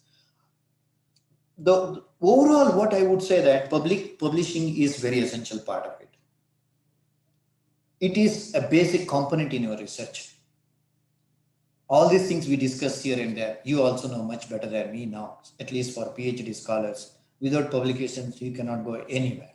So the summary of entire discussion, what I am going to have or what we have been doing now is that we need to publish. There is no other way, right? We have to have the habit of publishing. First practice, then it becomes habit. So one thing you should always remember while doing that, make sure that you have these kind of predators. Don't get trapped. So I know that there is an advertisement somewhere.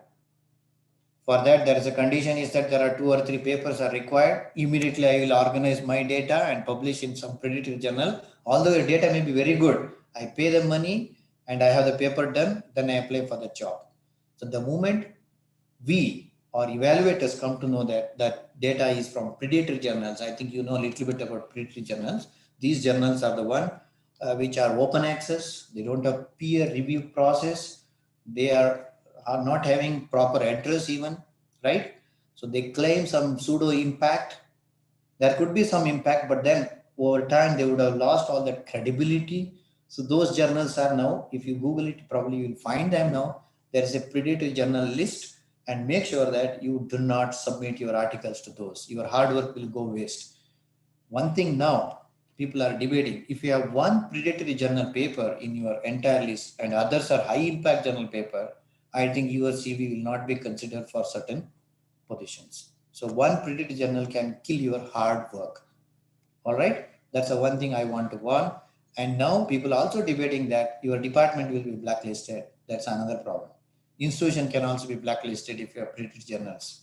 So you have to be very, very careful. All this year it passed somehow. Hereafter, people are not leaving you. They will chase you and they will block your career growth. Not only in research section, even in private sector also people are debating on those kind of lines. So let's not get into that trap. You have to be very, very careful with respect to predatory journals.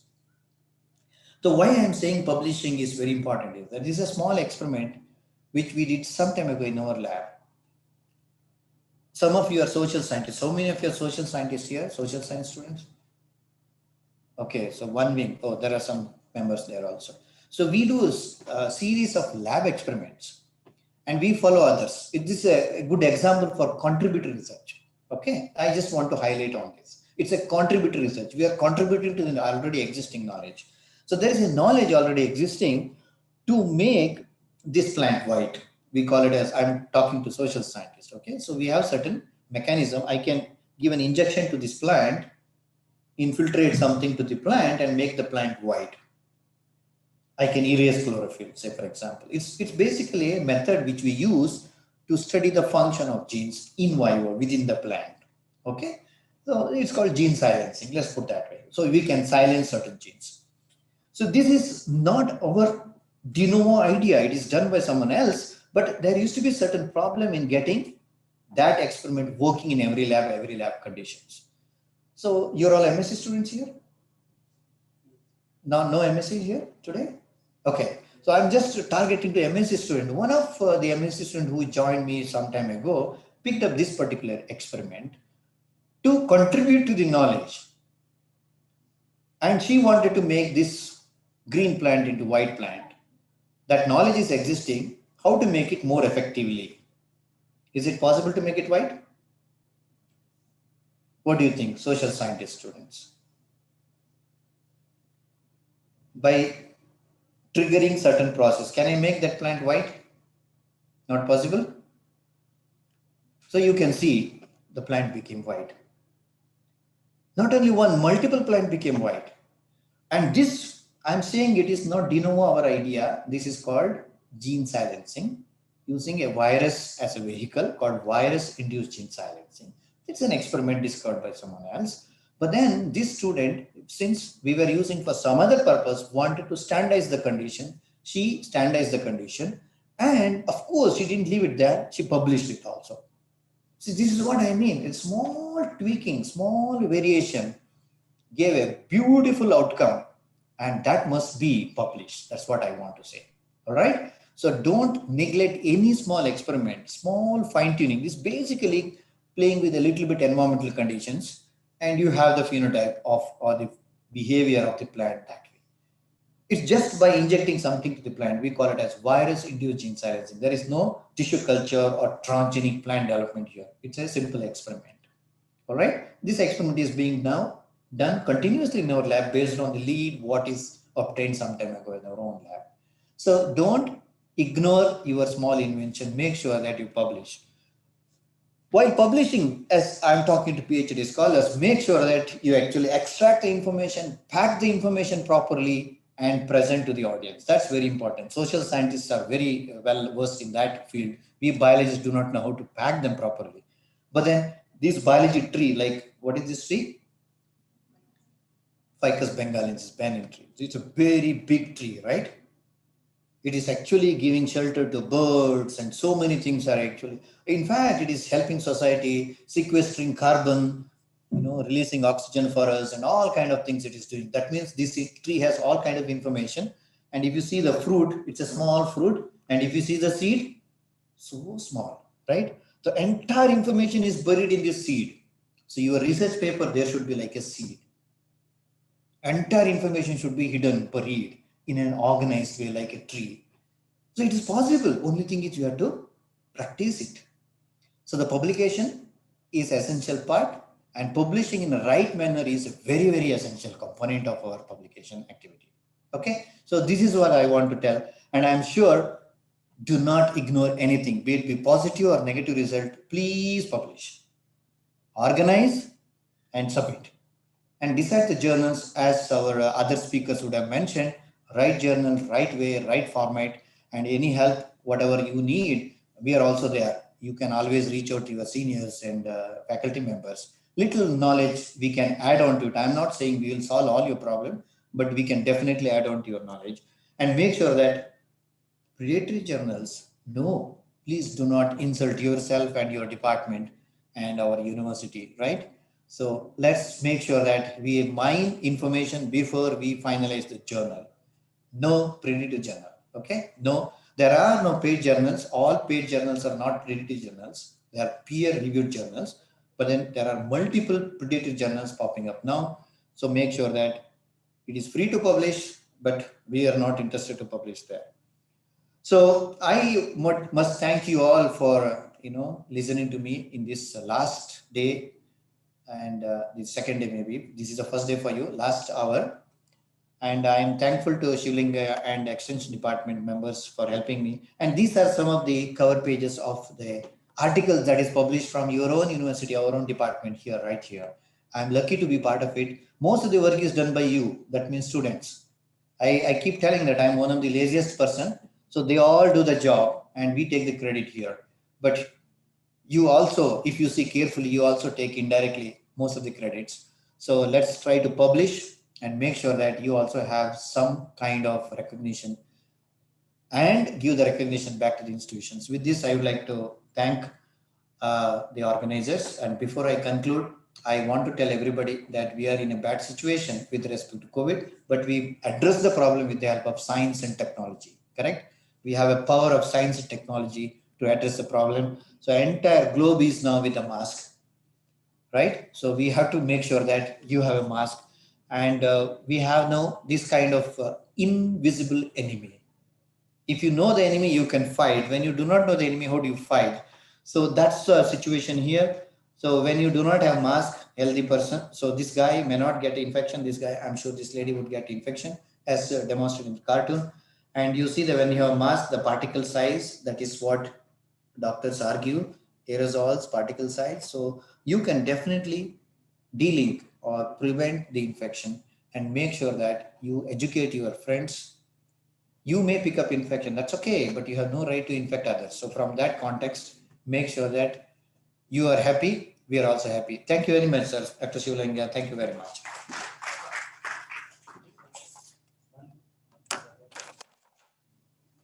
So I'm happy to take queries if you have any. Did I take more than the allotted time? Okay, thank you.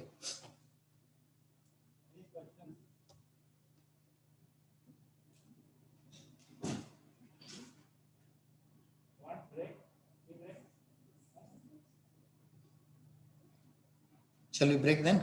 Thank you. So you are welcome to come to our department. Some of you know I live in this building, the dead end. All right. So for publication or any discussion, please come and take the advantage and let's publish and show our presence felt. Thank you very much.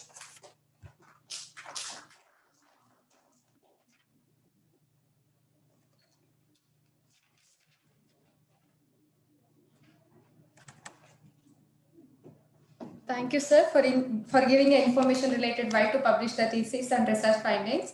Now it's a time for tea break. After 10 minutes, please gather here. Tea is arranged outside the North Block auditorium. Come back after 10 minutes, please.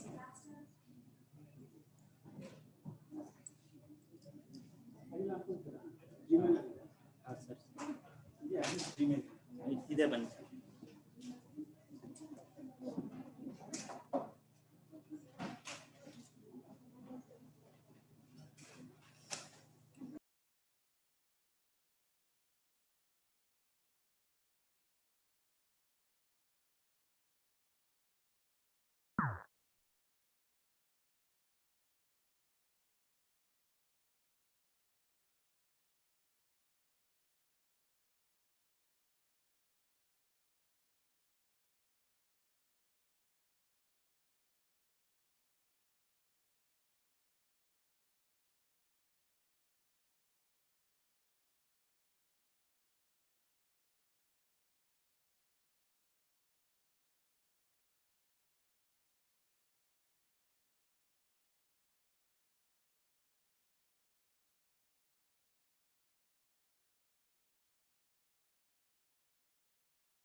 Next is the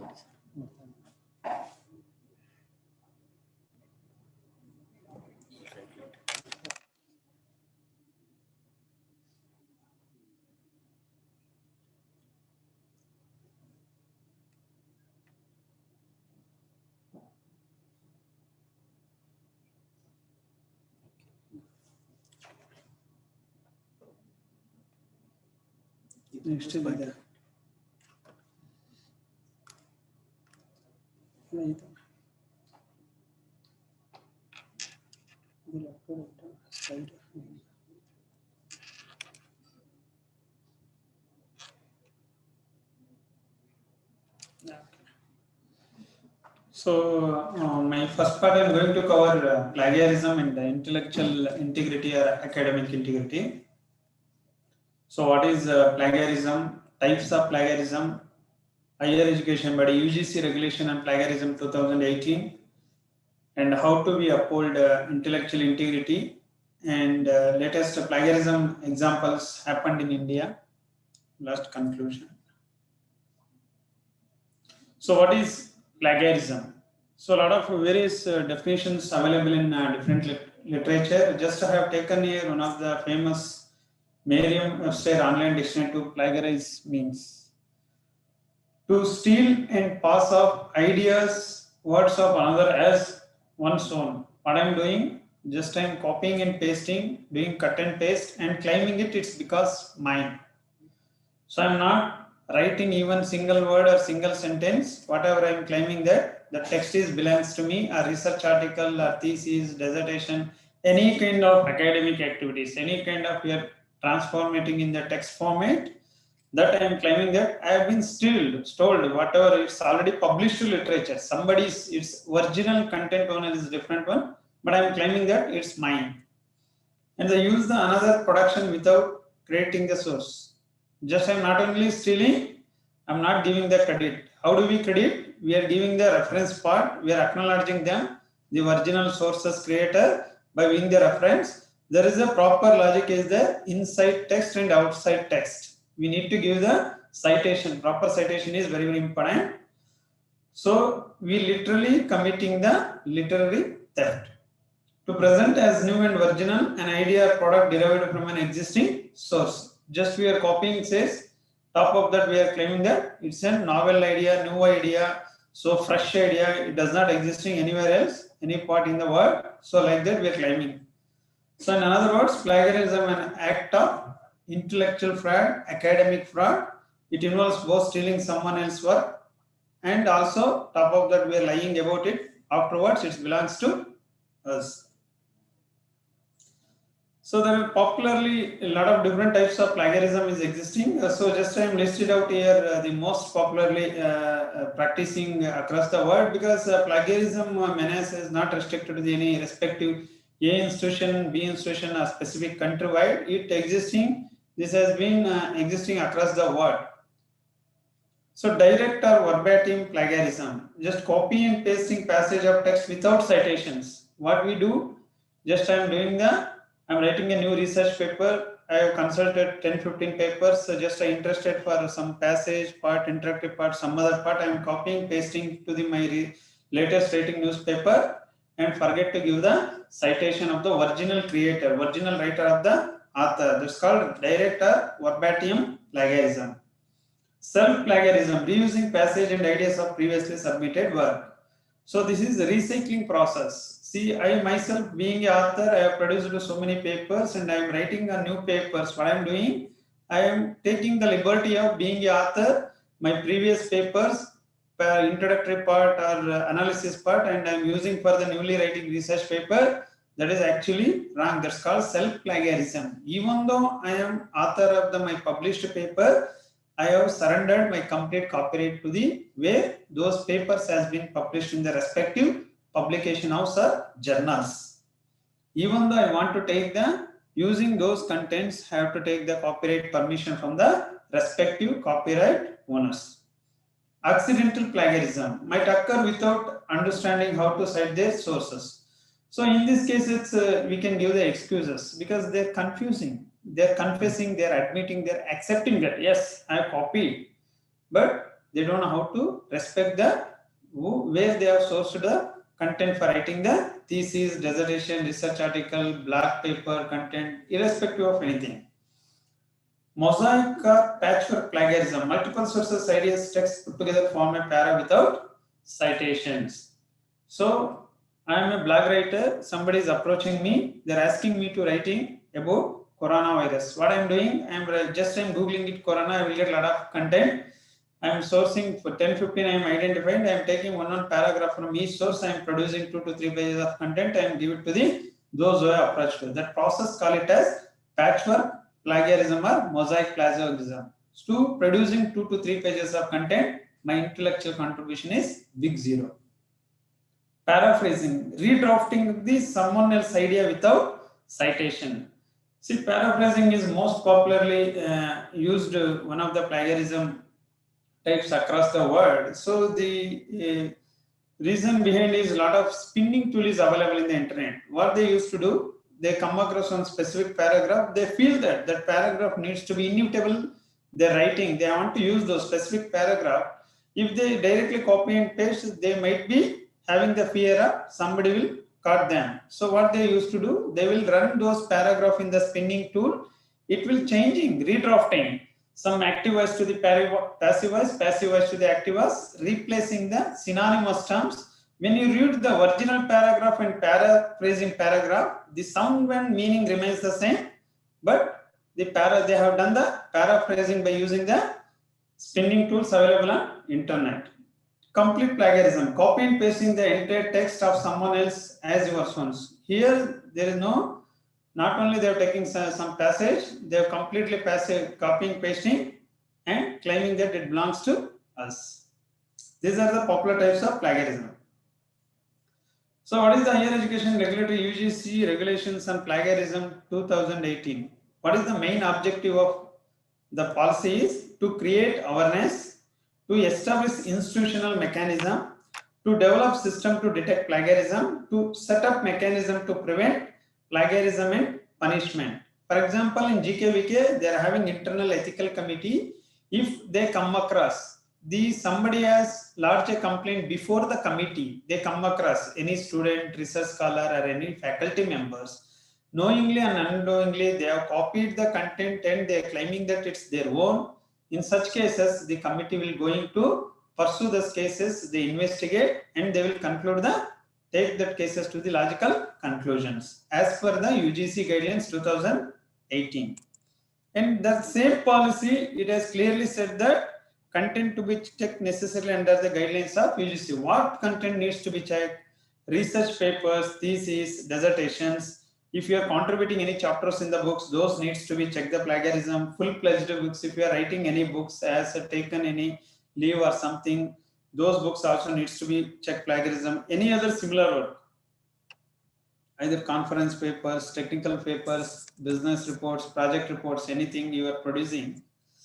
And similarity checks for the exclusion from the plagiarism. The same guidelines 2018 clearly said that while uploading the documents, what things needs to be excluded from the plagiarism check.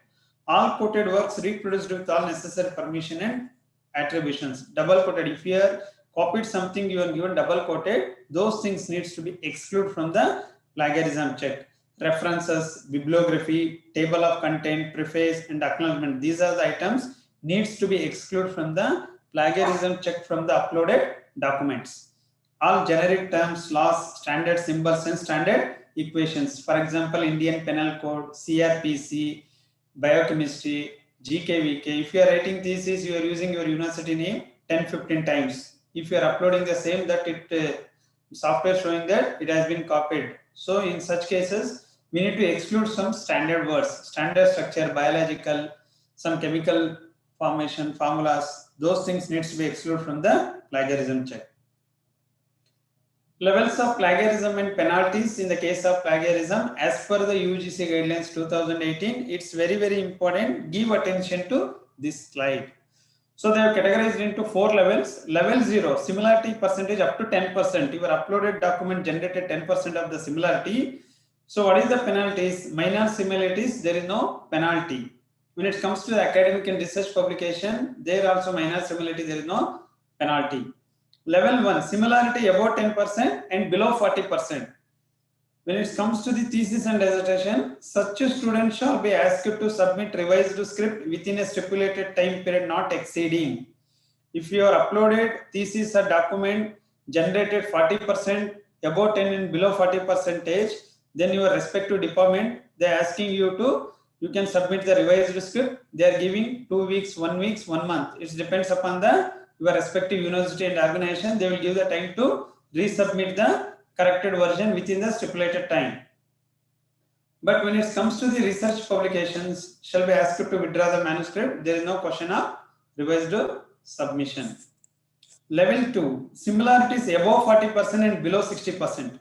Such students shall be debarred from the submitting a revised script for a period of 1 year. You should be very careful. If your uploaded documents containing above 40%, there is no question of submitting revised copy. They will debar you from the 1 year. When it comes to the research publications, shall be asked to withdraw the manuscript, shall be denied right to 1 annual increment, shall not be allowed to a supervisor for a period of 2 years. Level 3, similarities above 60%. So such student registration for that program shall be cancelled. Here there is no question of debarring 1 year or something. They will cancelling your registration program. Your uploaded document containing the more than 60% of the similarity. When it comes to the research paper, the same remaining the same conditions, but here shall not be allowed to be supervisor for the period of 2 years, and they are going to shall deny the right of 2 successive annual increments. This is the penalties when it comes to the UGC guidelines 2018. So percentage of plagiarism accepted in the GKVK. This is very, very important. Here I had given the 2 categories, PG students and PhD students. When it comes to the master's PG students, introduction part, they will accept 10%. Results and discussion, 15%. Summary, 10%. Here, they will not taking the whole thesis or dissertation for the plagiarism check. Just they are considering the 3 chapters, introduction, result and discussions, and summary part. 3 chapters only they are checking in the GKVK. And also, they will make it as a 2 category, PG students and PhD. When it comes to the PhD, all the 3 chapters remains 10%. What is intellectual integrity? It's most important act in the academic or R&D environment by respecting and acknowledging other ideas and work by proper citations. So right now you would not able to know that what is the how to respect and how to give the citations. When you become a more publishers, you are having the publications of 10 papers, 15 papers, 100 papers in the respective journals and high impact journals. Somebody has copied your paper's content and not giving the acknowledgement to your original work, then you will feel the what is the penalty or what is the pinching of your original work. They are not respecting, even though they copy, they don't know minimum common sense of respect in your original author work in their publication papers. So this is the way we are respecting the original author. Avoiding plagiarism can uphold intellectual integrity. Adopting research ethics, we can maintain academic integrity individually. By upholding the intellectual integrity, we can maintain the academic integrity individually. So these are the latest plagiarism incidents happens in Delhi. Couple of Delhi University, couple of principals, they have engaged in couple of plagiarism check. In one principal, they have copied more than 70% of the research papers and claimed that it's own work.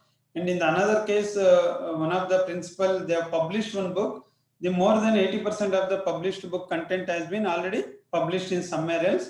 These 2 cases have been contested before the ethical committee. The ethical committee has submitted those report cases to the UGC committee. That case is going on. So conclusion, we should get inspired from whatever we read and understand, should not imitate. So whatever we read, we should digest and we should try to produce our own ideas, own ethics. We should try to write in our own words. By over a period of writing our own words, you will get fine-tuned.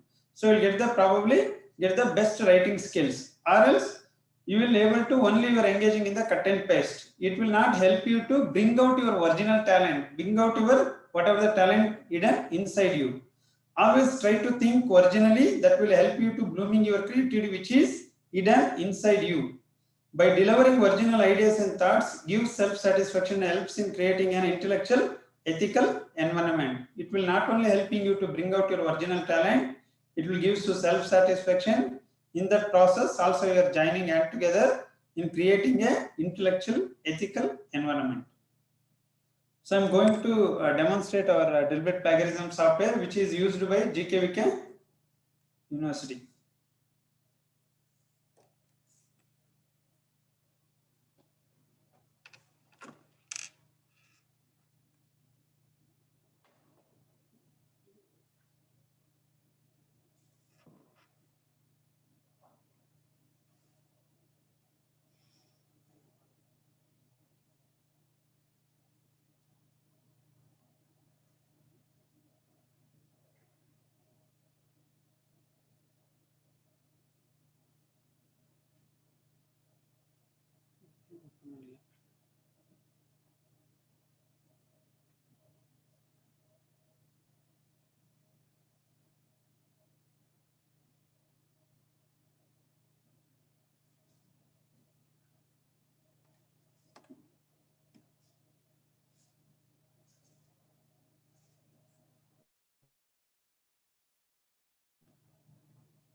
Share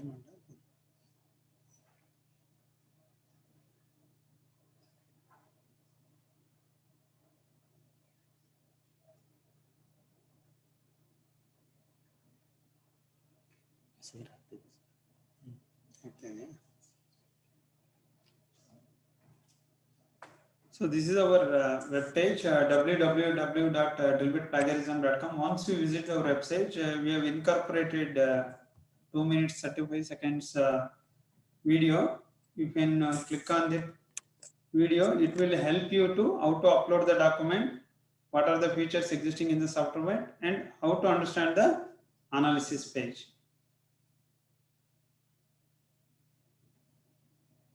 Welcome to Dilbit and Plagiarism software. Please click on the login button from the So once you come to the web page, you click on login. Use the valid credentials given by the Dilbit.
So this is a home page. Once you log into, you will get into this home page. Once you visit the home page, I am requesting you to please check the account information. This is very, very important because the most of the times the student community will calling us and asking us for, they could not able to upload the document even though the respective university or organization having the license of that software. Here your admin account holder has been restricted, each individual account holder. So you could able to see a total number of documents allotted. This is very, very important. See, for example, the specific user, they have allotted only 10 documents. You have been reached the threshold of 10 documents. If you want to upload 11th document, our software will not allow you to upload the 11th document, even though your institution is having the license of drill bit. So in such condition, what you have to do, you have to check the account information, ensure yourself you could not able to upload, then you go back to your admin account holder and extend the uploading of documents, then it will allow you to upload the documents. So this is the reason I am asking you, once you log in, please check your user account information.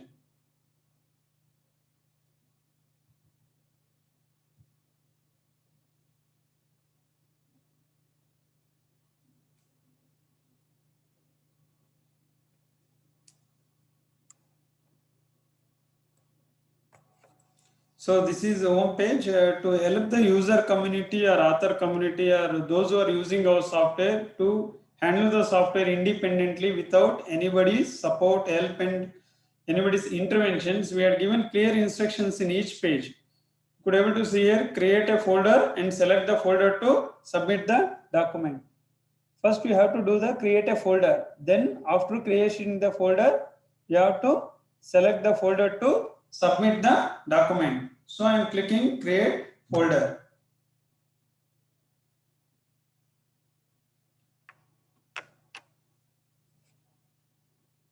So I am giving the folder name.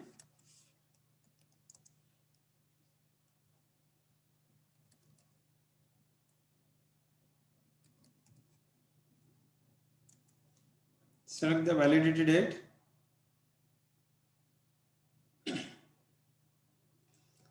This is a very, very important part because your uploading document depends upon the similarity report will software generate on the basis of desired settings. As I said, as per the UGC guidelines 2018 and international standards, we have designed it. So the UGC guidelines 2018 clearly says that what things needs to be excluded from the uploading document from the plagiarism check. We need to exclude reference and bibliography part. We need to exclude the code. You select S and exclude small sources. We had given two options here, 14 similarity words and 5 similarity words. Why we had given two options here? As per the UGC guidelines 2018, if your uploading document is either thesis and dissertation, you can select the 14 similarity words. Either if your uploading document is research article, those articles you are going to submitting in the international publications or journals, they usually follow the standards of between 5 to 8 similarity words. That's why you should be very careful while selecting the third option. You should decide yourself what kind of document I have uploaded in the software, what item it needs to be selected. And last one is option to select exclude and include sources. This is very, very important. I will show you in result analysis page. I am selecting yes. And this one I am not going to select because I am going to demonstrate here uploading research paper and selecting yes. After selecting the desired setting, I am once again repeating you have to be careful while selecting the desired setting. It depends upon the selection of the desired setting. It will reflecting on your similarity percentage of the uploaded document.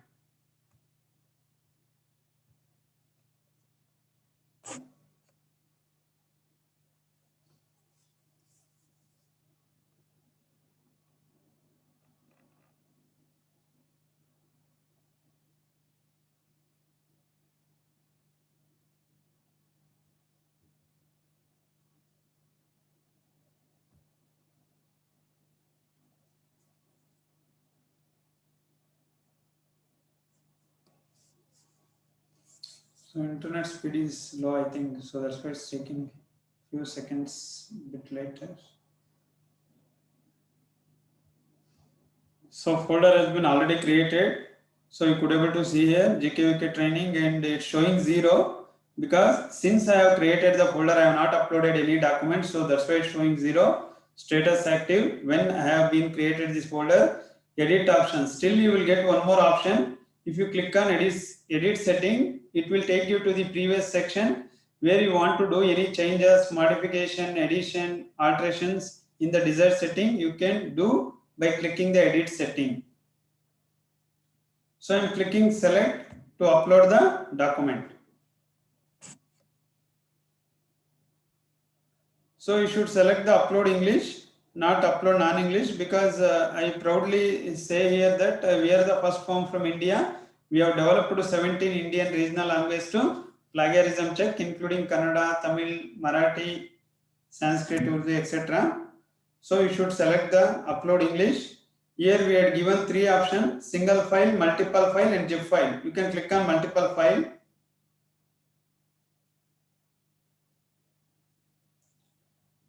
So from here you could able to upload minimum 10 documents. Up to 10 documents you can upload at the same time, but result will be generated in single document.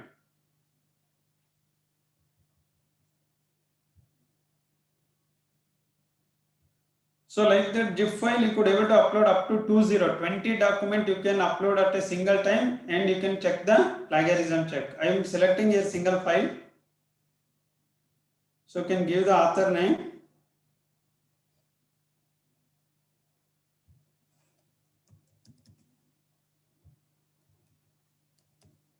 Select the title, and you can select the document type. Either your uploading document is thesis, dissertation, article, ebook, synopsis, assignment, project work, research paper. If you are contributing any chapters in the books, analytical or business report, blogs, web page. If your uploading document does not belong to any of this type of document, you are having the option to select others. I am uploading here research paper. I have selected research paper, and we are given here what type of file format or delivered support: PDF, doc, docx, txt, etc. These type of documents only our software supports. Then you can select the file.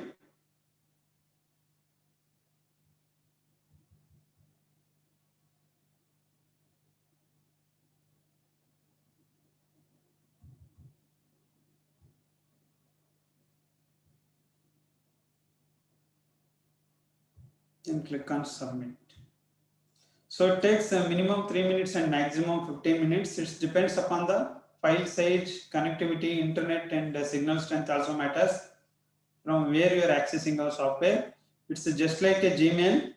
Could able to access our software either your smartphone, laptop, or desktop. So you could able to see here author name, paper title, original file name, language, and paper ID.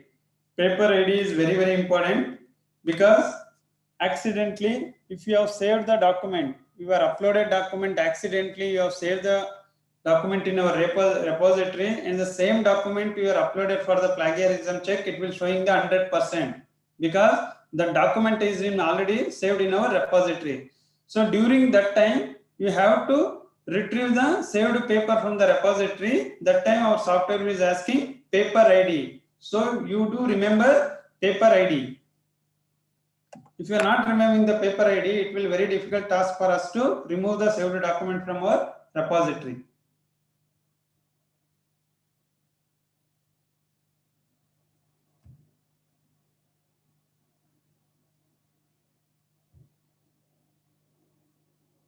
So could you able to see here 12%? So you can click on it here. So this is analysis page. More than 80% of the queries we do get from this part.